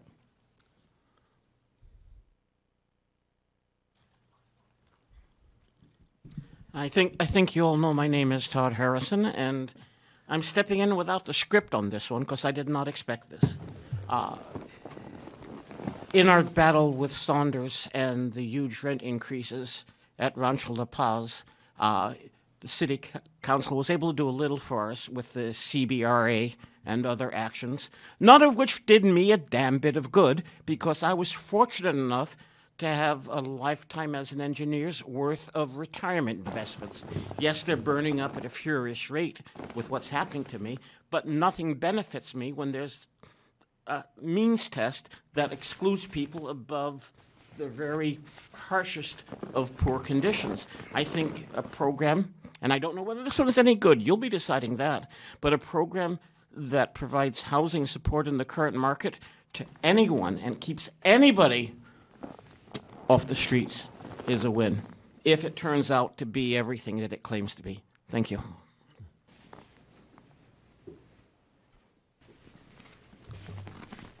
We do have a few hands raised in Zoom. Greg Seaborn, you should be able to unmute yourself. Thank you. Thank you, Mayor Pro Tem and Council. Listening to this item, I appreciate some of the presentation and the speakers that shed a little bit of light on it. Frankly, I think there's just too many ifs. If this, if that, if, then everything's okay. The property in question is relatively new. These are new apartments. I remember when they broke ground and opened. I believe occupancy is full, which is great for the area. You have all those new residents there that are able to support the local economy. Before being built, land had a small restaurant and parking lots on it, some of you may remember. In 2009, 2010, the Orange County Tax Collector's Office reported $55,734 in property tax revenue. That property now generates $1,556,839 in property taxes. That's a significant amount of property taxes. Now, as I understand it, about 17% of that, or 250,000 or so, comes to the city, and the rest goes to other agencies in the county. So your schools and other special districts and what have you that receive some of those property taxes for operating. Okay, so the city would be made whole with this $275,000, and to me, it almost sounds like a bribe. $275,000 and then 2% increase each year, but that all assumes, you know, that it's generating the income it needs, that the bonds are selling, that interest rates stay low. I mean, it's if, then everything is fine. You know, I think by approving item 15, you're effectively digging the financial hole even deeper, not just for the city, but for the region. You know, you're not going to generate that 1.5 million in property taxes. And you're relying on some estimates as to what the return on that so-called investment will be to the city. I mean, this is just going to continue a spiral of decreased funding for those essential services like police and fire. It means less money for the roads, the infrastructure. It also means less money for our schools. Rather than lose the tax revenue, the city would be better off doing nothing in this case. If you feel you need to help with housing, how about selling bonds and investing in our infrastructure instead? By doing so, the money from the bonds could be used to create good paying construction jobs. At least then you have the local workforce being paid definitely a living wage. Thank you for your time. I appreciate the opportunity to speak.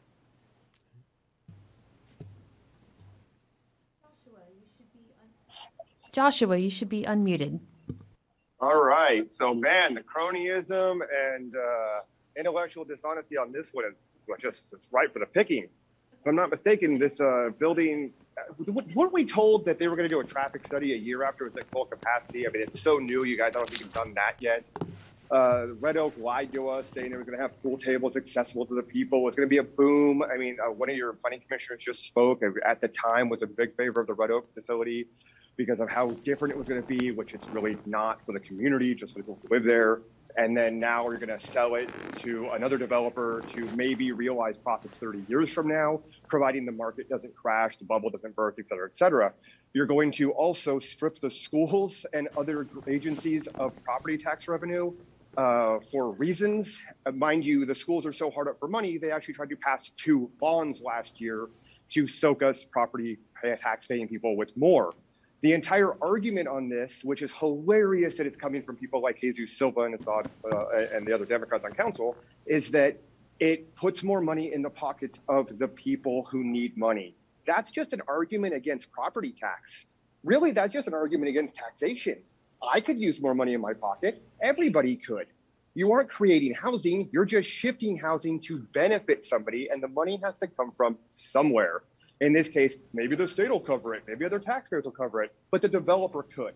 The developer could buy a property and offer lower rates to people that meet the middle income, but they're not going to do that unless you give them a handout that costs other people money. This will cost money to the local schools, which means they're going to have to get it from somewhere else, probably another bond that they'll be exempt from. See the problem here? If you follow the logic of this project, you don't believe in property taxes for middle income or lower income people, and you just don't really believe in taxes for them because the money would benefit them. They would spend it in the local economy. But that's never occurred to you to waive property taxes, business fees, anything else, unless a developer comes to you and pitches you an idea that gets them rich on a property, mind you, that they lied to us about to begin with. I remember when staff pitched a 600 West Commonwealth project, and the developer took them to a project they didn't even own. And I talked about how awesome it would be because I was the only person that went to Pasadena to look at the actual projects they ran. This isn't realized capital for the city in a short enough time period. We don't know that this property will even be worth keeping up in 30 years with modern construction practices, et cetera, et cetera, et cetera. Just why? San Jose knocked this down. A couple other cities knocked this down because it is exactly what it looks like. Graft, cronyism, and favors at the cost of taxpayers. Seriously, the idea that you're willing to waive property taxes because the developer gets benefited blows my mind. Thank you.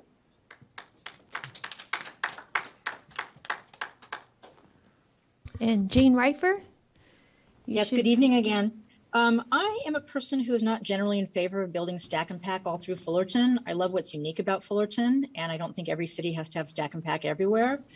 But I must say I'm intrigued about properties or opportunities to meet RENA numbers that take existing housing and have it help us meet affordable housing needs. Now, I couldn't quite tell at the beginning whether, I know these do not apply to the lower levels of RENA currently, but if this project were to go through, or this funding mechanism were to go through, would these units then be counted within the RENA numbers for our lower levels? No. I couldn't quite hear that.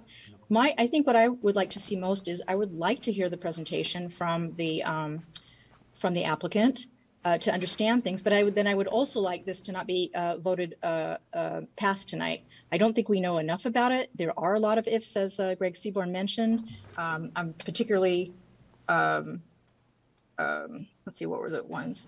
The 15 years seems like a very unusually short amount of time to provide these kind of benefits for the expense and the changes that it seems it would make. I would just like to understand the pros and the cons much more. But I think in the end, if we're going to be able to get affordable housing as much as we need in the city, we are going to have to use mechanisms besides just building. We are going to have to convert some of what we currently have into affordable units. Maybe this is not the best method. Maybe other methods are, but I don't see any other way to do it otherwise. So I, again, would like to learn more, but I don't think this one's ready to go. Thank you. And we have no more hands raised. We'll bring the item back to council. I can start, if I may. Sure, go ahead. Okay. When this project first came, so I know this building very well because it's in my neighborhood. So, and one of the biggest issues is that when it was built, it was one of the most expensive rents in that neighborhood, a neighborhood that is considered one of the lowest income in town. So, I don't think anyone in our neighborhoods down there appreciated this building necessarily with its high rent that no one can afford. So, and as we're grappling with housing and high cost of rent and living, it's always I always appreciate looking at new ways and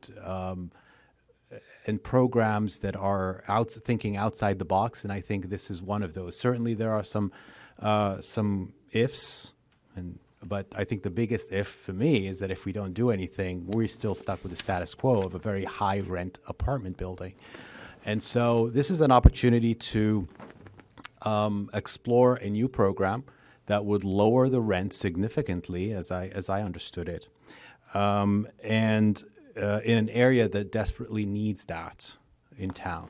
It is easy for us to, when we're living in our luxury homes or in our apartments that we can afford, to say, yeah, we don't like this and start nitpicking. But for people who are struggling with rent, this is a major life decision. And so to provide this opportunity for people, I think would be a great thing. Anaheim has done already 5 of these. We know Orange has done these.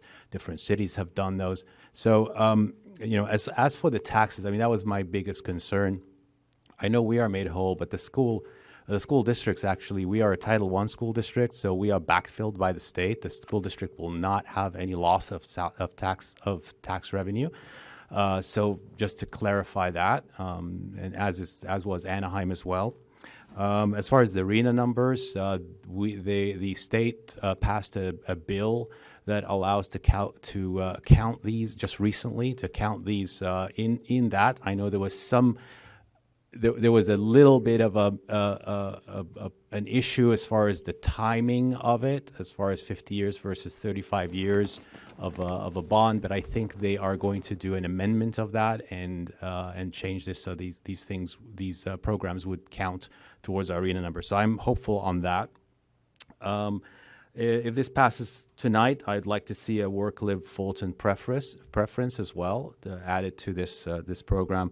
But I'm willing to explore this. This is just one building for now, and I think we can hopefully look at just this one building and see how it goes. It will not have a significant impact on us overall, but it would certainly have a major impact on 325 families and individuals who could come and live in our city and in an area that is just a wonderful part of town. I would be very happy I'm proud to have them as my neighbors. I just want to give one example of the rent that on an 80% median income. The 2-bedroom right now, it goes a little over $3,000 for a 2-bedroom. It would drop down to about $2,400, which is a little bit of an average of that in that area. So I'm welcoming this as a new tool for us to explore in housing, especially in this middle income housing.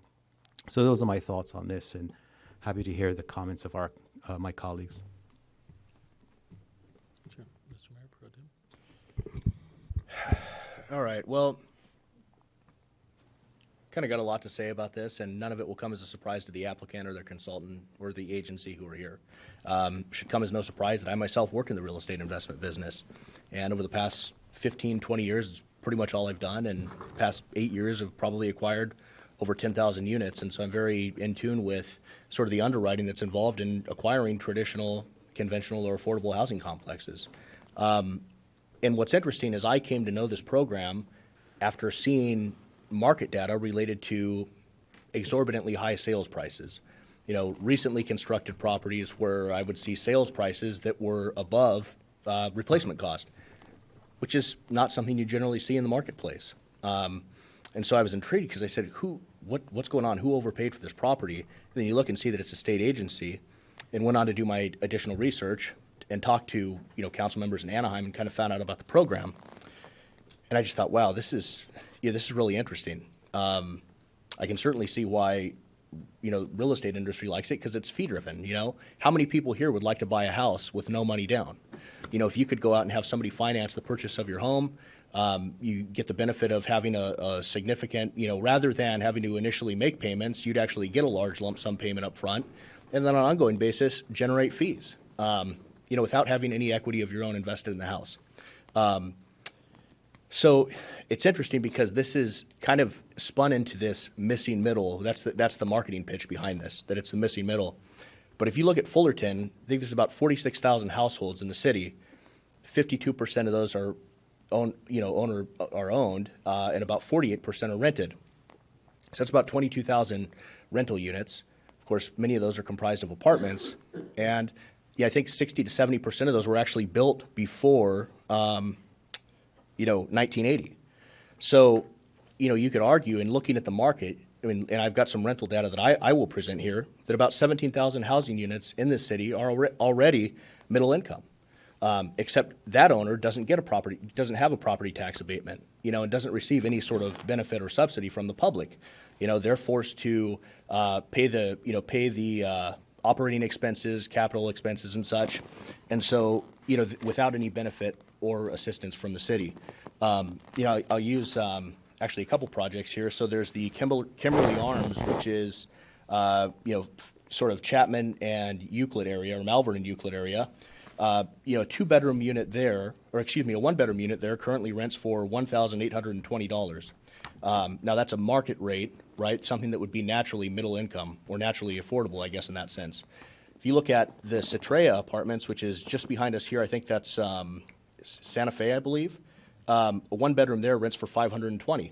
Now you can see why in that case, for $520, you can see why the property owner would actually receive a property tax exemption, because they're providing a significant public benefit, which is another part of the concern of this program. The actual fees exceed 65% of the benefit here. So there's 65% of the benefit generated. You got 65% going to the sponsor, and 35% is actually the public benefit that's generated. That's what we would be subsidizing. So, I think as you look at this, I just think it's not something that we need to get involved with as a city right now, considering the other issues that we have going on. And quite honestly, that's great that Orange did it. That's great that Anaheim did it.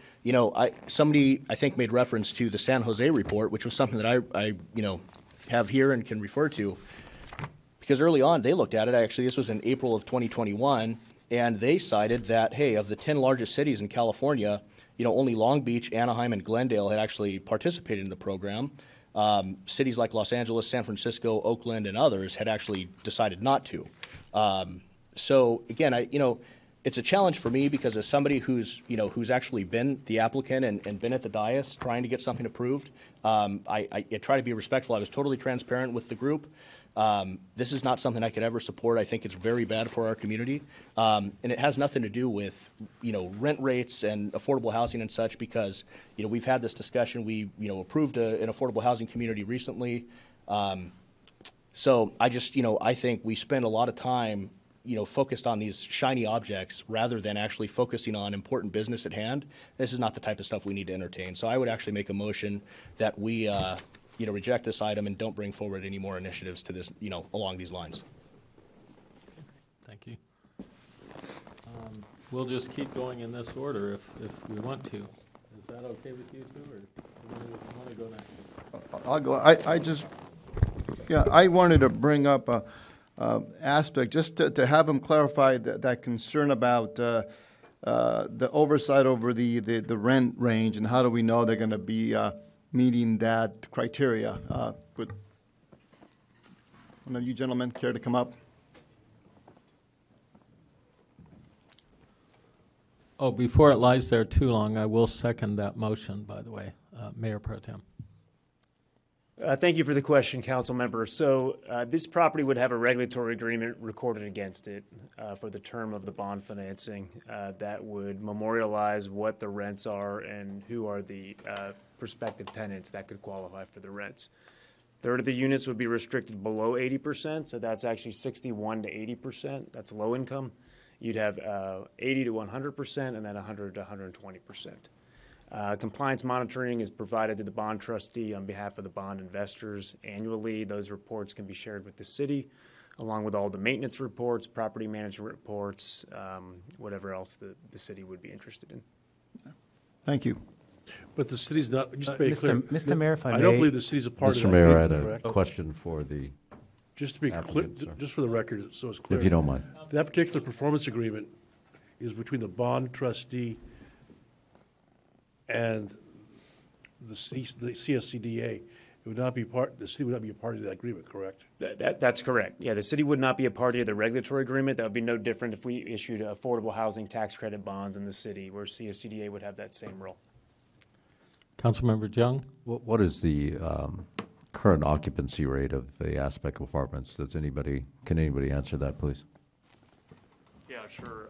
It's currently 98%. So even with above market rate, that apartment building sits at 98% full. Is that correct? Yes, and there are 20 tenants that are behind on rent and have not been paying monthly rents. Okay. Due to the pandemic, the assumption is? Yeah, in part due to the pandemic, correct. Not because of the high rent, because obviously they were aware of the high rent when they signed, right? They were aware of the high rents. Very good. yes. Thank you. Thank you. Can we call the question? Mr. Mayor, I did have a question for the applicant since he was up here. All right, I'm just trying to allocate the time fairly evenly here. You've already had a long say on this. Go ahead, ask a question. Just, I would like them to answer on Mayor Pro Tem's concern about the fees. And it was mentioned that it was subsidized. Could you just clarify that for us, please? I'll try to be brief. So these are market rate properties. They can be sold to any institutional buyer. So this program is competing with those buyers. We have the property tax exemption. It's a rather shallow subsidy. We don't have tax credit equity under this structure. And so for the sponsor to participate, they are foregoing their right to bring in equity and buy aspect and raise rents and reaping the future financial benefit of the project. In this case, it would go back to the city.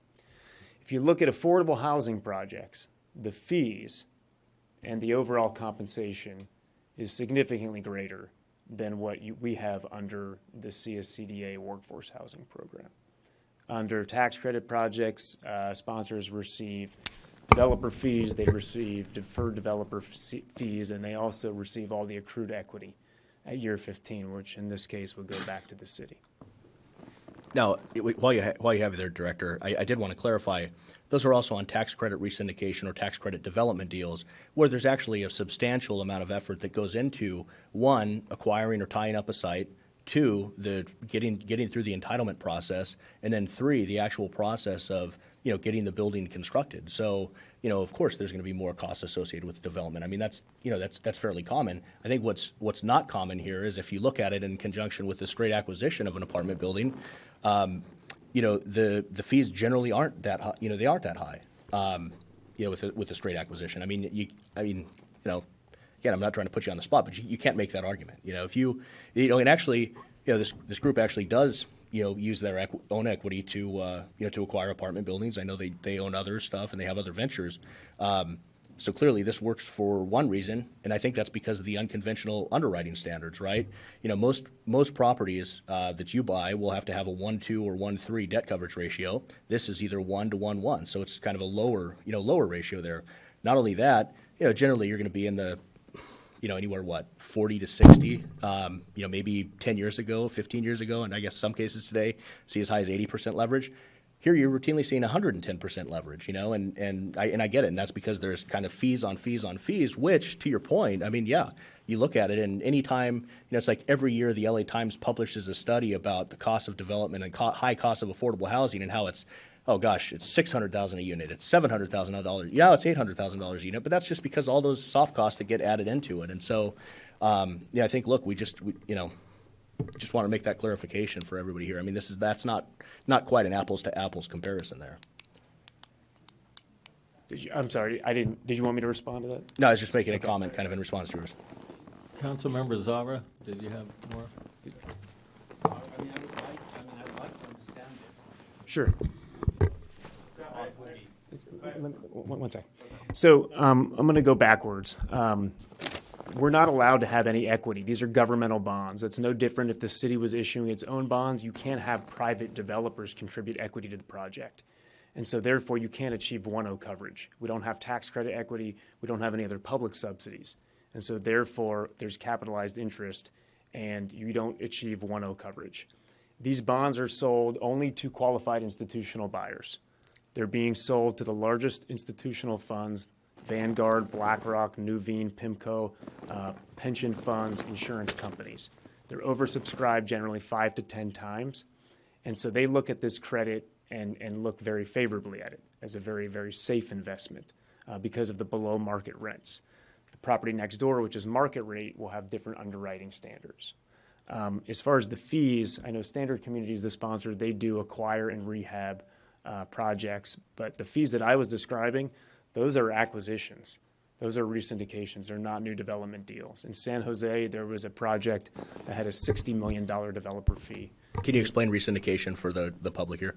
So that's at it's a different year 15. I don't want to confuse you. And here in year 15, the city has the option to force a sale of this property, and you receive all the accrued equity. The property is held in trust for the city by CSCDA. It's not an investment for CSCDA. It's not an investment for any of the other private parties that are managing the project. A resyndication is when you have an affordable housing project. That is the description that I'm going to use today. And after year 15, the tax credit equity investor, they exit the transaction. That developer didn't put $1 into that project. Somewhat similar here where we don't have equity. That developer assumes all of the accrued equity in the project. So if that project had appreciated $40 million, $50 million, it would go to that sponsor. In this case, the city is going to be the beneficiary of that. The fees are mandated by state law for affordable housing projects. So the state says this is how much you can make as a sponsor. This is what your deferred developer fee can be. I'll be really candid. I was shocked when I saw some of them, but that's not for us to say. That's state policy. Under this program, the goal is to craft fees at a level that encourage people to participate and actually, assign projects over into the program, but not at a level that would be, not commensurate with the risks and roles of the transaction. Mr. Mayor, if I may, sir. Yes, Councilmember Joe. I think it was Mark Twain that famously said, never pick a fight with people that buy ink by the barrel. And I certainly don't wish to do that. I have concerns that our staff report and the consultant that we've hired here seem to be very lukewarm on the project.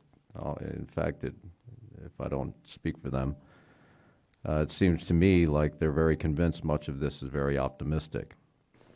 And we can't run a city based on optimism. For an apartment building that's 4 years old with an occupancy rate of 98%, when even a sitting councilman here agrees that it's above market rate, I suppose that means Fullerton's in great demand to live here. And admittedly, from everyone associated with this project, this business model is attractive because interest rates are low. When I initially learned of this project, I thought it was great, just not germane for the city. Thought in the perils that we're in financially, it made sense for other cities to do this. It's sensible as a lifeline to those that are in the middle, that are often ignored. But in this city, risking $15,000 of tax revenue on an if or a maybe or optimism, when we can't agree and we're paralyzed this evening over budget constraints of either 0% or 2%. So I know that this project makes sense for a lot of cities. I wish them great success. Great success. But I just don't know that this is the time in our city, with as much as we're trying to do, with as little as we have, to put so much at risk, with so many things that are uncertain and optimistic. Thank you, Mr. Mayor. Question? Mr. Mayor, if I may? Question? Well, I just wanted to weigh in on this a little bit. I haven't had a chance to comment. Right. Do you have a quick yes, question? a couple comments. I haven't had a chance to comment on it today. Yeah, no, I when I first heard about this, I also thought it might be, was this too good to be true? But like Mayor Pro Tem Dunlap, I did speak to some people in Anaheim, the council members, and they approved this 7-0. And anytime you can get a council member like Trevor O'Neill and council member Dr. Jose Moreno to agree on something, that's saying something. And another concern I had about this was the property tax. We're losing that. And I think in this case, we are going to be receiving a host fee that will allow us to regain the property tax that the city would have had to forego, and it'll be a bit higher than the normal property tax. So in that sense, I don't feel as concerned about not recouping and not and having this project under a lot of ifs, because we are almost certainly guaranteed to get the $275,000 per year plus a 2% increase. And again, and this is a project, I know you heard me say this before, that some of my own kids couldn't afford to live in Orange County, so they moved on. I think if this would have been available earlier on, we may have kept the daughter from going to Colorado and so forth. So for that, and I know I have a couple of colleagues at work who I mentioned, the young colleagues who I mentioned this program to them, and they were interested in looking at something like this, especially in Anaheim. So for that reason, I mean, I think this would be a good move. It's one project, one building. We can take a look at it. A lot more cities have approved these type of projects than have denied them. I know we're concerned about San Jose, but that's one city. In here, in Orange County, we have Orange, we have Anaheim, and I think maybe Costa Mesa and us. So for that reason, I don't think the risk is high as we are making them seem right now. I think it's a good way to go out and do something different. I know we've talked about, going against the status quo, but this is another chance to see it. Let's not keep the status quo and try something different. So for that reason, I would say we take a look at this and give it a go. Can you call the question? Well, Is that a substitute motion? I have a lot that I I'd like wouldn't to call that a say. I could substitute say it in a motion. much shorter fashion than I've heard so far. But I could spare the applicants that very easily. In this county, Orange County, especially that was victim to the great Orange County bankruptcy, which was at the time the largest municipal bankruptcy in the country. It was financial alchemy that led to that. It was real creative inventiveness. And this reminds me a little bit of like late night television sales pitches. There's something in it for everybody. But as Councilmember Zara said, schools will be backfilled by the state. Well, who is the state? It's taxpayers in the state. So schools get backfilled for all the lost taxes, all the lost revenue by taxpayers. Being exempt from property taxes is a public subsidy. The notion of this city adopting a rental preference policy is abhorrent to me. I just find that discriminatory, and as it states, preference policy is preferential by nature. This just takes money from a large group and concentrates it in smaller groups. So I think it benefits from people who have. I don't have the real estate experience that the Mayor Pro Tem has, but you don't need to be highly sophisticated in finance to realize that these are the kind of ideas that prey on a lack of sophistication for the most part. So there are many other reasons. I mean, profits usually flow from risk-return relationships, and I see the people who are really pushing this as assuming virtually no risk and having potentially windfall profits. So there's so much to suspect here, and even the fact that the city might wind up obtaining equity from the transaction, it strikes me almost as a real estate speculation by a government entity. So there are so many things to dislike about this that's why I seconded the motion by the Mayor Pro Tem. And if... Call the vote. I'll make the substitute motion to move forward with the item. Recommendation number 2. Request. And I'll second that. Okay, moved and seconded. Mr. Mayor, if I may. Yeah. Just one final thing. I suppose, sir, you're much more certain than I am, and I envy your confidence on this. And while I suppose there's some folks out there that are glasses half empty and glasses half full when it comes to the people's money, I think we just need to see glass and water. Thank you, sir. Okay. All right, with that, we'll call the question. Madam Clerk. And this is on the substitute motion. Right. Councilmember Jung? No. Councilmember Silva? Yes. Councilmember Zara? Aye. Councilmember Dunlap? No. And Mayor Whitaker? No. Fails 2-3. To the original motion. Okay, and the original motion. Councilmember Jung? Aye. Councilmember Silva? No. Councilmember Zara? No. Mayor Pro Tem Dunlap? Aye. And Mayor Whitaker? Aye. Okay, the original motion passes. And just for clarification, what was the original motion? It was to reject. And Well- not bring back future. But just a point of clarification, not to bring back, at any time, the majority of the council can bring this back, correct? Correct. Okay. But hopefully the staff will know that the council, based on tonight's discussion, is not generally supportive of these. But it takes 3 to bring it back, or 2 to bring it back. 2 to bring it back on an item and 3 to move it forward. All right. We are at the last item of the evening, which is public records request process. So Councilmember Zara requested this item, so the floor is yours. Thank you, Mr. Mayor. Yes, so I had many folks contact me about this. There seems to be some inconsistencies. So some folks were requesting public records and receiving a Dropbox that had way too much information, and sometimes information that was not relevant to their request. This is something I thought we stopped practicing, the Dropbox thing.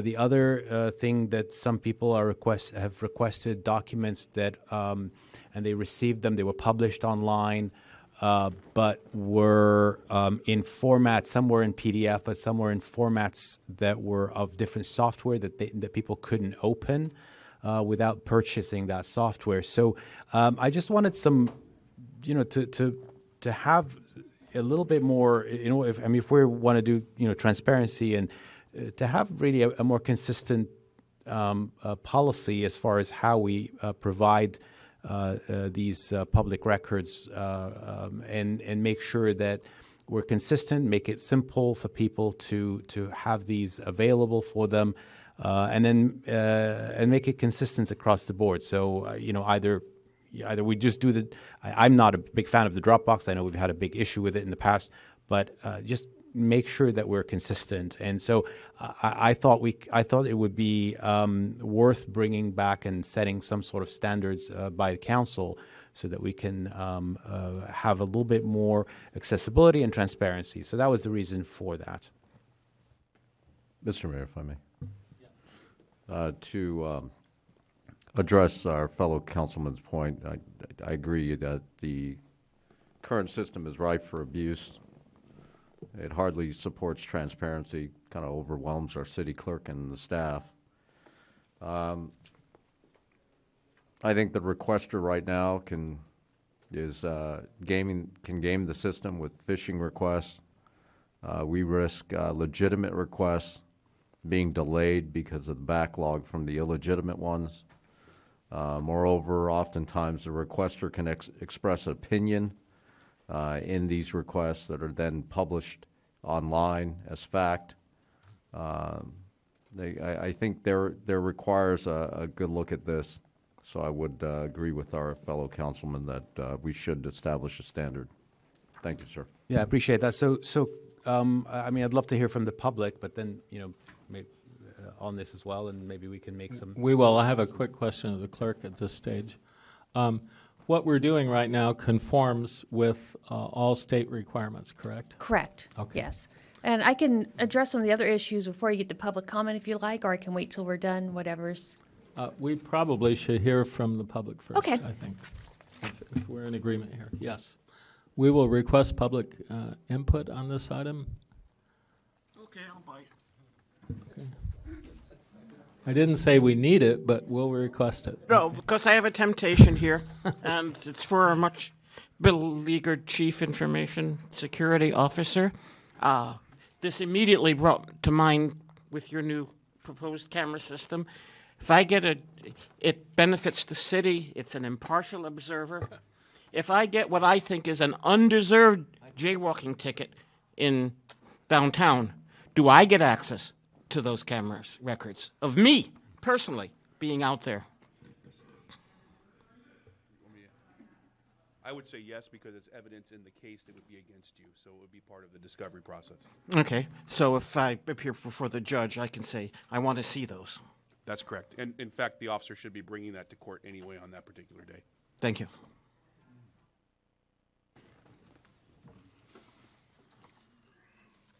Good evening, Council.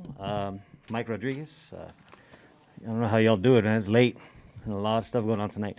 But yeah, no, I definitely want to speak on this issue as well, because in terms of I'm with the Justice for Hector Coalition, right? And we finally got a date of October 12th to receive evidence, right, from the city, and this is something that it's taken 3 months. It's taken 3 months since Spitzer's investigation ended, and the CPRA request was put in. And so, I'm wondering what kind of, is there rules or regulations around timelines, right, for CPRA requests? I know, I was talking with someone earlier about the JP23 incidents and, the things that are happening there. There's been video requests as well from people that are helping the victims, and they still haven't received, video surveillance, right, the ones that do work, right? So, I think that there needs to be more clarification on this issue as well. And yeah, that's all. And then I did another request too about the police budget, right? And basically, I was just referred to the website. I'll just go to the website, all the information's there. But I wasn't given a link, or anything like that. So I think that a more defined process is definitely in order here. And I appreciate it coming up, at council as well. So. Okay, and we have one Zoom. We're waiting for Bernard to get up. Sorry, I had my head down. Zoom caller, hang on 1 second. You'll be after this last caller in chambers.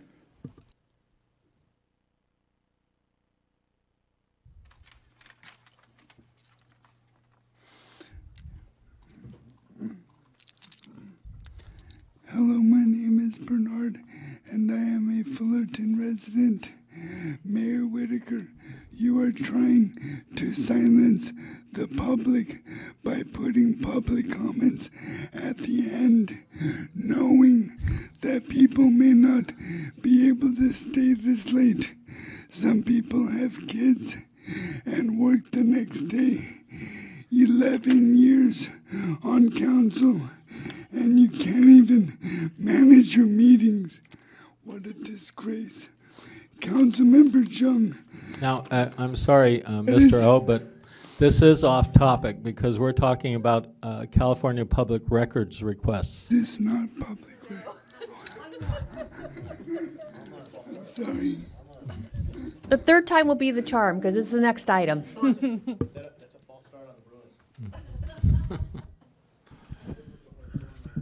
Good evening, council members, Honorable Mayor Bruce, and Honorable council members. I'm glad that you guys are taking an effort to make it easy for the public to make public requests. I've made public requests in many cities and many states up and down the West Coast. And it seems that the city of LA has made it so it's way more difficult to make a public request. You can no longer make it in the city clerk. You got to go to the library, which is pretty far from City Hall. And so I like the efforts that you're making to make it easier for the public to make public requests, because it is their right. So I really appreciate that. Thank you. And do we have Zoom callers on this? Who's been patiently waiting for me to get over here? Yes. Munish, you are unmuted. Hi, good evening. Hopefully you guys can hear me okay. Yes, we can. Awesome. So the CPRA, Senate Bill 16, and a lot of the public records requests in conjunction with them have absolutely been weaponized. They've absolutely been used probably opposed to the way that they were intended to be. However, part of being a public official means that you're also going to be open to public scrutiny. And I know that there's been some very unfair things said about you, Mayor Whitaker, about other council members and whatnot. But sometimes that's part of the process.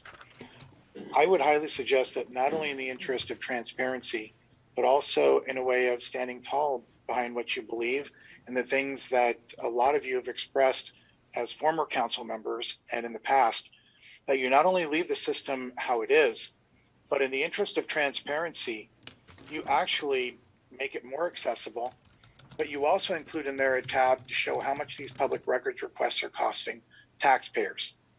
I know that in some cases, legal review, hearing costs, and redaction can run as high as $40,000 per request. The public deserves to know where their tax dollars are being spent. And maybe that'll actually help some of these people realize that, well, it's important to know what's out there. It's important to know how their government is working. There's also a real cost to what these actions are. There's a real cost to taxpayers. I think that when it comes to transparency, there needs to be some things that are not always readily available.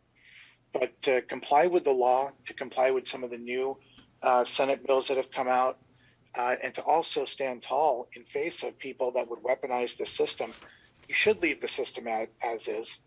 Add the costs that are relative to each line item, if that's possible, and continue to support an environment where people not only find the information that they want to have, but also get the relevant information that's in the peripheral, such as costs, time spent by city staff putting these things together and whatnot. And in the end, I think it'll actually benefit not only the council members, but I think the city. Thank you. And that's our only Zoom caller. Okay, we'll bring the item back, but I do want to add at least an answer to the caller there that the weaponization he's exactly correct about, and that is aided and abetted by anonymity. So when we combine those two things, we have almost like social media on steroids, because there is no cost involved on the social media side of it. So what it has done is taken these attempts to grant information, which is public information, it should be made publicly available, and it's turned it into an attack mechanism. And yeah, I mean, any of us sitting up here, we're subject to attack of all sorts. But generally, we know who is launching that attack. When you have anonymity, you can stand tall against it, but who are you standing tall against? It's a very imbalanced situation that we have right now. So I've always been a strong advocate of quick response on public record requests. You know that over many years. But when you launch into editorials and political ad hominem attacks, and it has nothing to do with publicly available information, then obviously it's been taken hostage. The whole notion has been taken hostage. But anyway, sure. Yeah, I mean, certainly anything could be weaponized. I mean, but the goal here, and I'm glad the cost was mentioned. The goal is also to see us how we can improve this, and make it easy for legitimate people who really want legitimate information for their own use, to make it easy for them.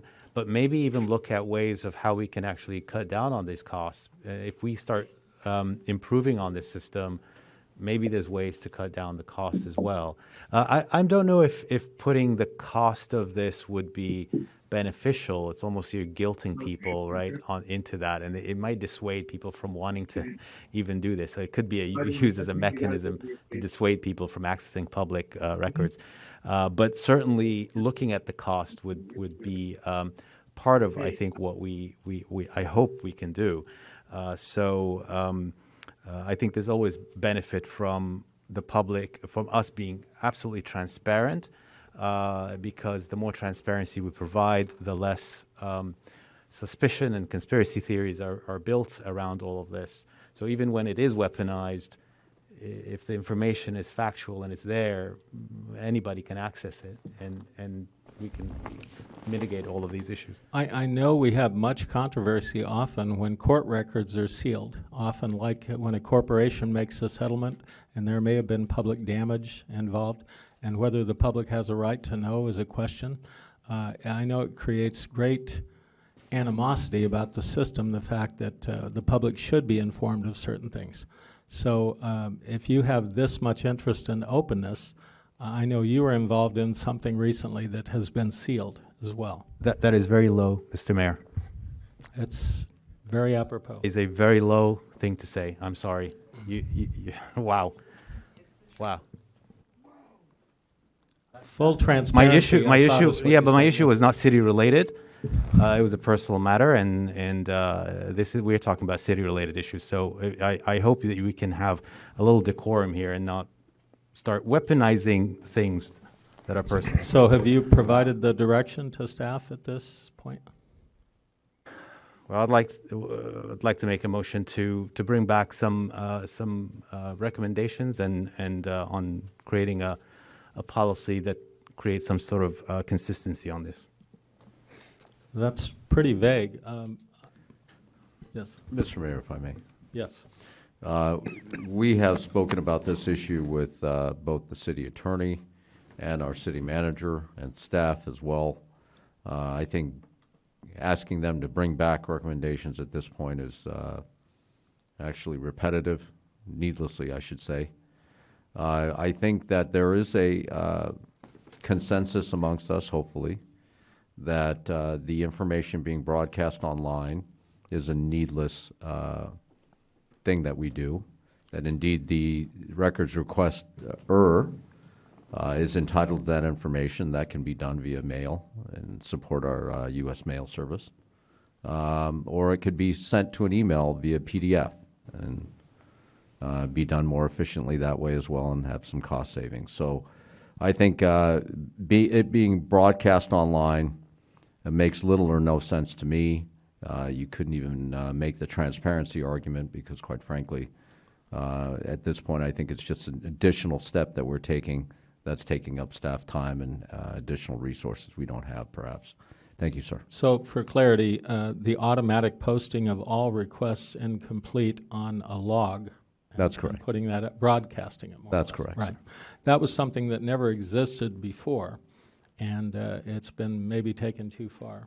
But I mean, I know to Council Members Young's point about transparency doesn't fit here. Well, I mean, the audience has always talked about being transparent, and if we're gonna do this, I mean, if it's a public request, it's public. Why wouldn't we find a process to put them online or what would that process? Well, I don't know. That's what I'm saying. I second this to have a discussion to see, right? Maybe like I said, maybe council member Zara has an idea of a process, but again, if it's a public request and the public has a right to see it, and now we're saying, well, they shouldn't see it. Well, actually, let me ask you a question, because, really for I think debate that's purposes. what we said, sir. Or That's certainly not what I said. Well, so I guess one of the things that's often posted or requested is building records, right? Or permits or citations or different data, perhaps in relation to like somebody buying a property. So they'll make that request is published, and then those records are also published along with that. Okay, it's a public document, sure, but is that really, I mean, I guess that's where it's like you just kind of wonder, like, okay, is that really something that needs to be posted on a website? And then where do you draw the line? Is it, okay, well, no, we're not going to do that related to buildings, but, if it's related to, someone that works for the city or, I mean, I guess that's where it's just, I try to kind of, I got to go back and forth on that myself. And then also, I think one of the other things is I do support, I know there was a talk about cost, and I do think if we're going to really be transparent about this, then we should show exactly what cost, because I know, I mean, based on some of the requests, I look at, when I see some of this stuff, I think, gosh, I'd imagine that takes a lot of staff time, and so I think it is important because, not only from a management perspective, just to know how much time or how much, how much resources are allocated to, kind of posting these things, but, in terms of understanding our own budget implications, I do think that's important. I actually think, if I'm not mistaken, I think Anaheim does that, and perhaps maybe the County of Orange, I'm not certain, but I know at least Anaheim does that, I know, so. It's not uncommon. Yeah. So, if I may, it seems like we're going now backward. The idea to make it easy and more accessible, and I am in favor of keeping the things, all these documents online. I think that makes us go beyond on transparency. That shows good faith on our part. To go back now suddenly and saying, oh no, we're going to make it so specific that we're just sending it to the requester. This is the opposite of what we're trying to do. And I know that even sometimes these could be I know some requests had been censored. I know that for a fact. We can't. It really is a simple thing, which is if a request comes in, it is published online, PDF format, simple as that, and it has to be consistent. Not one thing is sent to a Dropbox and then the other one is in different formats. Just put everything online, and that's the simplest process. Once we develop that process, it becomes easier and the cost goes down because it becomes routine. Mr. Mayor, if I may. Yes. I'm happy to move to table the item. I think this is up for a bigger discussion at a later date. Quite frankly, I'm happy with the system as it is right now. If we're not going to get into a deep dive into this, I'd move to table it, sir. Can we have the clerk, Madam Clerk, address some of the concerns that she was going to early on, but we said to hold off? Because I was getting antsy over here. Could you Yeah. I think that I would certainly second your move to table, because we could spend inordinate amounts of time on this in public, where this could easily be handled outside of public meetings, as far as direction and discussion with staff.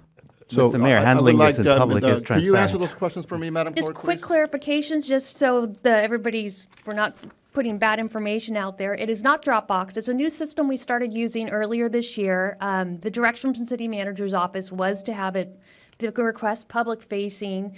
The innocent intent was that the public could see what was going on, was all for transparency. When there's a hot topic item, when one person's already made a request for the records, the system will hopefully have some AI built into it that'll redirect those people to that request that was already processed, so it'll save staff some work. If the public knows to go look for that request without even making a request, it'll save time for them. We did learn that sometimes Fullerton can't have nice things, and that by letting people put the full text of their request public facing was a little problematic, so we changed that to a summary that staff fills in, and that is what's public facing. The original request isn't public facing anymore, so that should take care of that issue. So that's what's been described as edited? Is that what That I'm might getting? be where edited come from. And if you've ever read one of our records request logs, some people get very wordy in their request. And if you're just trying to quickly get through it, the 2 sentences or 2 words of building permits and the address are really all you need for the log. So that summary is actually really helpful. It's not Dropbox, so you can be reassured that we're not giving access to anything outside of the system. The only thing in the system are the public records requests and the responses. So nothing confidential is in there. Everything's redacted before it goes public. Madam Clerk, if I may ask a question to you, the text or the item that was modified and summarized, if you will, was that at the direction of any council member or related to a particular council member specifically? Not specifically. It was sort of as we were rolling the system out, as one of those lessons learned as we rolled it out. We're like, yeah, maybe we should edit these a little bit because they were getting a little. Are you absolutely sure on the record for that? A direction came from city manager's office, I believe, but we were starting to think over in the clerk's office that it was time to summarize. And Mr. Manager, have you received any direction to edit anything by any council member for the sake of a council member? Not anything specific. We had discussions in closed session on some of this, and there was general direction about if a request comes in and it's, for lack of a better term, inflammatory or extra information that's really not necessary, that we could summarize it. Yeah, and some were borderline vulgar, and we decided we polite to summarize some of those with the less vulgar terms in there. So. Okay, thank you. Yeah.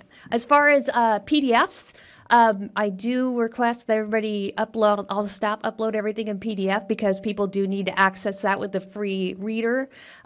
I'm not 100% sure council members are if it's the same request that you were referring to, but I remember there was one off the top of my head. I don't remember exactly the file format, but whatever format the file came in, it was unconvertible. Is that a word? Could not be converted to PDF, and we couldn't put it in a different format, so that might have been the issue for that particular case. But generally, I request everything be converted to PDF so people have access, and also for ADA reasons. As far as this being more work for staff, it's actually not. It's been a a blessing in our office. It's got workflow on the back end. It makes it much easier for us to organize the requests as they come in. We don't have to manually create a log. The requests populate a log automatically as they come in. The workflow is tracked automatically through the system. It's very much like the workflow we have in our agenda reports. Once staff got a hang of how the system works, it makes it a lot easier for them to track their deadlines. It does a much better job of politely nagging people that their deadline is coming up soon than we have time to do. So it's the workflow behind it has just been an increased efficiency amazingly on our side. As far as the phishing and things like that, those actually go on whether we're putting the request on the public side or not. We always get some interesting things, especially when there's a hot item going on. Sometimes that'll get some interesting requests generated in our office. So then we've seen that off and on through the 10 years that I've been here. Someone asked about the timeline about records requests. We're required by law to respond to the request within 10 days about whether we have records and what we will, when we plan to produce those. And I scribbled down something else that I can't read. So if I'm missing something for you, let me know. I did have a note here that with the upcoming SB 16 law, that's going to make that'll make even more police records transparent, that the system will probably come in more handy then. So unfortunately, that was the other thing, the timing on why some requests take longer. There's a lot of things that either need legal review, or in the case of the police records, there is quite a bit of review of video and redaction that needs to be done. Again, we're short-staffed.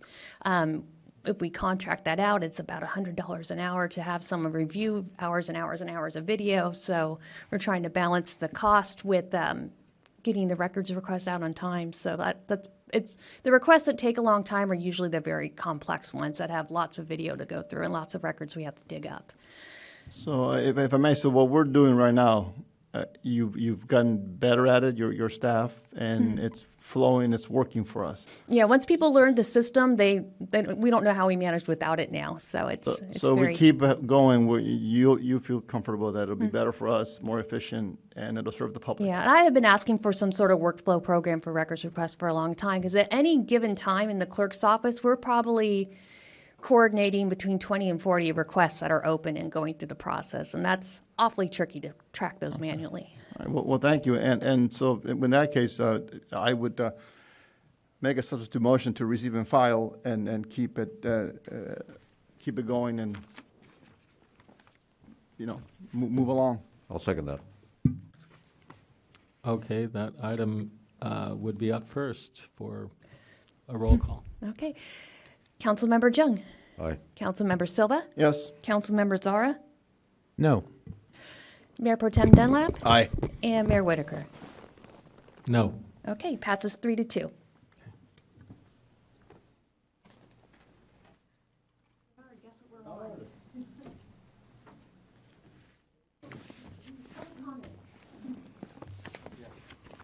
Yes, we are ready for public comments. Anyone wishing to supply those at this stage?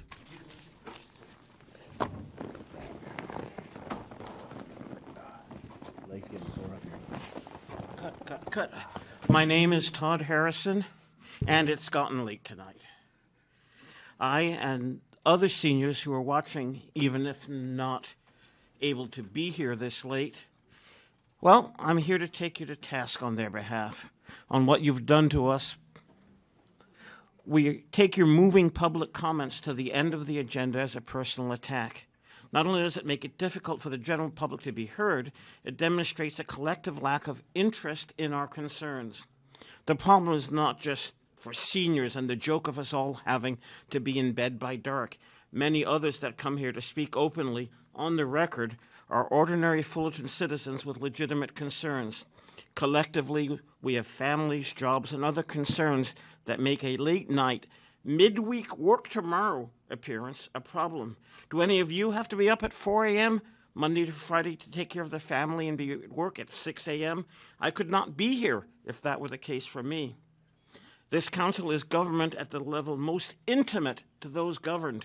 You represent your community up close, with every decision directly impacting your neighbors in the very place you yourself live.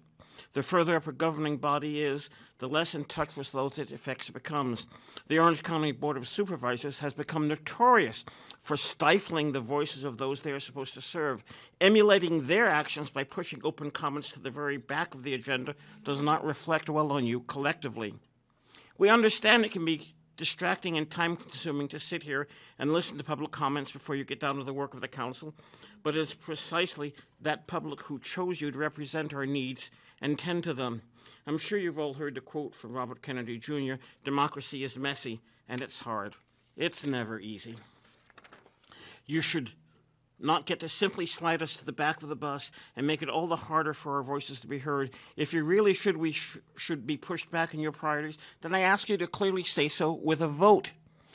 Be on the record that you're against hearing from the people you serve. I call on you to put this change to the back of the agenda comments on the next agenda. Openly, on the record, speak your votes, yes or no, so that we may hold you accountable for your decision at the next election. It's not just 3 minutes of this is not just 3 minutes of complaining, but a request that you take an action, and do not let the remote access, which is a great thing, be an excuse for this anti-Brown Act moving of in-person comments. Thank you. Plus, I won't be here to comment on every agenda item.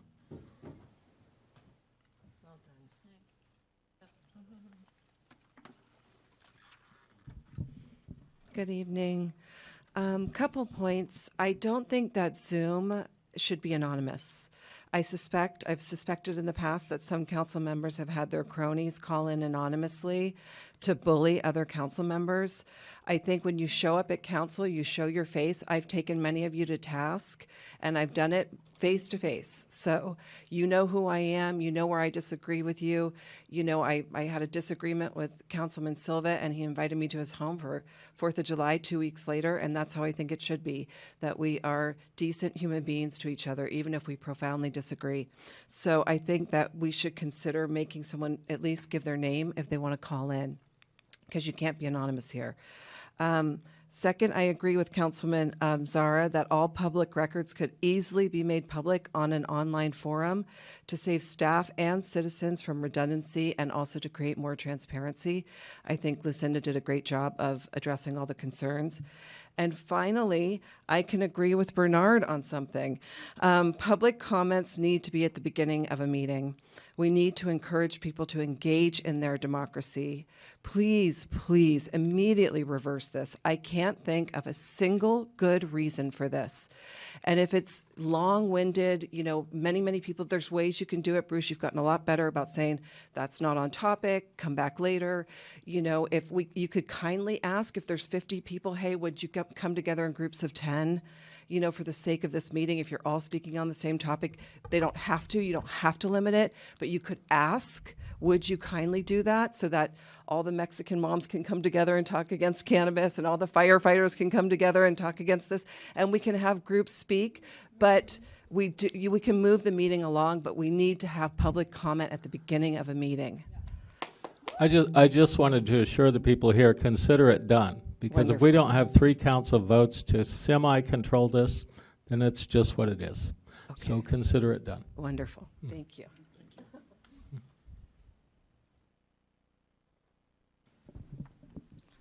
Hello, Council. My name is Jossie Embry. I want to clarify some things concerning JP 23.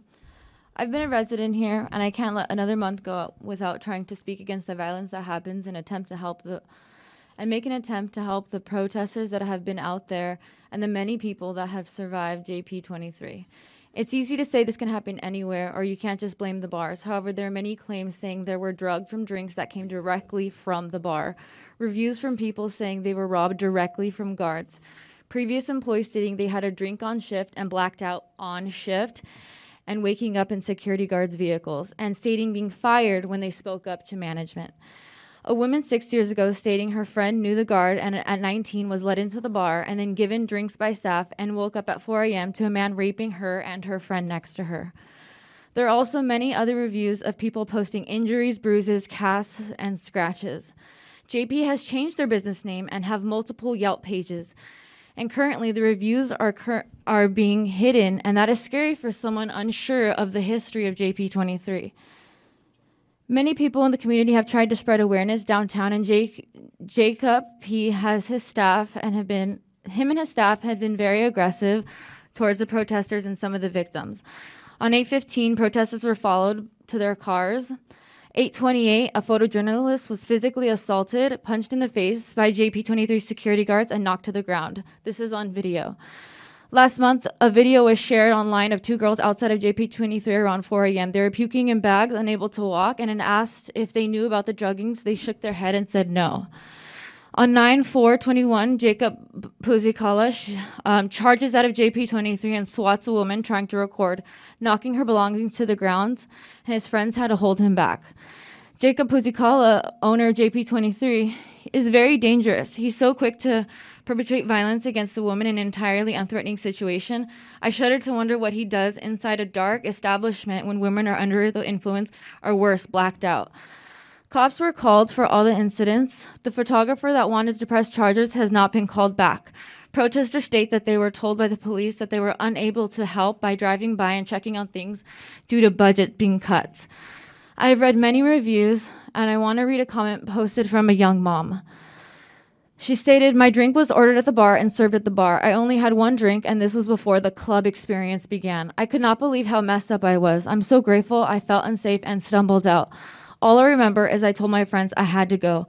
I was later told by my husband that they were young boys passing by, and I mumbled to them, 'Please call my husband, I'm scared,' handing them my phone. It wasn't until these reviews that came out that I know I was drugged, and I'm so thankful I made it out. Council members, please consider the following in keeping our community safe. Please consider closing this business and forbid them from putting any more of the community on their risk. Thank you for your comments. Until then, we Your ask that time you is please expired. suspend their license. Thank you for listening."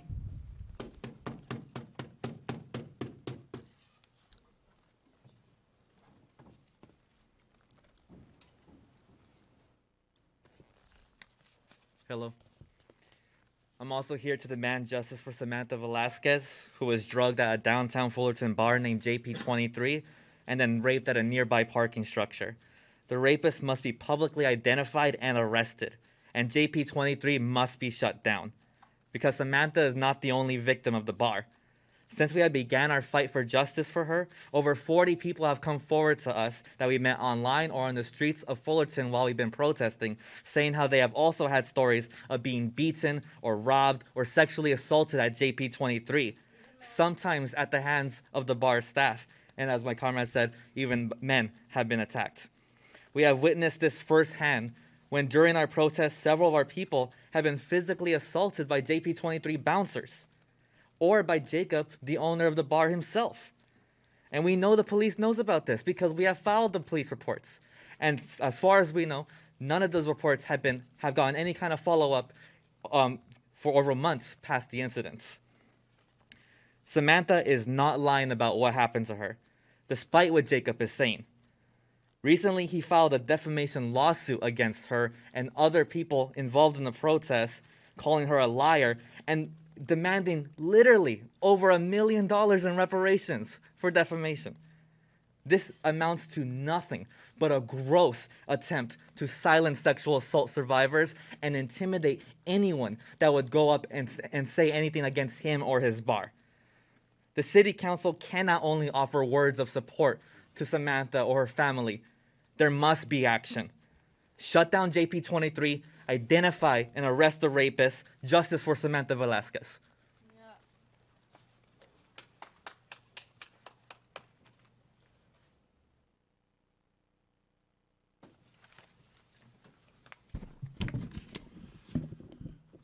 Good evening, Honorable Mayor Bruce, Honorable Council members.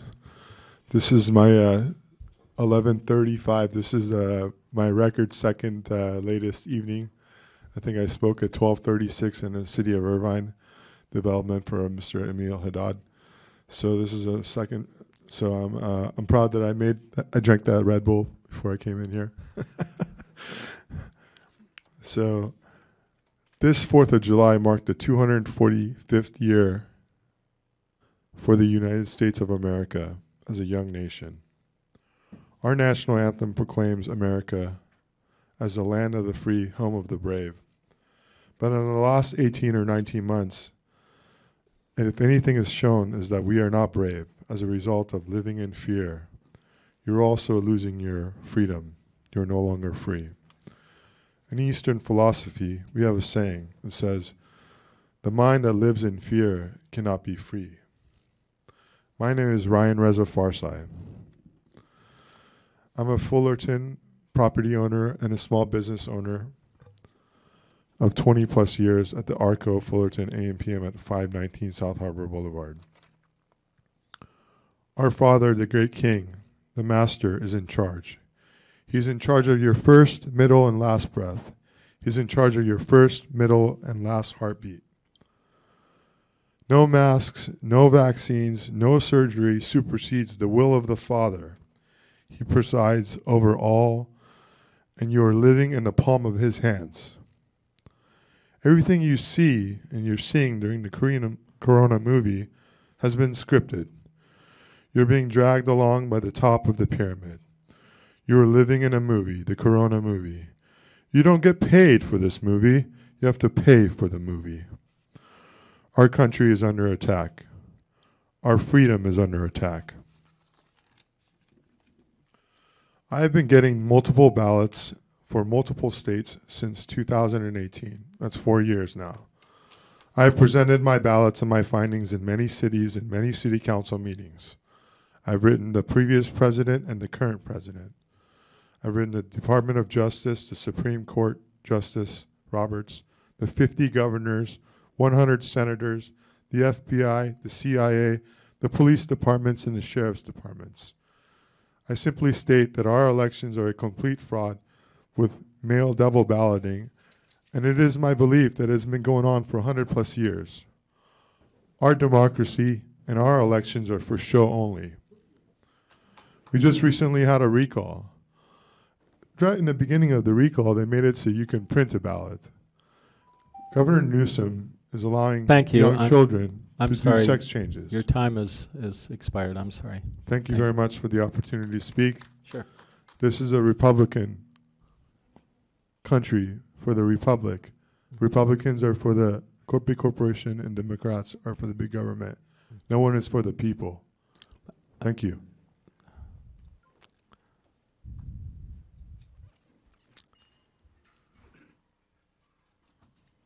Good evening, Council Member Zara. Thank you very much for your assistance. Shukra. My trailer was taken once again by Fullerton Police Department. I was attempting to leave property. He was called upon.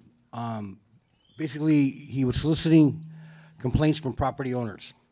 He tried it once at the train station, trying to get the train station manager to sign a complaint against me for trespassing. While I was at the train station in the middle of the afternoon, this was occurred, basically telling me that I had to leave. The problem I'm having here is why I'm here tonight is, once again, I lost my trailer. I have been told to leave the city of Fullerton multiple times. Leave. Do not come back. If you come back, I promise you, I will take your truck and trailer. Quoted from Officer Franco. Multiple times he's told people to leave private property. People have been told to leave a park. They told if they're seen there again, they were banned for a year from a park.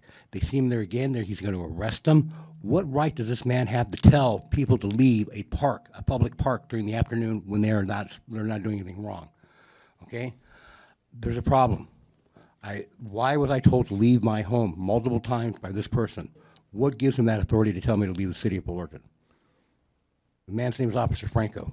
We have a problem, and it's going to continue to go on until something is done. He entered private property and took my truck and trailer. He's soliciting complaints from property owners against me, purposely telling the pastor my name, saying I have an extensive criminal record. I have no criminal record. I do now. Thank you.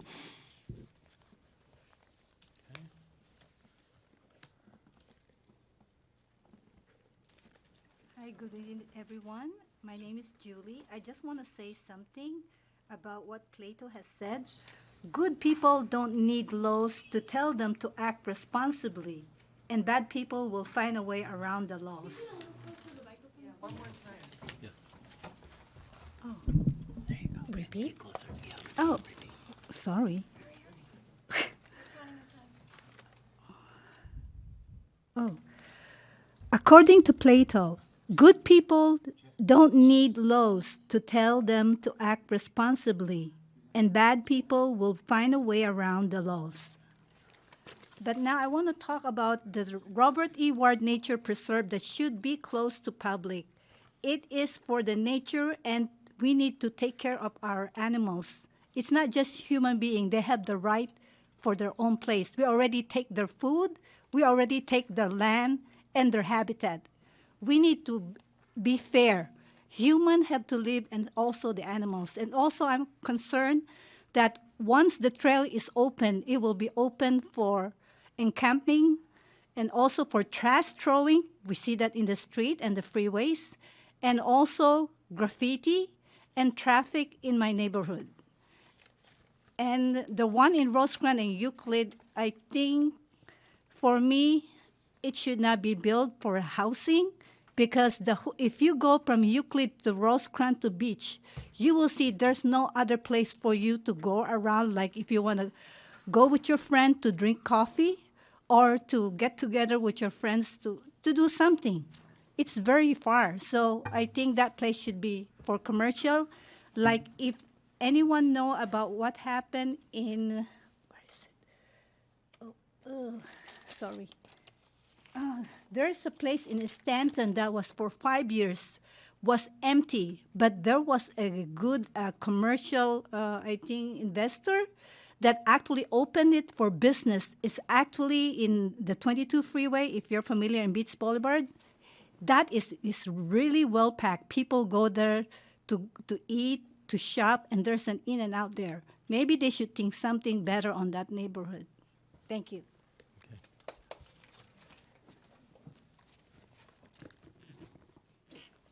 One more.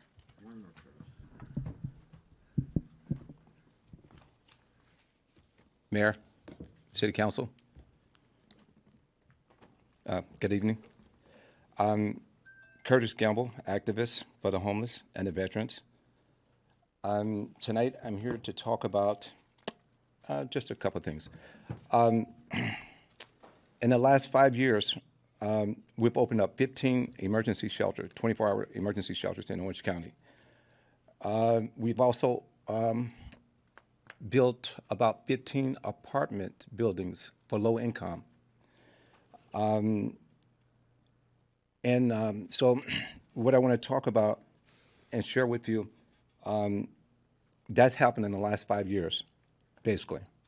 Okay, so we've been doing very, very good. Now, a lot of these places are not able to go to by, walking, is not walk up. So it leads me to the safe parking program, what I want to talk about tonight. The safe parking program is basically, it helps to house the people. They can stay there until they're able to sign into these shelters, emergency shelters, and until they're able to get into their apartments. Fullerton has a safe parking program for about a year. And so now we would like to, and I'm just saying we as in the people who needs it, we would like to work with Mary's Kitchen over in the city of Orange to have the safe parking, Fullerton safe parking program to move over there. Because I noticed that Fullerton doesn't want to reopen it. So we'd like for it to move over to Mary's Kitchen. Mary's Kitchen is open from 9 o'clock in the morning to 3 o'clock in the afternoon. That leaves her lot available. It probably will hold about 15 vehicles, and it already have like shipping containers on there also, which is very good.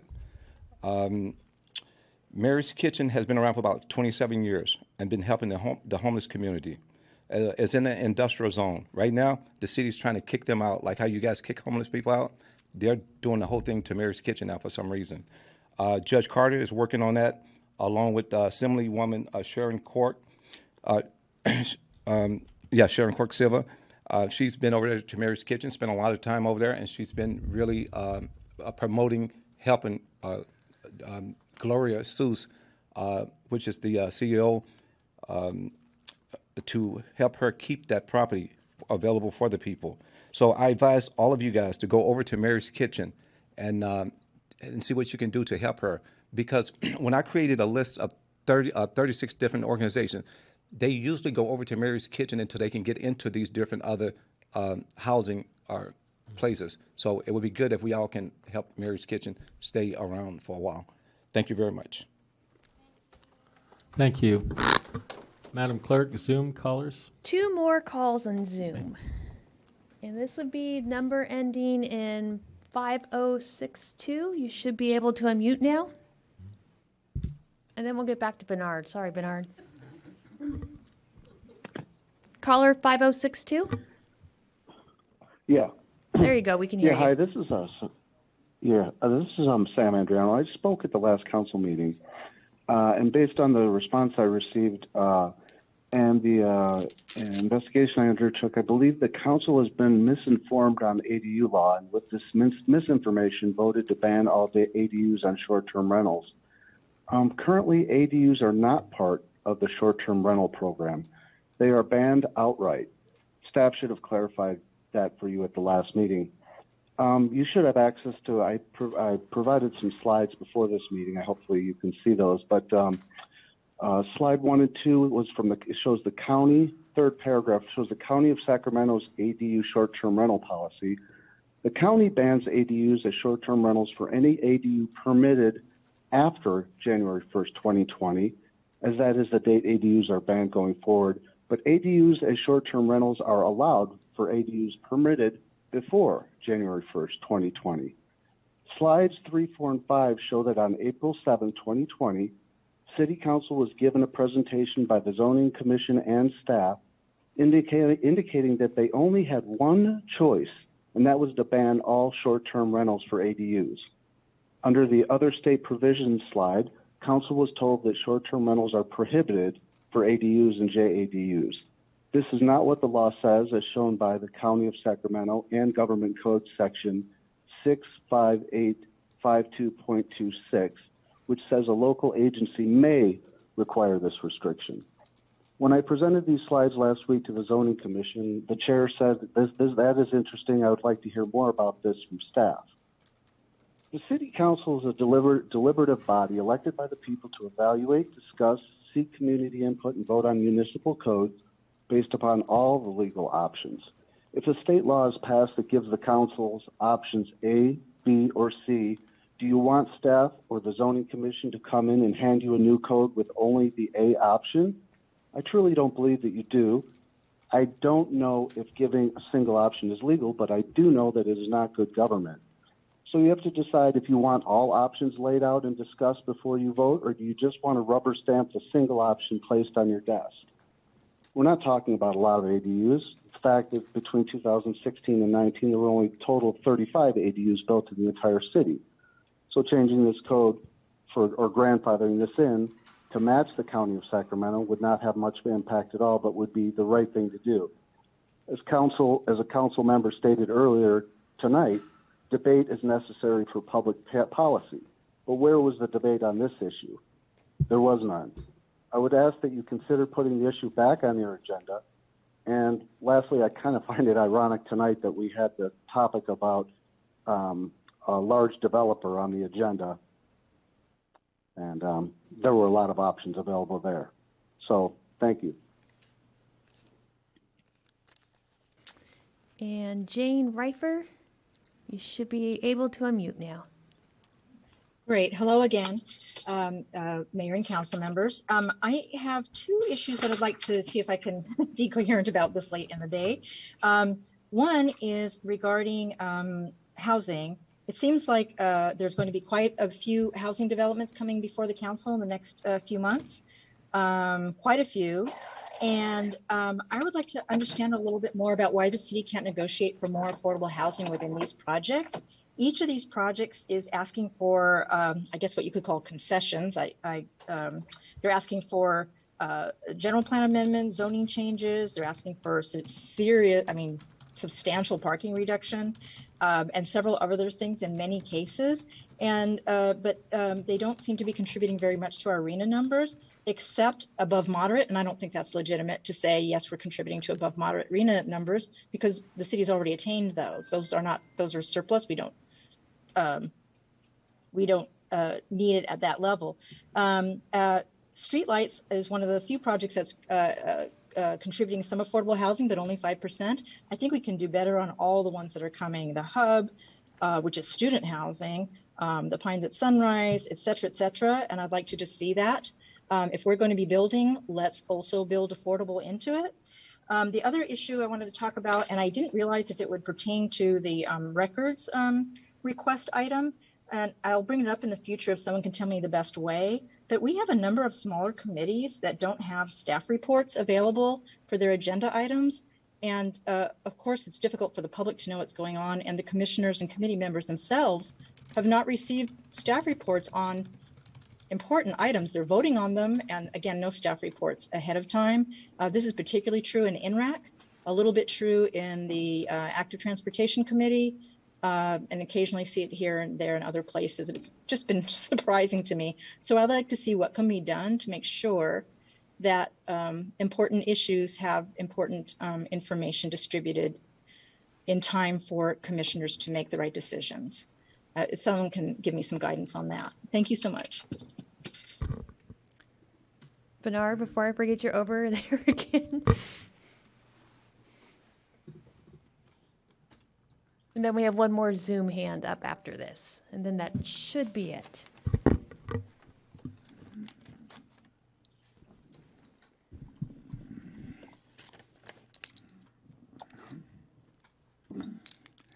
Hello, my name is Bernard, and I am a Fullerton resident.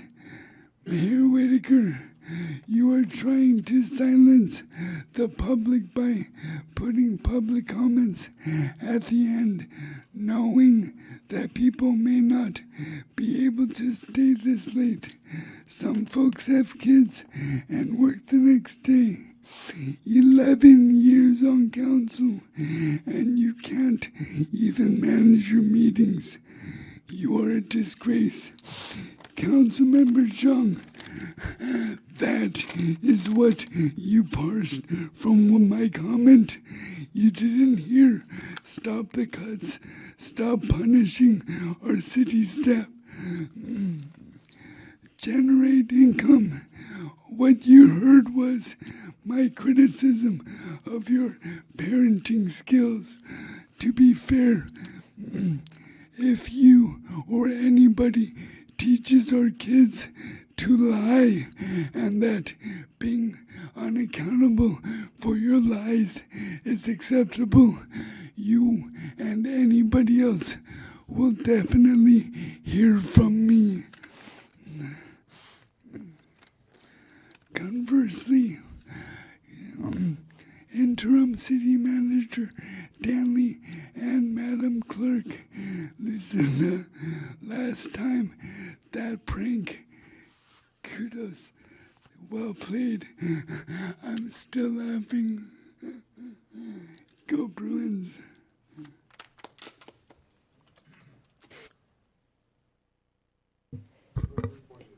And our last speaker is his number ending, if I don't block it, 5137. I'm going to unmute you.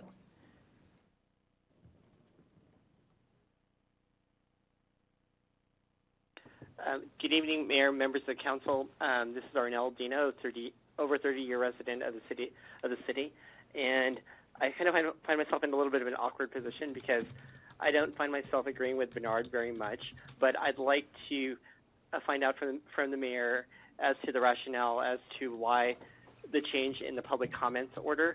It's worked before, and I can't see any. And I didn't listen to the earlier part of the meeting, but as an engaged member of the community, I would feel that keeping public comments at the end basically disengages a number of members of our community who either don't have time or have to work in the morning, and I can't see any valid reason for a change in putting the public comments at the end of the meeting. And I just wanted to find out if there was a valid reason to do that, or could we just go back to the way it was moving forward with our meetings? Thank you. And that is it for comments. Well, in answer to Mr. Dino, I have already thrown in the towel on this completely. It would certainly require support of 3 council members to make any change. So my efforts to try to keep the council members out of the council meetings out of the gutter and also with members of the public sometimes saying, well, we have children at home and we can't be here at this hour. Council members have children at home. Staff members have children at home. This has been an experiment to try to modify the natural trajectory of our council meetings. And I throw in the towel completely at this point. I was long an activist before I got elected to council. And it's abhorrent to me to think of making the public wait till the end of a meeting. But as we mentioned earlier, so much of this activity has become weaponized that it is virtually out of control. And so I would certainly be open to any suggestions that could materially allow us to get out of that gutter and conduct the city's business with a minimum amount of what we encounter here all the time. And if I just filibuster another minute or two, I can tell everyone good morning rather than good night. But with that, is there anything else by the council members? Yeah. Ask, there were comments, sorry. I did want to ask because there were comments I know from two people here in the public. Also received emails to this effect. I was wondering if the chief could perhaps talk a little bit about the JP23 situation, what's transpired, what's ongoing, and I think that would be helpful for the public to understand. Sure, I'll do the best I can, giving the caveat that it's an ongoing investigation. There isn't a lot we can talk about. But as some of the speakers indicated, there have been multiple people who have come forward and have made similar allegations to the original victim. We are looking through all of those, and those cases are worked by the same detectives that are going to work the cases of assault. And so, of course, the priority will be on the sexual assault allegations over the simple assault allegations. We have employed a number of tactics other than visible patrols. We have responded to people's complaints in this room about behavior of security. We have responded to security's complaints about behavior of protesters, and we have sometimes done that in a more covert fashion to hopefully catch people in the act, if you will. This is kind of running congruent to another process that is a more administrative process that I know the council is familiar with, and that is our remedy process through the what is the entertainment permit, which I have control over in my office, and that process is ongoing. And there are steps that we're proceeding through there. If you followed the Observer, I know they were at our first session. We have since been in communication with my decisions, and then we're going to take that through the next steps in the process, which does require potentially a hearing. So we're working through those now, and I think the public will have some more clarity as to the efforts of the department, and both in the criminal vein and in the FMC vein, which is what kind of governs the entertainment permit process. The last thing that I would say is sexual assault investigations are very complex, and oftentimes they rely a lot on medical professionals and other type of reports that take months to complete, and we wouldn't jeopardize prosecution by jumping the gun. We need all the information, to use a term that I hear often in here, it's ready, fire, aim. We want to ready, aim, fire. And so that's the process that we're undertaking now. Thank you. And then I just had one follow-up question. As a point of clarification, the entertainment permit is separate from the conditional use permit? Okay, thank you.